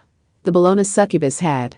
Both of those transcendents could fly, so the fact that they had been staring each other down in the scramble crossing meant they had both already taken a decent amount of damage. He wasn't going to waste that. No matter what. All he could do was slam his fist into her face. Wind. A dry popping sound diverted the course of his fist. Aradia had pressed 2 fingers against her lips like she was about to whistle. He had seen magic that produced an explosive gust of wind before. Imagine Breaker could destroy any magic. But at the same time, I see what she did. He had been overwhelmed by extreme numbers before. Athanas had even tried to break his right arm with magic too powerful for him to fully negate. But this was different. This was no more powerful than the magic the witches serving her had recorded in their loose-leaf papers. She used the negation to alter the path of my fist. It was similar to how a bullet fired through a thick tank of water would have its ballistic path altered. Destroying the magic had caused his fist to waver just a bit. And it didn't end there. I let you avoid that collision. His fist swung right past her face while she stepped up past his wrist and placed her palm on his chest. Wasn't that kind of me? Now take that good deed back at triple strength. The simple collision energy was multiplied by 3, so an impact far more powerful than his original punch tried to shatter every bone in his body. At the last second, he twisted his body to avoid a direct hit. His jacket was caught in the wind, and it was shredded like a hail of gunfire had hit it. A direct hit from that would have smashed up his ribs and stabbed them into his organs. However, I'm not done yet. Damn you, I let you avoid that collision. Hee hee. Good deeds are still praised no matter how many times you do them. Hit or miss, my triple reload keeps the chain going. A direct hit could be fatal, but every miss tripled the risk from the next attack.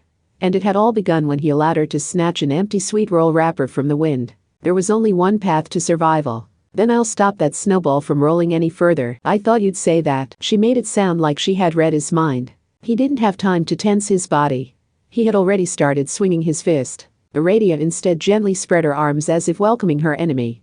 Then she tapped her bare foot against the ground, almost like she was popping an invisible balloon underfoot. The boom sounded like a bomb going off.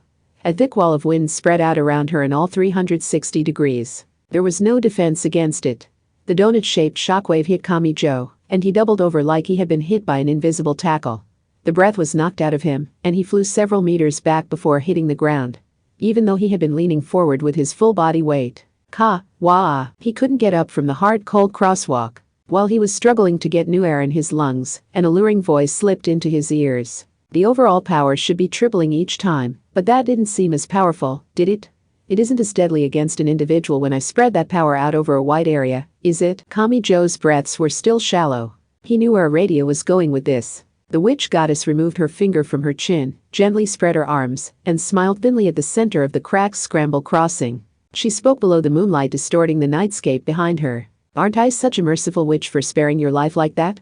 Another good deed to be tripled. Part 2. The riot never ended no matter where they went. Kumokawa Syria and Index worked together to carry the Bologna succubus who kept bleeding despite the handkerchief against her wound, but there was so much violence everywhere that they didn't stand out much. Really, keeping her upright where gravity drags the blood down to her legs is a bad idea when her blood pressure is so unstable.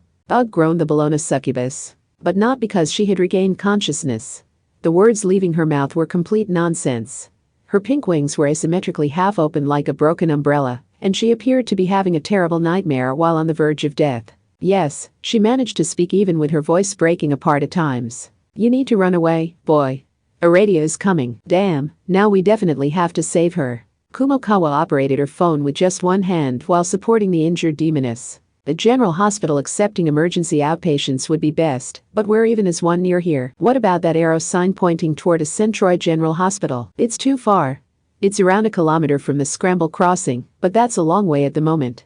Do you have any idea how long traveling just 100 meters will take in this riot? They heard a deluge of angry voices as loud as a roaring stadium. It came from nearby. Kumokawa ducked while supporting the limp Bologna succubus, glanced down at her phone, and clicked her tongue.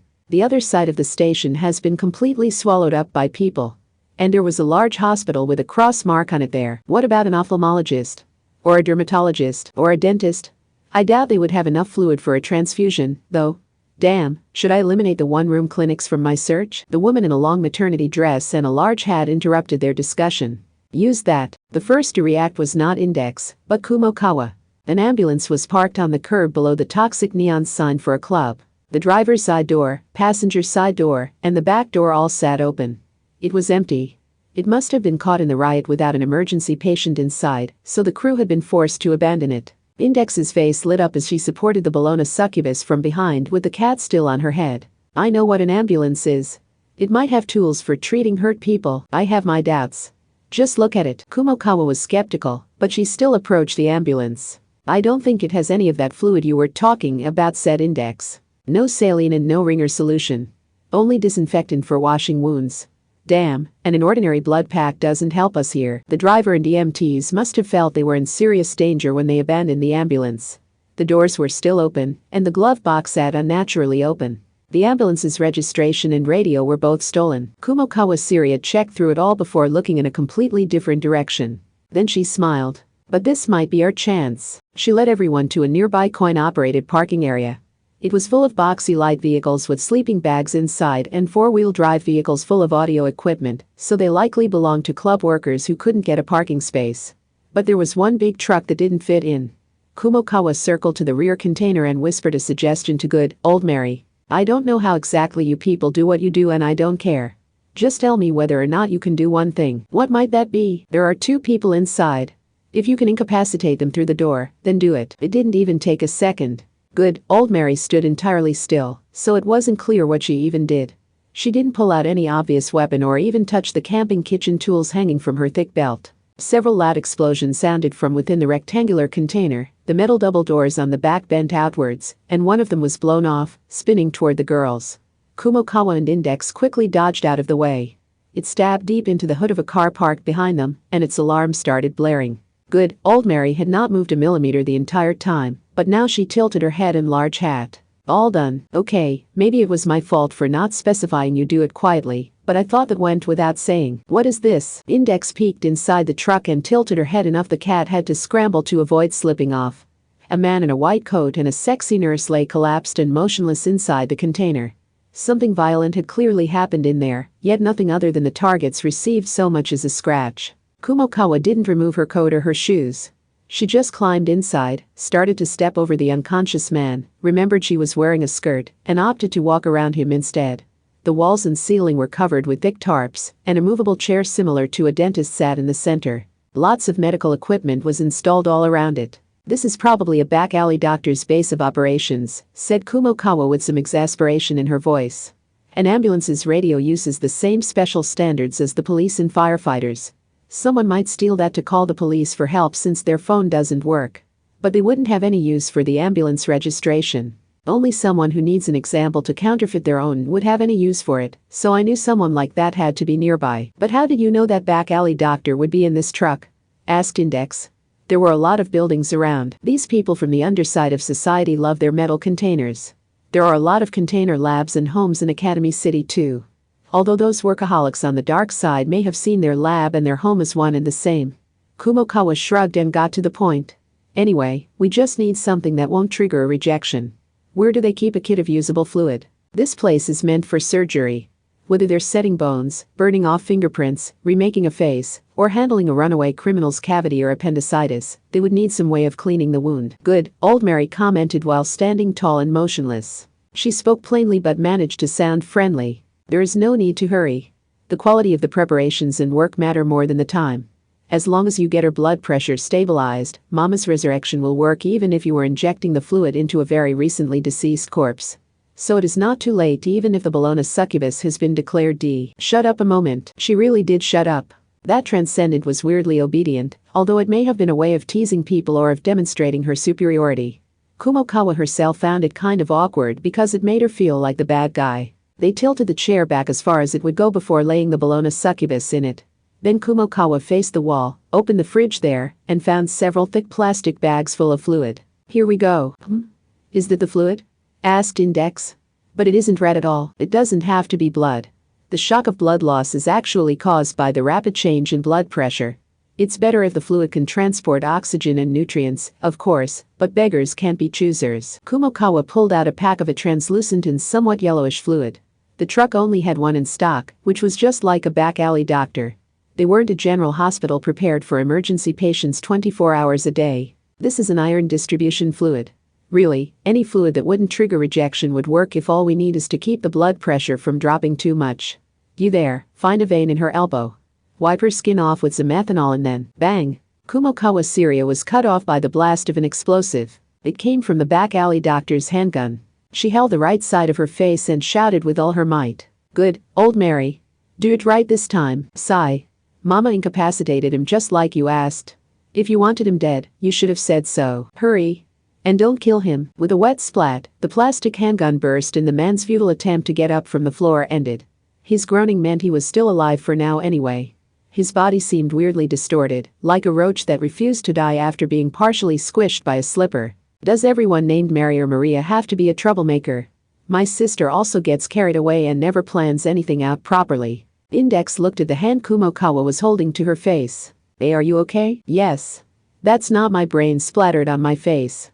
It's the package I was holding." But Kumokawa did not look happy.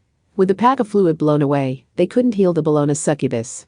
A fluid full of salt, iron, and electrolytes could be created with kitchen tools, but she had severe doubts they could disinfect it enough to be safe for transfusion. That meant they had to find a replacement somewhere, and a properly sealed product with guaranteed professional quality. Damn, I guess we need a proper medical facility after all. The closest hospital is hell. The fluid is all over the screen. Let's see, it has to be closer than Centroid General Hospital, said Index. I know that, muttered Kumokawa. There was another large hospital with a large cross mark on it, but there had been a large-scale riot in that direction. Breaking through the rioters while carrying an injured woman wouldn't be possible. This looks like the only place that would have everything needed to keep her blood pressure from dropping and save her life. Index peered at the screen and tilted her head.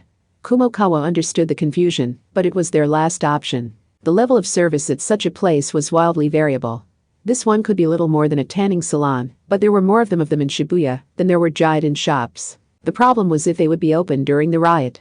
Breaking the glass door was always an option, but not causing the workers unnecessary trouble would be preferable. Kumokawa glanced over at the Transcendent. Having an overpowered fighter is convenient, but I don't want to get too reliant on her.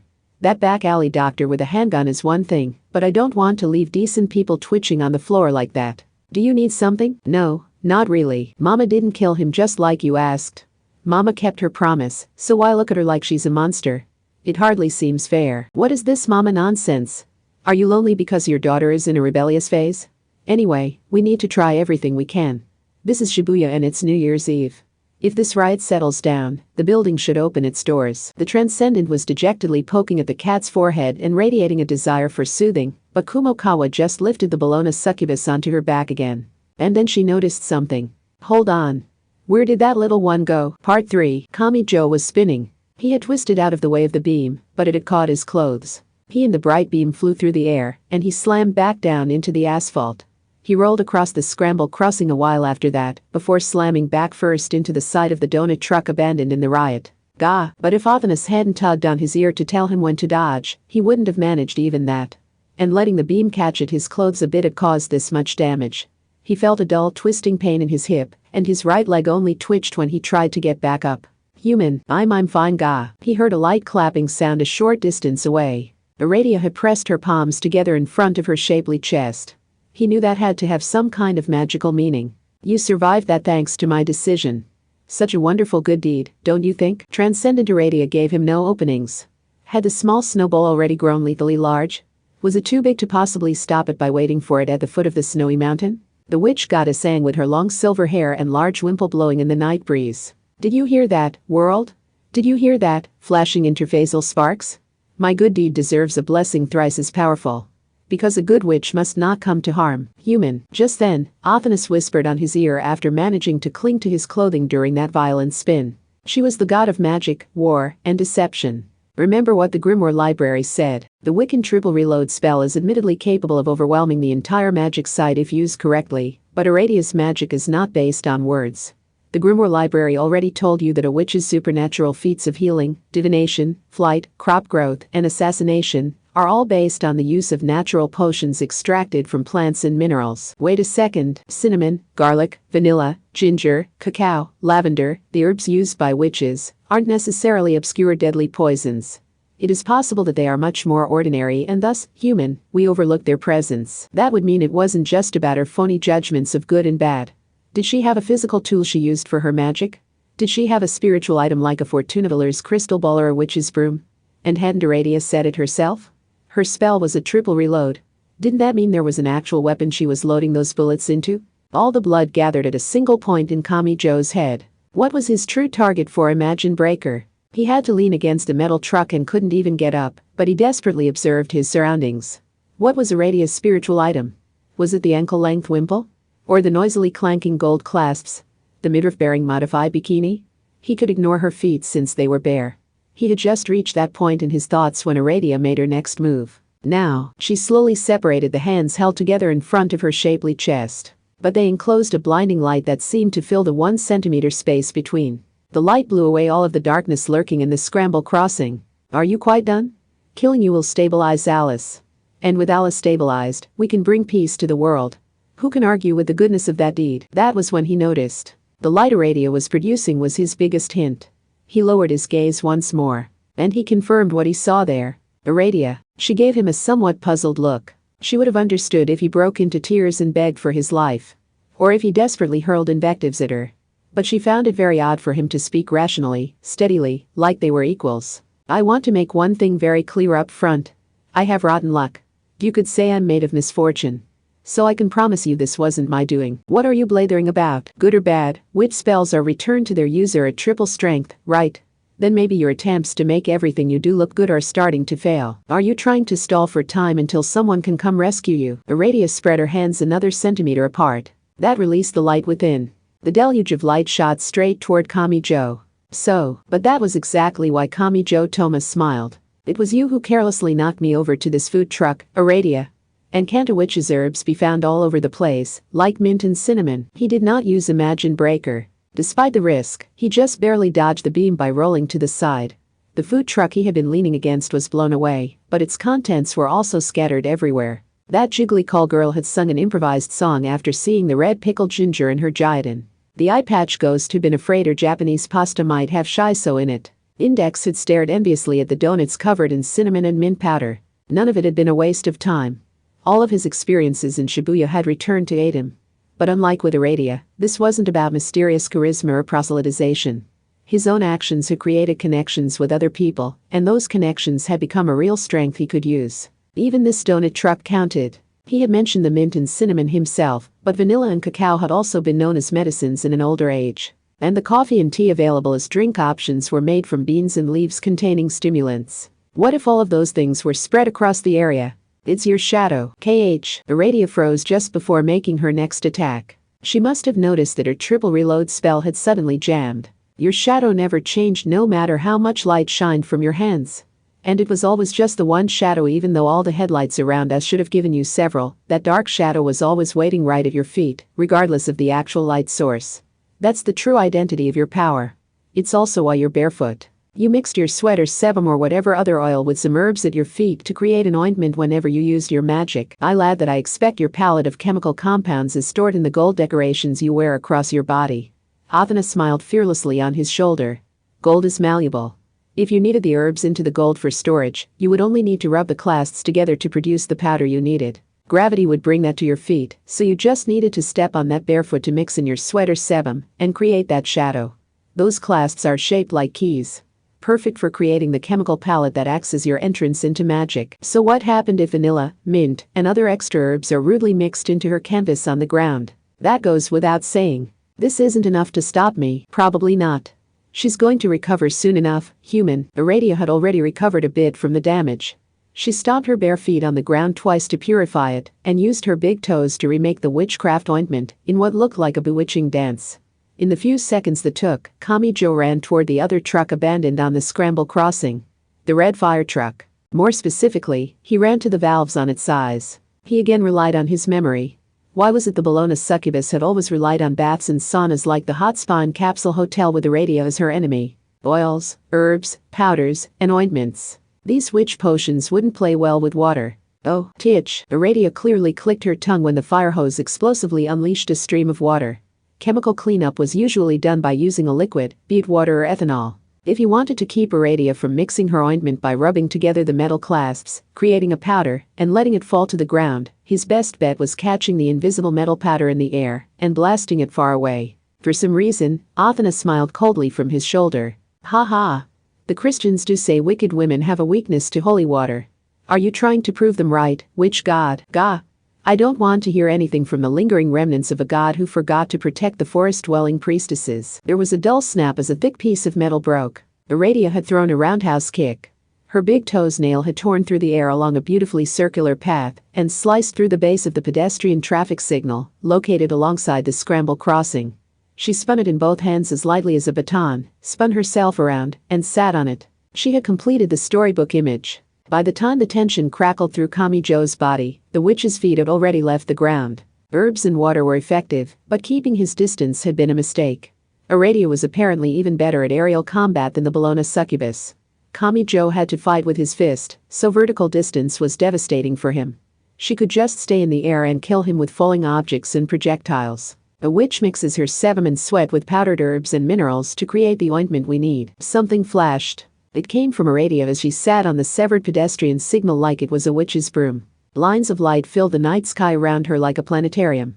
A satellite viewing the Earth may have seen it as a glowing net capturing the planet itself. So I will claim the assistance of everything floating in the air. Around 10,000 tons of cosmic dust pour down on the planet every day after burning up in the atmosphere. With invisible pieces of the moon in hand, I can even absorb all of the carbon dioxide out of the Earth's atmosphere. The witch goddess will use her ointment to save humanity from global warming. And the good deed of saving the world will be returned to me at triple strength. Then I will concentrate all of that power on a single point to obliterate the enemy before my eyes. There shouldn't have been any way for him to win. Spraying around a fire hose could never spray all of the extraterrestrial dust from the planet's atmosphere. If she was absorbing carbon dioxide, would her actual weapon be related to the wind or air? Whatever the case, not even any dust would remain of him after she crushed him with triple the power needed to save the world. Athanas whispered up at the witch seated on the pedestrian signal.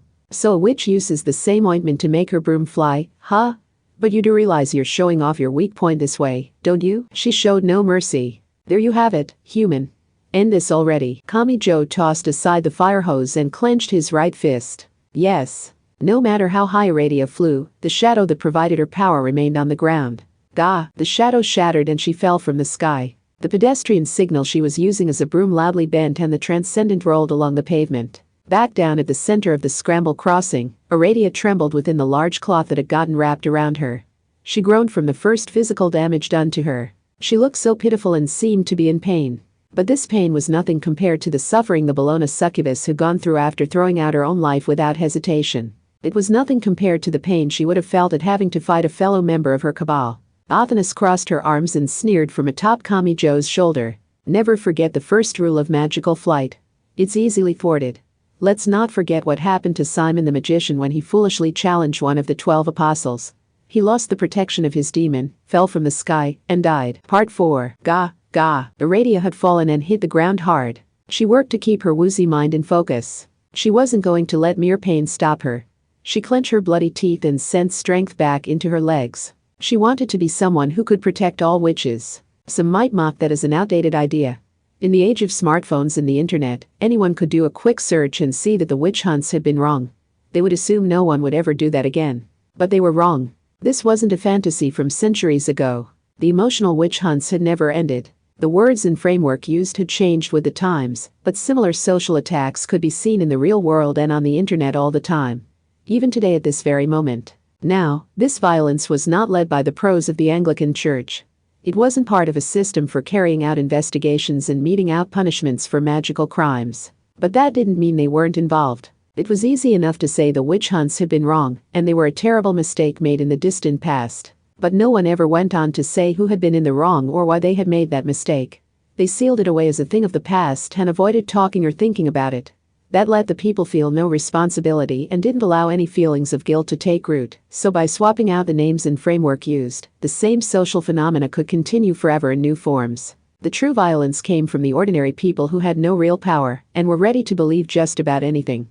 It came from the common folk who raised their crosses high and clung to history and tradition. It was always those innocent people who didn't think twice before burning to death a little old lady who lived a short distance from their village and raised small birds because she liked cute things. It was those pieces of shit who, after it was over, would shrug it off as mass hysteria and return to their lives like nothing had happened. They're just normal people. Those peaceful and carefree slaughterers think we didn't mean to kill an innocent person as an adequate excuse. Are those rotten sadists trying to say laughing as you burn a woman to death is acceptable if she really was a witch? So a radio would protect them even in the modern day. She would protect the people accused of being witches, no matter how much power they did or didn't have. She would become someone who would hear the lonely cries of the person isolated behind a solid wall of common sense. She would become the last defense of those who had been ostracized from all other systems meant to provide help.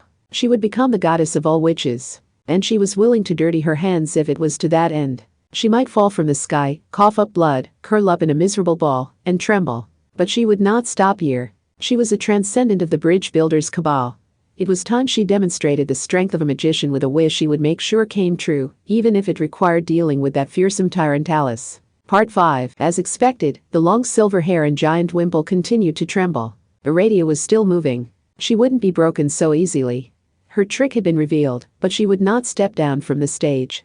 She trembled and squirmed, but she finally, slowly got up from the ground. She wanted to save the witches. She wanted to create a world that would protect the people ostracized from society. Kami-jo didn't know the exact conditions or the details of her goal, but he knew the basics. But he did not back down. I can't help but like the Bologna succubus better. Aradia could tell this wasn't just a joke or provocation. A single mistake or a single moment looking the wrong way would mean instant death for him. Anyone, even the transcendent, could tell he was placing his life in these words. She doesn't just want to reach out a helping hand to the persecuted witches. She doesn't need to limit herself like that before rushing towards certain death with a smile. It's way less realistic and I like it way more. And Kami-jo Toma was willing to risk his one and only life to save her. How much time did she have left now? She had to still be fighting on the verge of death, while Index's group helped her. She wasn't a cold demon who could only provide pain. He refused to let her die after she underwent so much abuse to rescue a complete stranger like him. He wouldn't allow it. He still couldn't reach the depths of transcendent Aradia's heart. But peering into her darkness and reaching out a helping hand could wait until after he had saved the Bologna succubus. The night, the moon, and the witches. Hecate, Isis, the Morrigan, Phrygia. The ancient goddesses of wisdom have always viewed the world from three perspectives, while providing a powerful protection for the priestesses serving them. Aradia spread her arms and raised her voice, even as she coughed up blood from the fall. No more holding back. Risk 4. Releasing triple seal leaving human territory. Activating the triple goddess within my flesh. Aradia's shadow stretched out in 3 different directions. They spun around her in a circle, dyeing the glowing pavement like an ink stain. It may not have had a fixed shape, and it looked something like a Rorschach test that held a different meaning to everyone who viewed it. This was something inhuman. The beautiful woman standing there may have only been a temporary form, and this was the true essence of the transcendent. What had happened to triple reload? And the ointment at her feet? Perhaps she had thrown all of that away, and a completely new transcendent magic was about to come his way. He couldn't say anything for certain. The rules of the battle had suddenly blurred. The flow of battle normally would have changed here. In an ordinary battle between magicians, the poor victim would have been overwhelmed and torn to shreds by the transcendent before even managing to analyze her new magic. But something shattered before Aradia's eyes and her extreme mystical power was negated. It ended far too easily. Allow me to introduce you to Imagine Breaker, false goddess. Athanas's whispered words were like a death sentence. Her first mistake had been allowing a certain boy to get this close to her. Her last mistake had been thinking she could fight back with the occult. After all, his right fist was the greatest enemy of that sort of thing. The more you rely on magic, the more I'll destroy that harmful illusion. With a dull impact, an ordinary boy's fist caught Transcendent Aradia's cheekbone. And he swung through with his full body weight. Epilogue. The record needle skips irregular counter. The countdown hadn't even begun, but a few fireworks were already bursting in the night sky. For better or for worse, Shibuya was a tough place. The clash between the witches and the witch hunters had involved hundreds of thousands of people, if not more, but once Aradia and the Bologna succubus were gone, the city quickly returned to business as usual. Everyone gathered at the scramble crossing and stared up at the numbers counting down on the giant screen. These people processed information and emotions quickly. Within the crowd, Kamijo held Aradia's limp form, but no one did anything other than occasionally aim their phone camera his way. The eye patch ghost took a selfie with the fireworks in the background, and the call girl showed the small wound on her upper arm to the young man who was apparently her driver. He looked upset because she said she was in too much pain to work for the day. Someone weaved through the crowd to approach Kamijo. Toma, it was Index with the calico cat on her head. The cat had to be just as tough as Shibuya to hold on to his spot all throughout the riot. I managed somehow. Here's Aradia. I tied her hands behind her back with a zip tie I found on the ground nearby, and I put plastic bags over her feet with rubber bands to keep her from making more ointment with her bare feet, but I'm not sure if this will actually work. It should be fine, but what are you going to do with her? Human, you had better not be thinking about taking in another freeloader. Now that was a scary thought. It was unclear if anything other than Imagine Breaker could restrict a Transcendence power, but he truly could not afford any more mouths to feed. He was supposed to be out here to earn enough money to avoid starving over winter break, so he did not want to end up with higher food costs instead. He trembled at the thought, but then looked up and grimaced. He had landed on the cleverest idea his brain could come up with. So, Index N. How about we be really nice here and let those handsome Anglicans and their very cool Necessarius group take the credit for this one? Wait, no. I don't want to keep her. The world is such a big place, so why isn't there, like, a prison that can hold magical criminals and keep them safe and secure? Why do I have to pay out of my own pocket to shelter and feed the attempted murderers who show up to kill me? I don't know what to tell you since I don't know how to contact the Anglicans. A lot has happened since we last saw them, so who knows how they pass information around? Letters? Pigeons? Kamijo suddenly realized he didn't even know if they had an emergency contact number. Unease rapidly set in within his stomach. Whenever a magical incident was underway, they would show up, cause him heaps of trouble, and then leave, so he had never really thought about it before. And, hi, said Kumokawa Syria. She raised a hand in greeting while approaching him. Her thick coat and suit were stained with blood, but she didn't stand out too much in Shibuya at the moment. That Bologna succubus woman got her transfusion and is resting in a bed. Where did you even take her during all that? The cosmetic surgery clinic. She smiled bitterly. Their quality varies wildly, so some don't do anything more than hair removal and tanning, but some are real medical facilities that do actual surgery like facelifts and boob jobs. So even if they're a small clinic, they will have blood and fluids for transfusion. Kamijo may have never considered that option. And he got the feeling they were even more common than Jiiden shops in the center of Shibuya. I really just borrowed some iron distribution fluid to prevent shock from blood loss, so now it's up to that mysterious good, old merry woman. I see. That was a relief.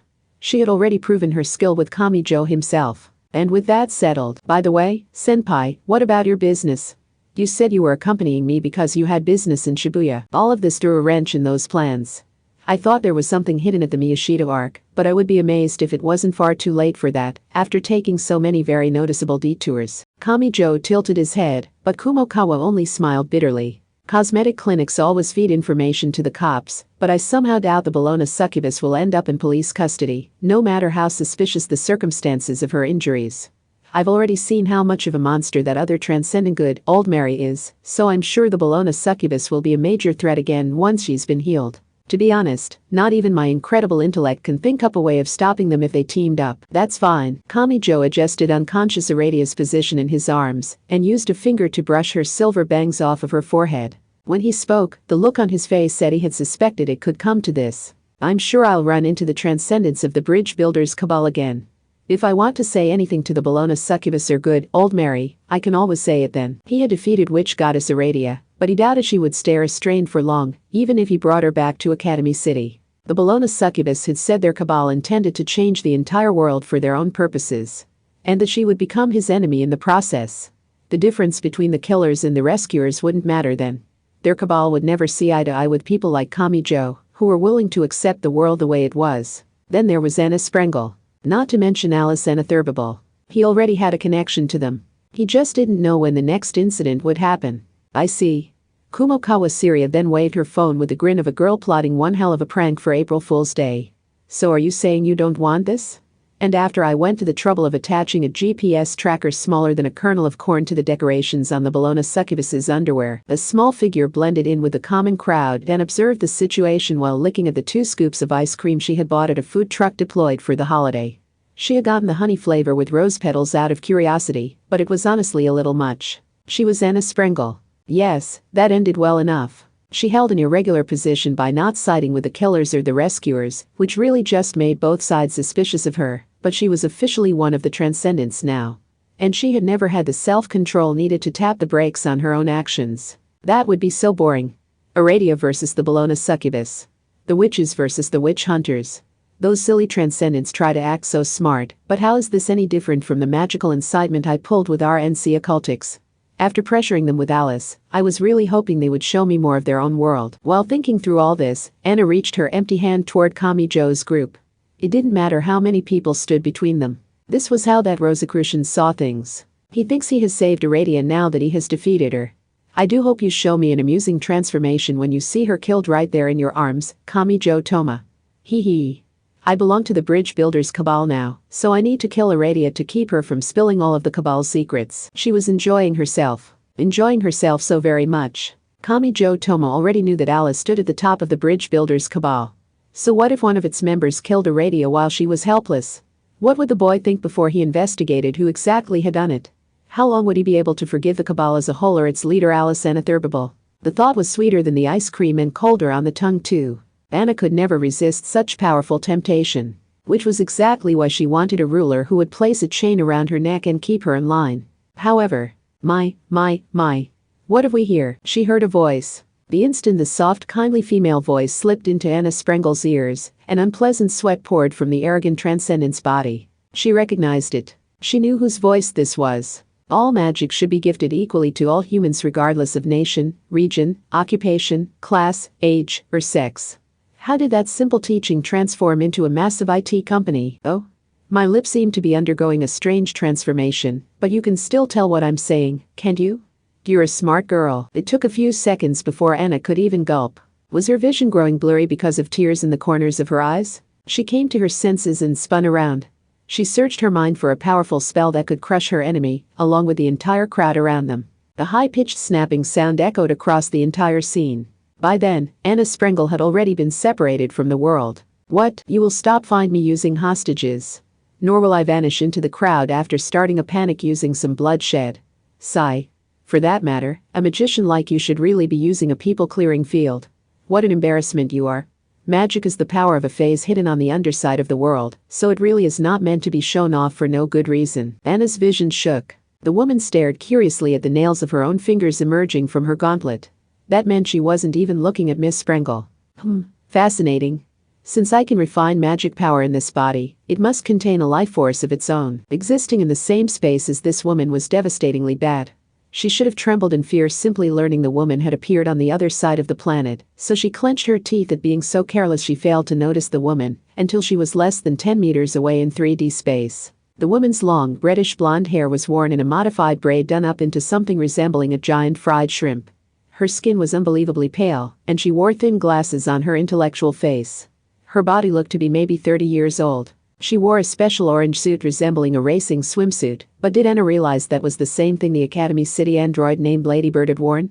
Thanks to the large, unnaturally shiny hat, the black sleeves, and the large perio she wore, her overall outfit could be described as a witch swimsuit. She looked up from her nails and made a direct announcement while something glowed faintly. I too am a magician, so do not hold back.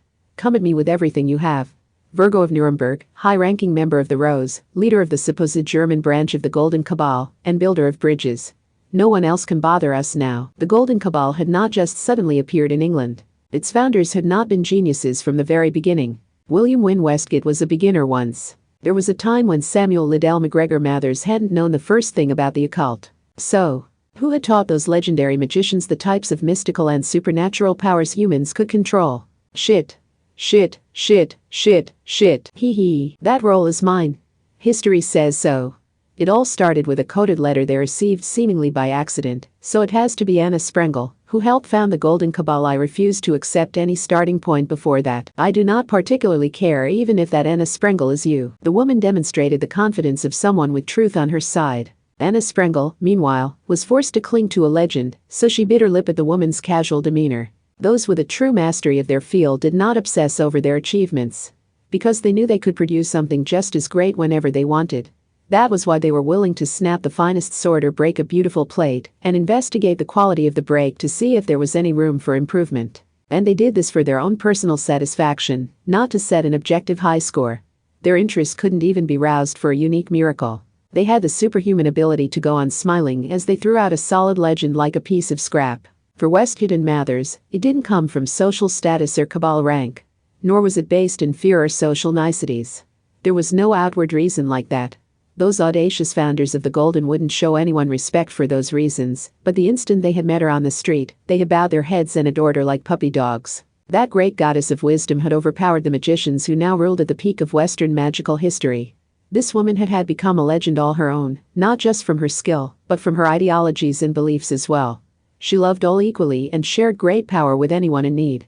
She was even said to have been the reason the Golden Cabal widely accepted ordinary women as members. She was Anna Sprengel's true enemy. Lady Sprengel could not help but tremble in terror. The woman's large hat shook, the decorations hanging from the brim clanked together, and a toxic neon light shined from her glasses. She was smiling. She clasped her hands in front of her large chest and smiled sweetly. On the other hand, this enclosed space means no one will get to see your humiliating defeat.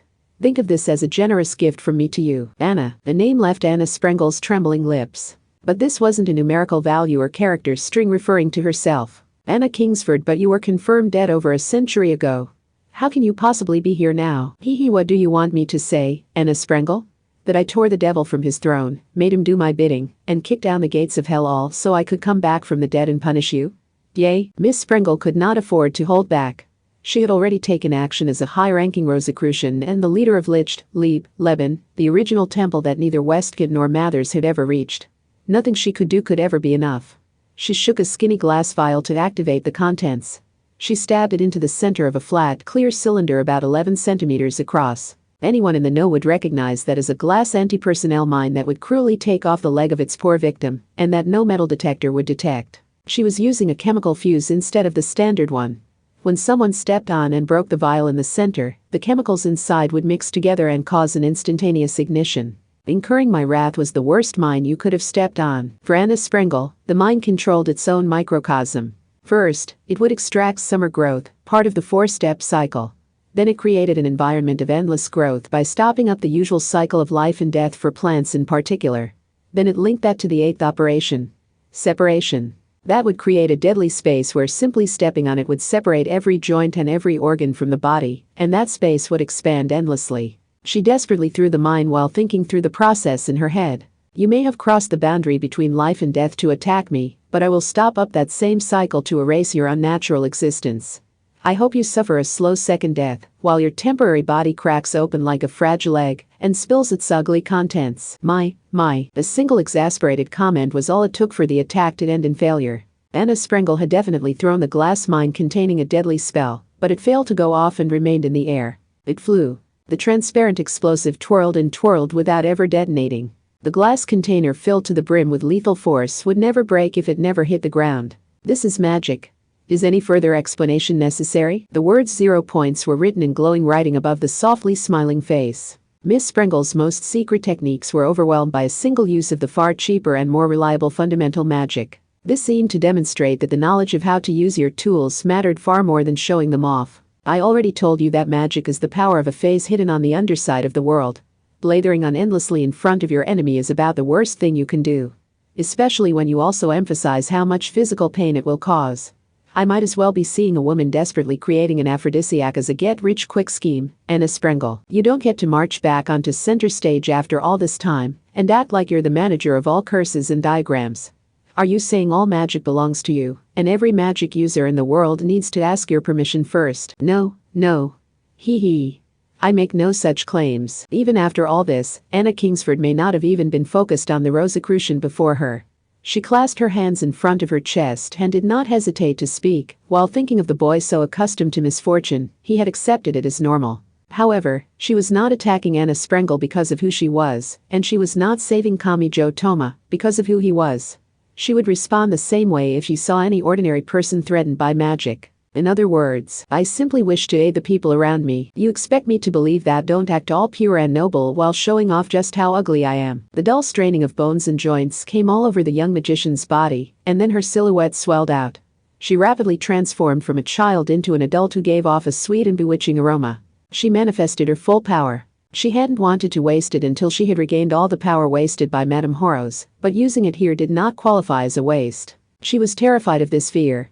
Her wish for someone to manage her desires had been a complete lie. In truth, she was willing to wear a collar or chains, as long as she found a ruler powerful enough to protect her when the time came. I've pulled out all the stops, so return the favor. Show me all the cards in your deck. I don't care if it's direct talismanic control or Gnosticism, just bring out all those dark age spells from the deep, deep darkness so far from the dawn. Anna Kingsford actually sighed. She shook her head and formed an X mark at the top of her hat. But Anna Sprengel had not done anything wrong here. She was undoubtedly a world-class magician who top level didn't even begin to describe. The problem was Anna Kingsford's absurdly high standards for magicians. Westcott and Mathers, the founders of the Golden Cabal, had been geniuses who even Alistair had looked up to at one point, even if they had fallen out later. Their names remained at the top of the list in the annals of magical history, but even they had been no more than troublesome children to this great goddess of wisdom. Trying to outdo Anna Kingsford in the field of magic was a mistake in and of itself. If you could not sense that, you were best off staying silent and doing as little as possible for as long as it took for you to understand. For one thing, I do not understand the concept of a spell. There was an air of disappointment in her voice, like she had peered into the greatest depths of this magician and found her lacking. The world we were born into was always brimming with the mystical and sparkling with the supernatural. Everything in the world is born of and protected by the mystical, without needing to focus your mind with these spells. No matter how much people drain the land of its color with their scientific technology, they cannot rid the world of the mystical and the occult. Can you not access that endless blessing without artificially focusing your mind, Anna Sprengel? Is the supernatural and the mystical no more than a brief dream that vaguely appears in your head when you hold your breath and concentrate on the center of your brow? The result was known before the clash even happened. The woman who lived in a dream smiled at the girl who was viewing a dream. To Anna Kingsford, using magic was as much a part of her as breathing and the beating of her heart. It was too late by the time the other Anna realized how much trouble she was in. Anna Kingsford did not use a special spiritual item or any fancy motions. The monster who had taught Westcott and Mathers only spoke some ordinary words with her alluring lips. That was all. Sora Kingsford 1888. An odd sound came from Anna Sprengel's right arm. By the time she heard it, the entire arm had already vanished. Ah, truly good magic does not need a special tool or building. It requires no other preconditions, like inborn talent, special coordinates, or a special watch. The gates stand open before everyone equally, and no one should be cruelly shut out due to born qualities such as gender or race, or due to insufficient preparations caused by financial differences.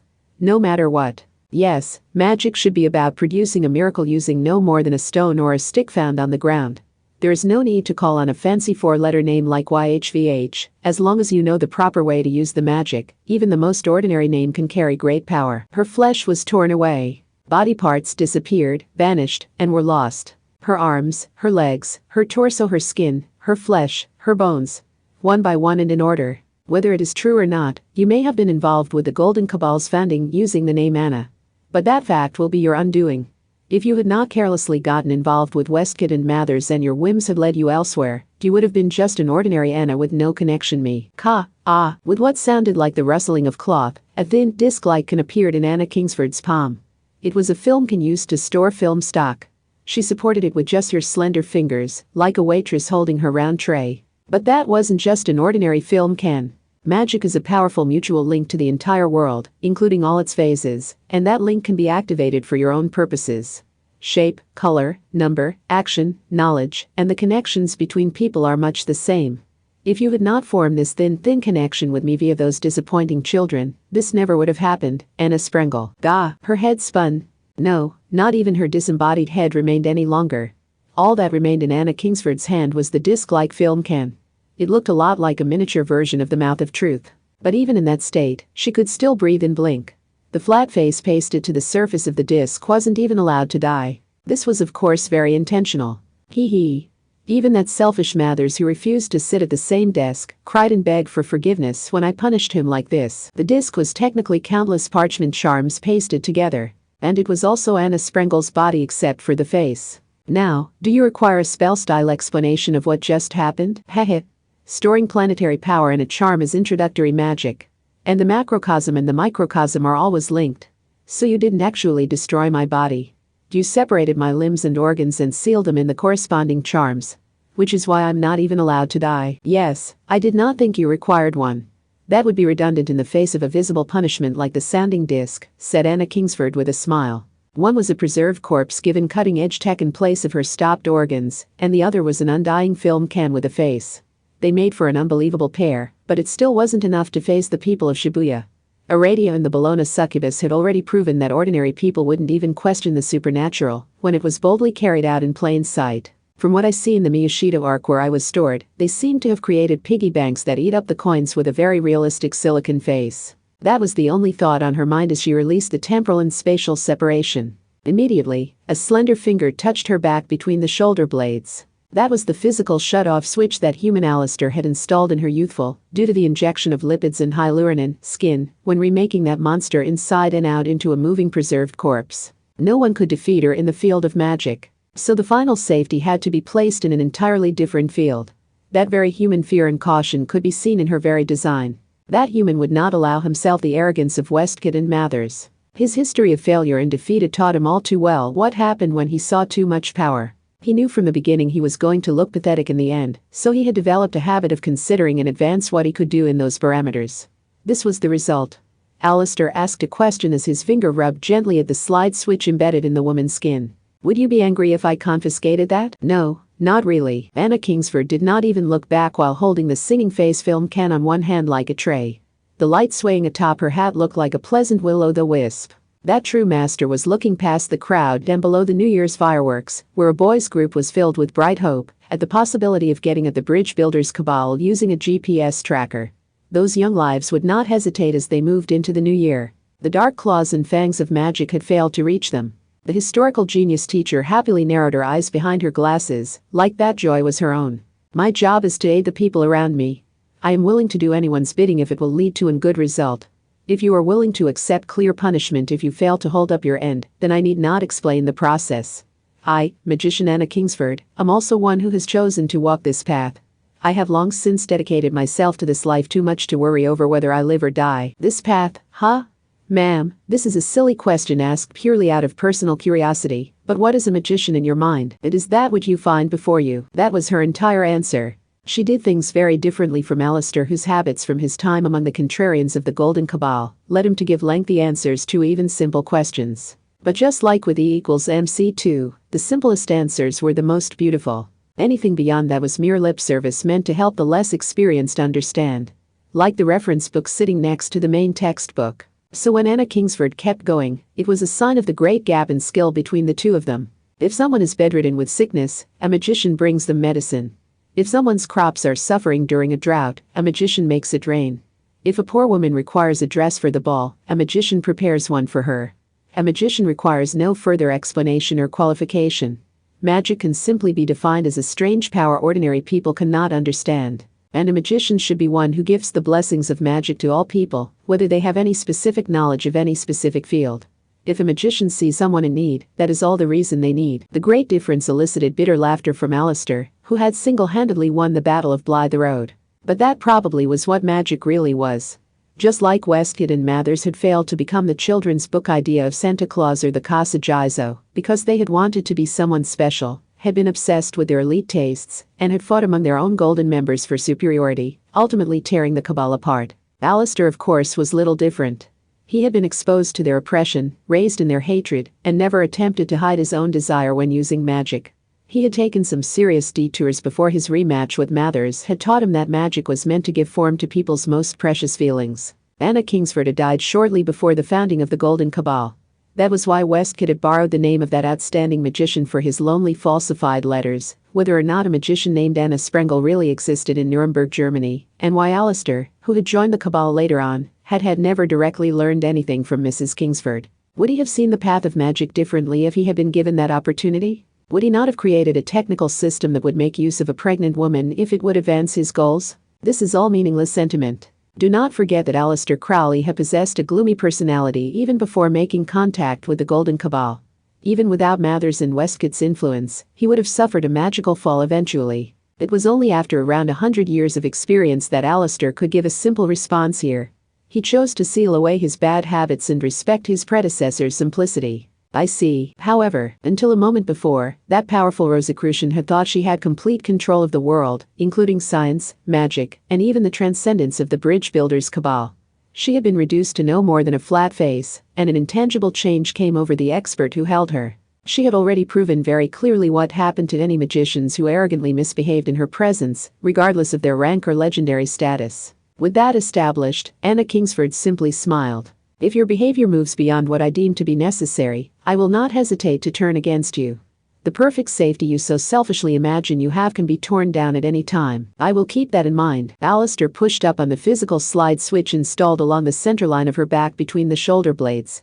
He was only using one finger, but he was as cautious as someone gently slicing open a heart with a knife. The light vanished from the top of her hat and from her glasses, and she collapsed to the asphalt in standby mode. Alistair ignored her like she was a mere tool and picked up only the face film can. Was he the dancer seeking a saint's head?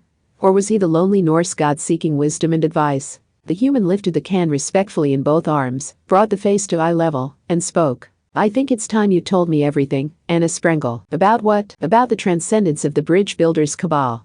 Especially with regards to Alice Anatherbable. He was answered with silence. He was willing to throw the flat film can like a frisbee as a toy for the golden retriever, but there was no need to rush. Anna Sprengel could not defeat Anna Kingsford. She could retry it trillions of times, and the result would never change. Just like rock could never lose to scissors. The battle was already over. Alice's Adventures in Wonderland is a children's story adored not just in England but worldwide. However, it carries an entirely different meaning for anyone with a knowledge of Kabbalah. That legend is fairly well known in the magical world. But you see, I started that legend, and I never even met Lewis Carroll. People also say Alice's innocence, her fixation on other people's inner thoughts, and the adventure that led her on, are the origin of the thelemic principle of listening to your heart, as spelled out in the Book of the Law. In other words, Alice Anatherbable is something born of the unique system of magic developed by Aleister Crowley. So what exactly was she? Alistair didn't think she was a tarot set that reproduced a specific person's mind like he had seen when dealing with the Golden Cabal, but there had to be plenty of other methods. She could be an artificial human created from specific external effects applied to a pregnant woman, she could be an artificial spirit like the Loch Ness Monster, or she could be any number of other things. Had a new life been created for its creator's purposes? Or had an existing person had their soul reshaped? Sex, drugs, and cults. The system of magic allowed one to ignore all existing morals and taboos to improve their personal magic, so there were plenty of options. This truly was the opposite of aiding others. Alistair had developed it all himself, but even he had eventually grown disgusted with how extremely self-serving it was. Sing for me, he said. Is that my role? I realize I am about the last person in the world who can get away with saying this, but I am going to say it anyway. This has really pissed me off, and I will not let you or anyone else toy with that boy's life any further. The phone conversation underway did not match the mood of the shouted countdown, the cheers, or the booming fireworks. Eh? Toma, if you were having money trouble, you should have just asked your mother and me to send you some. In fact, I thought we sent you a fair amount for the winter after you said you weren't coming home for the holidays. How many times do I have to tell you it's too late to send me money now? I said up front the ATMs don't start running again until the 4th. That's why I decided I couldn't count on any New Year's money and took my chances with a part-time job in Shibuya instead. Yes, but we could just use Hey. What? The electronic payment service. The one you can use to pay at the supermarket or convenience store by holding your phone out to the machine next to the register. Remember when you called to tell us you were using a smartphone, now I guess just to test out the call function, and you sounded so excited about it? We sent a gift payment to your account back then, so you should have a fair amount of funds available. Toma, you really need to learn how to use all the basic apps. Why is my teenage son more clueless about this than a middle-aged man like me? Kami Joe quickly covered the speaker of his phone with his hand, but it was too late. The cheap phone was bad about sound leakage. He trembled as he looked to the side to find Kumokawa Syria shaking her head with a hand on her forehead. The look on his beautiful upperclassman's face clearly said, "Sorry, boy, but I can't think of a solution to this one." Then the 15 centimeters god and the gluttonous nun attacked him simultaneously. The peaceful scene some of the world's strongest monsters had wished for was dyed red with spilled blood. Afterward, if you picked them up one at a time, welcome back. If you bought them all at once, welcome. This is Kamachi Kazuma. This time, it's December 31, The countdown to the end of the year. From the moment the word countdown came to mind, I knew the story had to be set in either Shibuya or New York. And since I hadn't resolved the 49 yen New Year's Tokyo survival life within GT5, I decided to make it a part-time job story. From that starting point, I built up a story that could fit the main theme I wanted to do. What are the members other than Alice like and how strong are they? Shibuya appeared in Intellectual Village and was passed through in Boo Boo. I honestly went back and forth a lot on whether I wanted Kami-jo running around Shibuya or Akihabara. They're polar opposites. I think it would have been entertaining in a different way to have Aradia and the Bologna succubus jumping between Akihabara's buildings. But I went with Shibuya because I preferred the idea of no one noticing the danger, even though two strangely dressed magicians are slinging extreme spells at each other in an ordinary city. I will let all of you decide if I made the right decision there. This one revealed that the transcendents of the bridge builders cabal are all magicians strong enough to rival the entire magic side, and their goal is to make the world a better place. But if you compare them to the magic gods who are satisfied creating an ideal world on their own, you can see how they have basically min-maxed their diffusion and destruction skills. The irritating thing for them is that they can destroy everything with ease, but they can't remake it all afterwards. They're so reluctant to play their one and only card that they were even caught in Othanus's destruction of the world and killed. Because if the Transcendents had killed Othanus in that dark space, they couldn't have remade the world like she did. With that in mind, can you see why they're so terrified of Alice, whose innocence makes her impossible to predict?